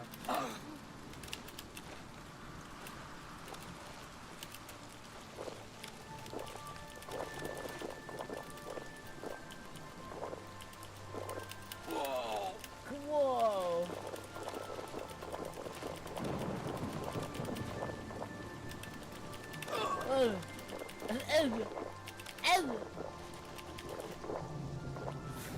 I have to be stopped by a wall, or else I won't stop jumping. Like I saw the inside. Stop moving, you damn palom!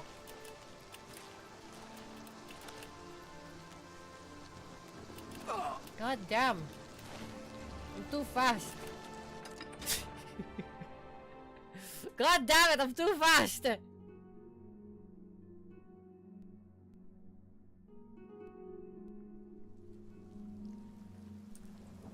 What's up? What's up, Armina? Rope.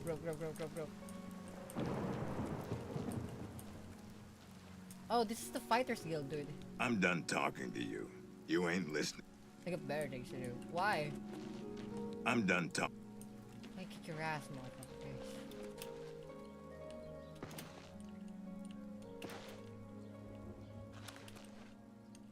Oh. Was it like a door?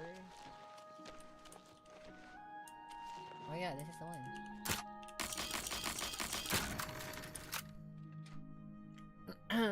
This is the thing. I have like 2,033 lockpicks, right? Sideways.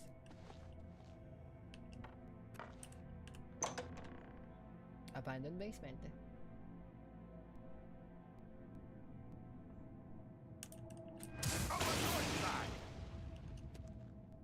Did I hit you? Sorry about that. Ooh. What is the color of night? Sangri, my brother. Every day, Mr. Green, my brother.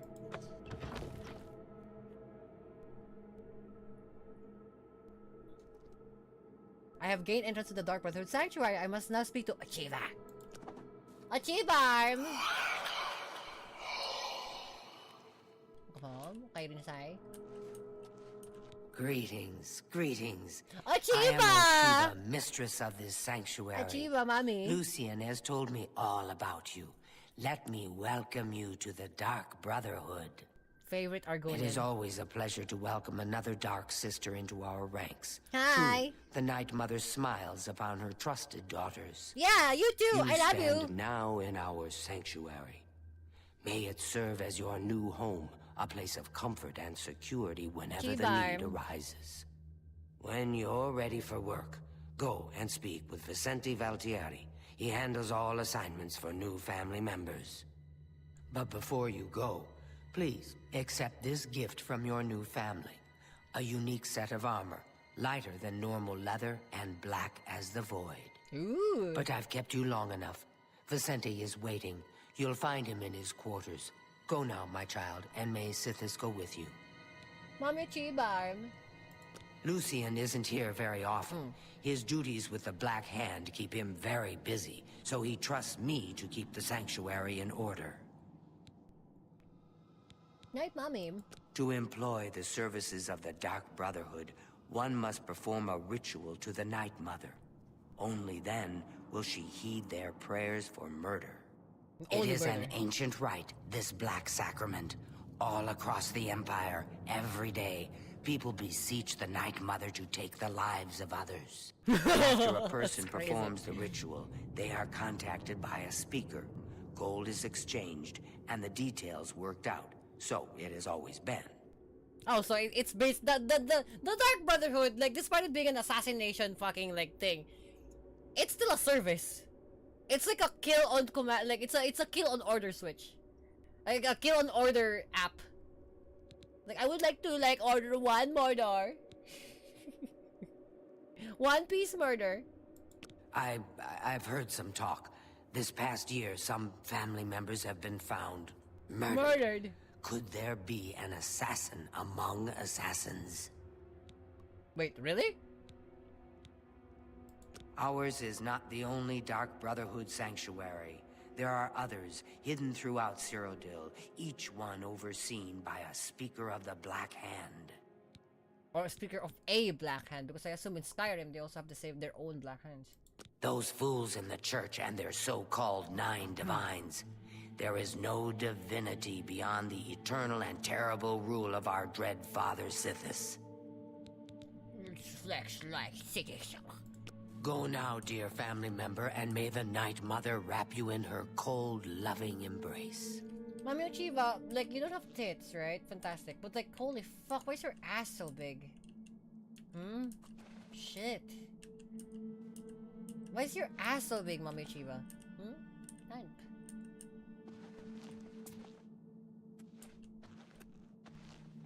Welcome, dear sister. So good to finally meet you. I hope you're getting along all right. If you need anything at all, you need only ask. Who are you? I will always think of Lucien Lachance as my savior. When he found me, I was living in a gutter, an inch away from death. I owe him everything. Really? I've always wondered who the Night Mother really is. Some say she's an old woman who lives somewhere here in Cyrodiil, but I'm not so sure. Don't tell anyone else, but someday I'm going to have Ochiva's position. Really? Just you wait and see. Lucien Lachance knows real talent when he sees it. I mean, if you're gonna be better than Mami Uchiba, but you know, you're kind of crazy as her, so why not? Have you ever lived on the streets? Struggled to survive? Yes. The sanctuary is my home. Here I have the safety and love I've searched for all my life. Sometimes right before a kill, Sithis speaks to me. Yeah, you're crazy. He whispers in my ear and fills my heart with the joy of suffering and death. Good luck, sister. I hope you don't get killed. Guys! Guys! Fuck! Stop! Let's get this over with. Fearsome than you. This is the part. Let me know! Stop!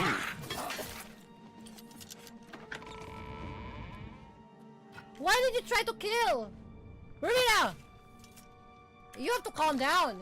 Hold on. Let's calm her down. What the fuck is her problem? So we just nobody died. Calm the fuck down. Major, calm the fuck down. How about that?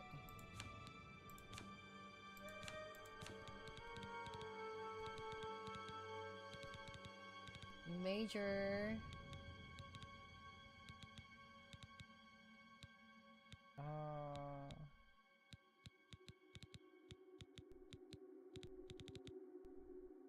Yeah, here. Illusion of 26. Illusion? We need to calm her down. Calm on touch. Charm. Target. How about this? Alluring gaze.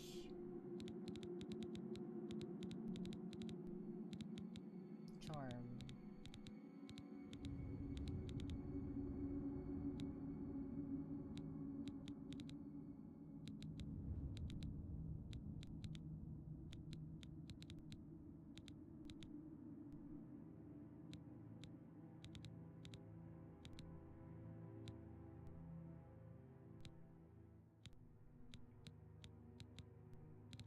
Yeah, we need to calm her down. Not demoralize. We have to like calm.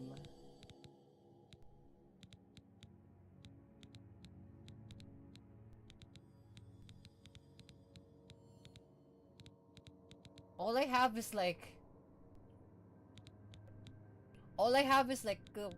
fucking killing like things.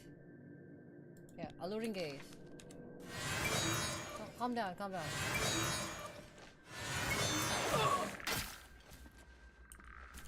She gotta calm down. Not rage, the other one. The opposite.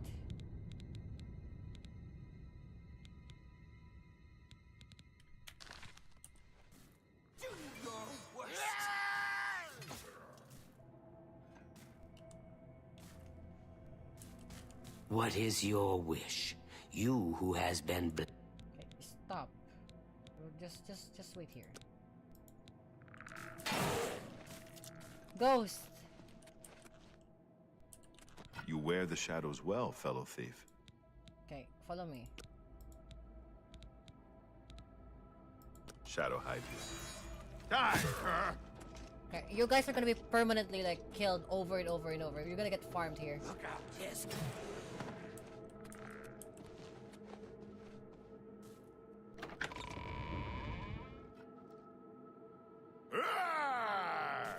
What is your... Hey, follow me. Chief Arp, can you like calm down this too?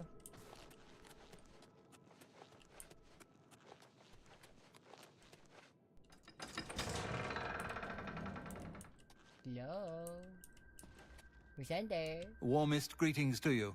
I trust you've already spoken with Ochiva? Yes. I am Vicente Valtieri. I provide assignments for all new family members. Okay. Please, do not let my appearance unnerve you. You're The vampy. needs and tenets of the Dark Brotherhood come before my own needs as a vampire. Now, if you're ready to get to work, I can provide you with your first contract. Alright, what do we do? Hold on. Listen to challenge. When I first joined the family, this sanctuary was controlled by another speaker. Lucienne took over when she was killed while fulfilling a contract. Oh, really? Interesting. She. The Night Mother speaks to only one member of the Dark Brotherhood, the Listener of the Black Hand. And when Our Lady speaks, death follows. Of course, this is a contract. The Count of Skingrad is not all he seems. Let's just say I'm not the only one who enjoys his evenings. Because you're vampy. This sanctuary has been here since before even I joined the Dark Brotherhood, and that was 200 years ago. Holy shit! You've been here for like fucking 2 centuries? Damn. A contract is a secret pact one enters into with the Dark Brotherhood. They provide us with gold, and we remove someone from existence. A contract is fulfilled by a skilled assassin such as yourself, who keeps the Dark Brotherhood's end of the bargain. So it has always been. While carrying out a contract, you may have the opportunity to earn a bonus if certain parameters are met. Now, let's begin, shall we? Okay. I'm not sure how you feel about pirates, but you've got to kill one. A captain, in fact, on his ship, surrounded by his crew. Interested? Go ahead. Excellent. Excellent. Here is what you must do. Go to the waterfront district of the Imperial City. There you will find a ship named the Marie Elena. Board the ship and find its captain, Gaston Tussaud. He'll be in his cabin. Eliminate Tussaud in any manner you see fit. Right. The pirates have been moving a lot of cargo on board lately. You may be able to smuggle yourself on board in one of the packing crates. Oh, and one more thing. Get into the habit of asking your fellow family members about any current contract. Their insight may prove invaluable. Woo! Eh? Sithis is the darkness of time immemorial. He is no Daedra and dwells not in the realm of oblivion. No. Sithis is something altogether different. Yeah, because it's a void. Palo. Vampire. I was stricken with vampirism 300 years ago, 3 while on an centuries. expedition deep into the ashlands of Vardenfell. For nearly 100 years I hunted in secret, until the Dark Brotherhood found me. Now I have a family that accepts and even values my unique gift. This motherfucker's Perhaps been in the alive for 3 future, centuries. when I feel you have earned the right, I will offer you a chance to become a hunter of the night. Oh, don't worry. I don't want to be a vampire. But an interesting factor though, because we might become a vampire. We might get fucking homophilia, polyphoric, so you don't want that. As a pirate, Gaston Tussaud has certainly spilled his share of blood. Someone wants revenge. Obviously. And they've hired us to extract it. Alright. Okay. You too. Yoto. You sleep in a sleeping slab? That's malum.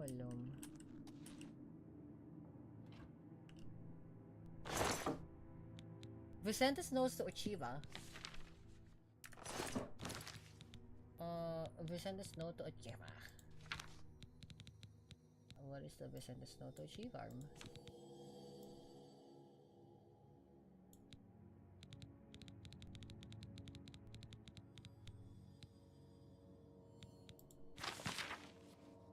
That damn fool, Antonetta, and her experimental recipes, as if the stench of her cooking weren't bad enough. Last week, she made a particularly offensive dish consisting of mandrake, onions, and garlic. Oh, because it's a vampire.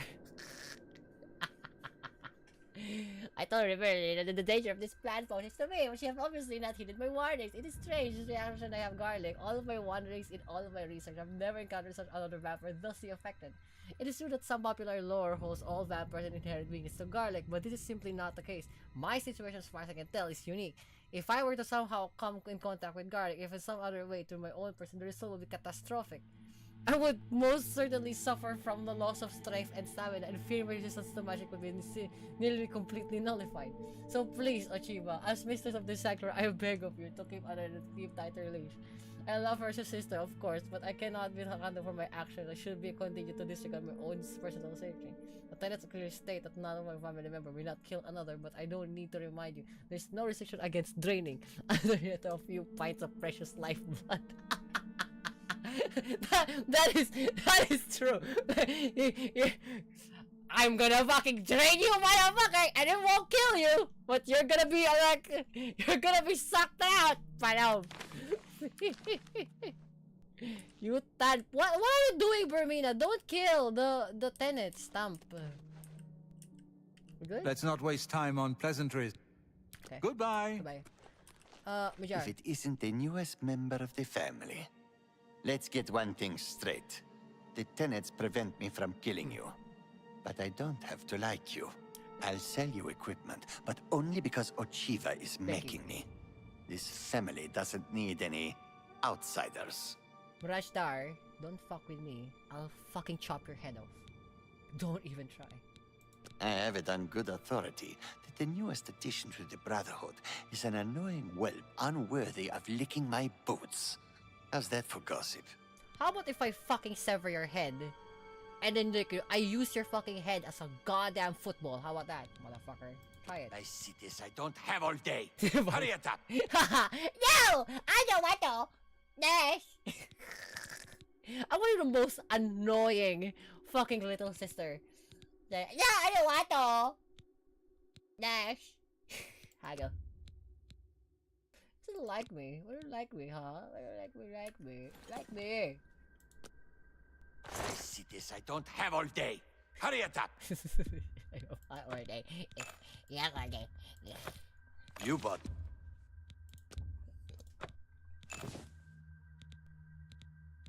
Hands of Midnight. Ooh! What the fuck? 10 points of hand to hand? Wait, what? Sun damage on self 30 points? What the fuck? Pilom! Bye. You ripped me off blind.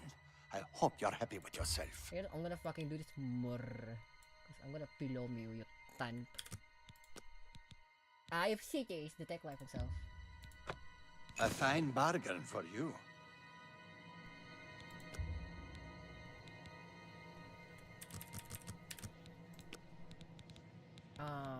Masyadong kami doon. You bought that for a song.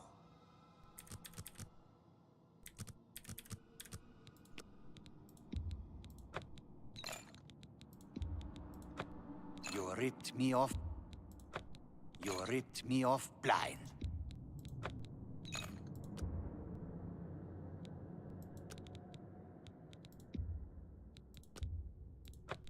I let that go too cheaply. I let that go too cheaply. Graphics. I let that go too cheaply. Ah, nice. We go for 97. You ripped me off blind. I hope you're happy with yourself. 90, 97, 98. Oh, that's it. That's the max. An excellent deal. Pleasure to it.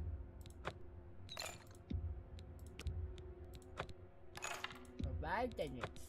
You ripped me off. You ripped me off blind. I hope you're happy. You ripped me off blind. I hope you're happy with yourself. And then now I can sell fucking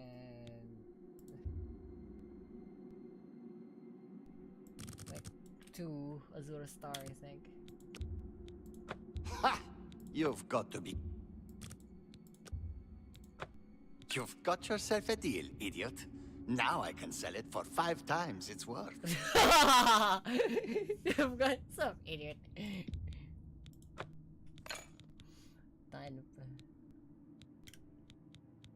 Alright, sick. That's actually fantastic. Just take your trinkets and go. I sold you out. See this, I don't have all day. Hurry it up. Why is it? I don't have all day. Hurry up. He doesn't like me.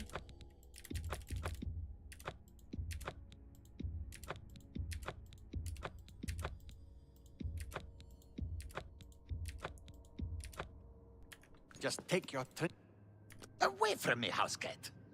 Look at that fur. What a disgrace. What about you, Palom? I would enjoy fucking killing you, motherfucker. Ochibar. I see you've accepted the contract from Vicente. Very good. Yes. With every life you take, Sithis grows stronger and the Brotherhood flourishes. Mami Chiba, what is the contract? I killed a pirate once. Of course, the ship was out to sea at the time, somewhere between Vardenfell and Solstheim. Now, those were the days. Oh. Okay, thank you, Mommy.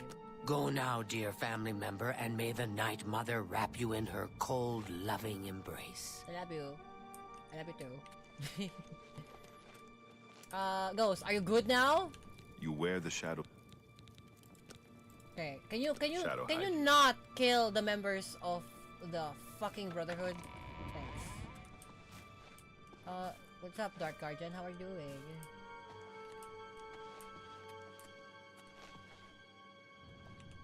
I want to ask more, like, what to do with the piratas? You know, like, what do we do, pirates? This ends here. Let's get this over with. Why? Don't feel bad. Night No one Mother, lives grant me forever. strength. Yeah! Die, damn you! The rear guard.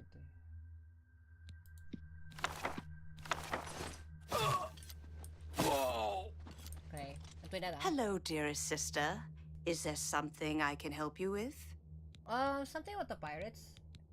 I've traveled by prison ship. It was cramped and dark.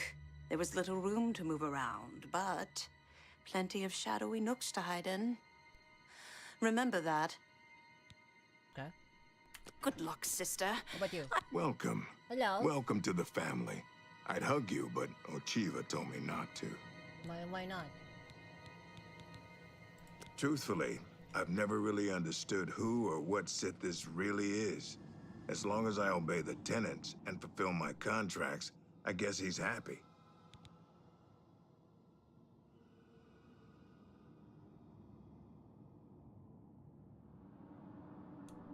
Hey, I don't like to tell stories, but Talindril and me, you know, don't believe me? I've got her undergarments to prove it. You Palom! That's fucking gangsta shit. Okay, go run. You're fucking sick ass. Gangsta shit. I don't know who the Night Mother is, but she pays me to kill people. My own mother should have loved me so much. Aw. Little Shao. I once saw Lucian deal with an insubordinate brother, someone who had broken the tenants. It took me a week to get the blood off my boots. So, your first Yeah. contract. No chance for a bonus, huh? It's okay. That's all right. You're better off.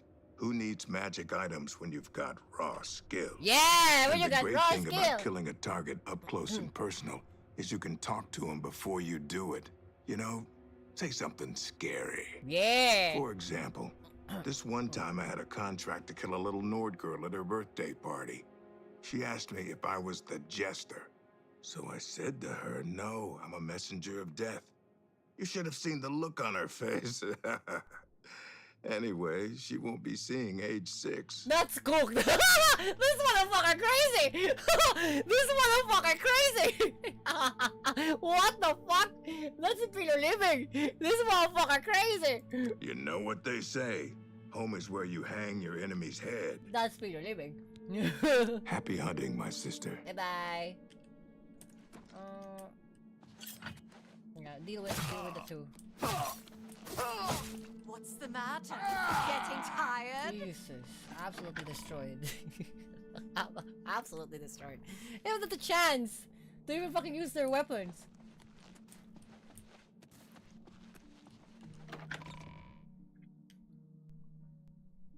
Mami Uchiba. Excuse me, brother. Can you spare a moment? But of course. What troubles you? So is it true about your latest contract? The girl's nanny was actually a Fighters Guild bodyguard? All right, so I may have gotten a bit careless. But the contract was fulfilled, wasn't it? In the end, that's all that matters. I'm just glad to know you came out of it all unscathed. Not that I doubted your abilities, but you know me. I worry. Right then. We should probably get back to our duties, eh? Walk always in the shadow of Sithis. Oh, look at them. That's a bit of living. Tainiva. I welcome you to our family and this sanctuary. May you find yourself at home here, in the loving embrace of Our Lady, the Night Mother. Okay, so what's your thing? Excuse? Who is Sithis, you ask? Some call him the Dread Father. It was his terrible love that gave birth to the Dark Brotherhood so very long ago. I've heard the Count of Shadenhall knows about this sanctuary, but he has offered much gold, as well as other incentives, to keep his mouth shut. No, I think because like they're both vampires, that's why. There are whispers in the halls of the sanctuary. Some say there is a traitor among us, that the Brotherhood has been compromised. Ooh, maybe future thing. The Night Mother is the Dark Brotherhood's unholy matron. Right. She guides our actions, just as the Dread Father Sithis once guided hers. It's in the sound. Uchiva and I have known Lucian since we were hatchlings. He is the one who trained us in the way of the Shadow Scale, and is like a father to us. Shadow Scale. Ooh. The Marie Elena, you say? I've seen that ship. There's a unique balcony at the stern. My guess is it leads to the captain's cabin. Could be useful. Ah, Tainama! You are so fucking useful. Thank you. What is Shadow Scale?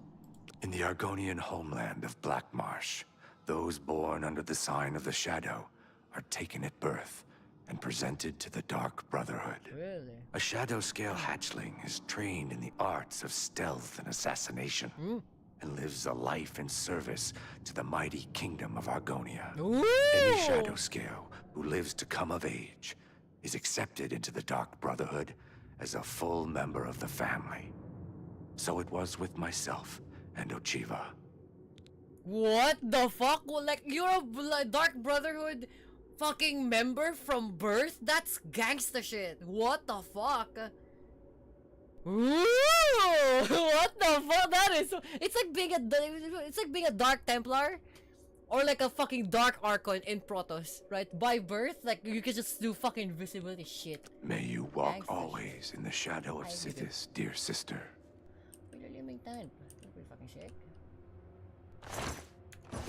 That's fucking gangsta shit. You can like, from birth, you can be like, yeah, fucking assassination shit. That's Palom. Resist normal weapons and cells. Hands of Midnight, Oh! Wait. Let me duplicate this. Can we duplicate this?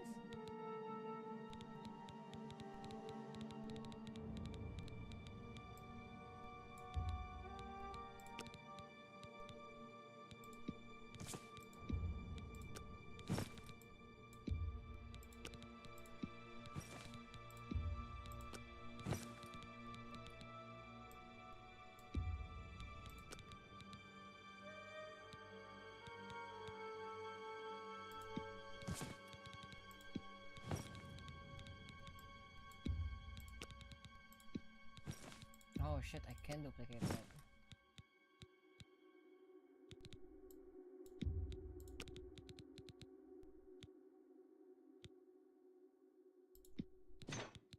Oh shit, I can also duplicate that.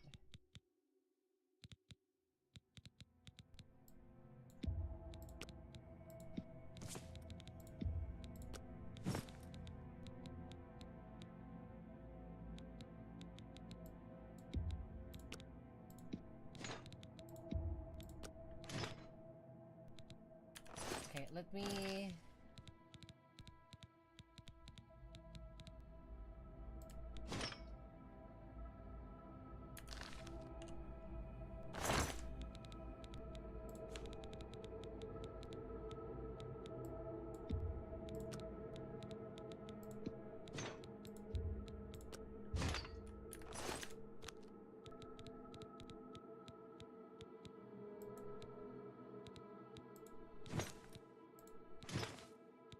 I can only get one.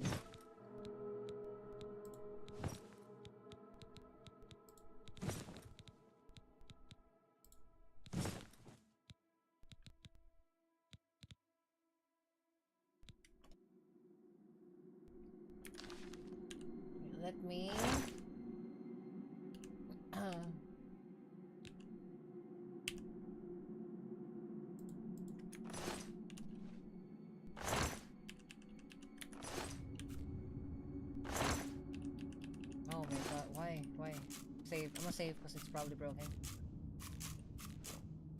Schemer. I can't switch.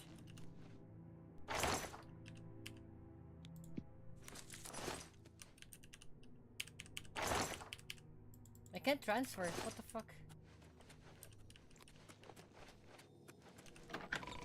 I can't transfer shit. Why?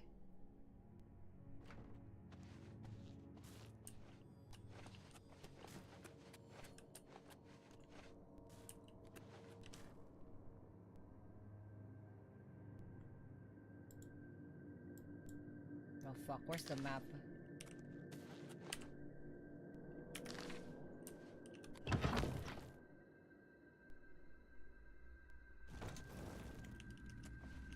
Shit. The map is gone.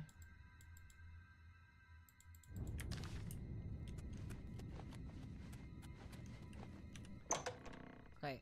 I need to like save and then like I have to reload because like apparently it just didn't do the thing.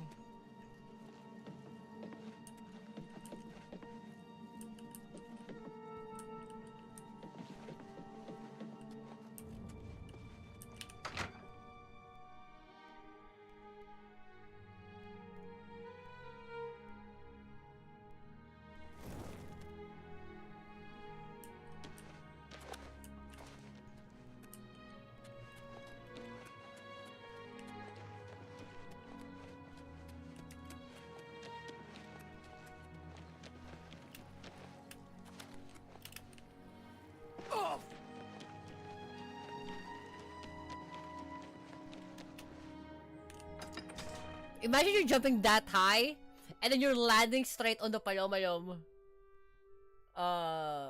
You're landing straight on the palomalom, like, insignia thing. You wear the shadow. Palom. Shadow hide you.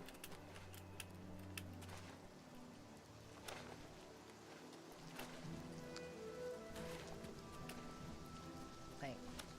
Let me load.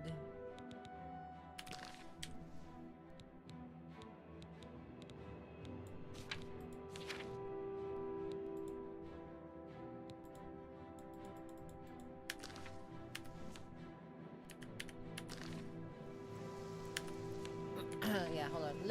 Let me load the game, cause like for some reason like my UI is not working. I don't know why my UI is not working.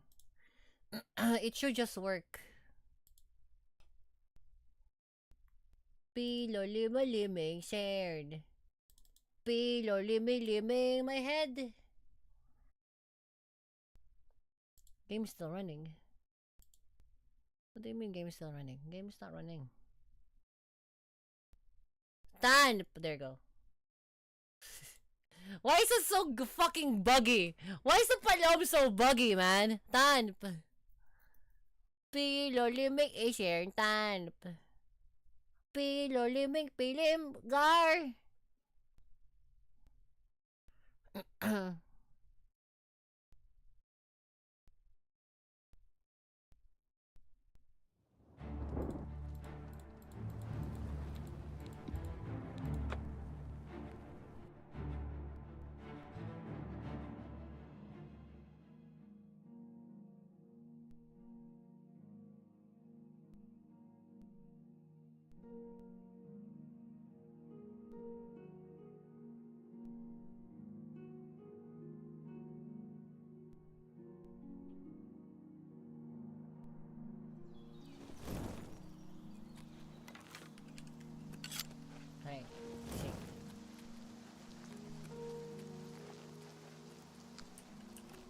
If you want to buy a horse, go inside and...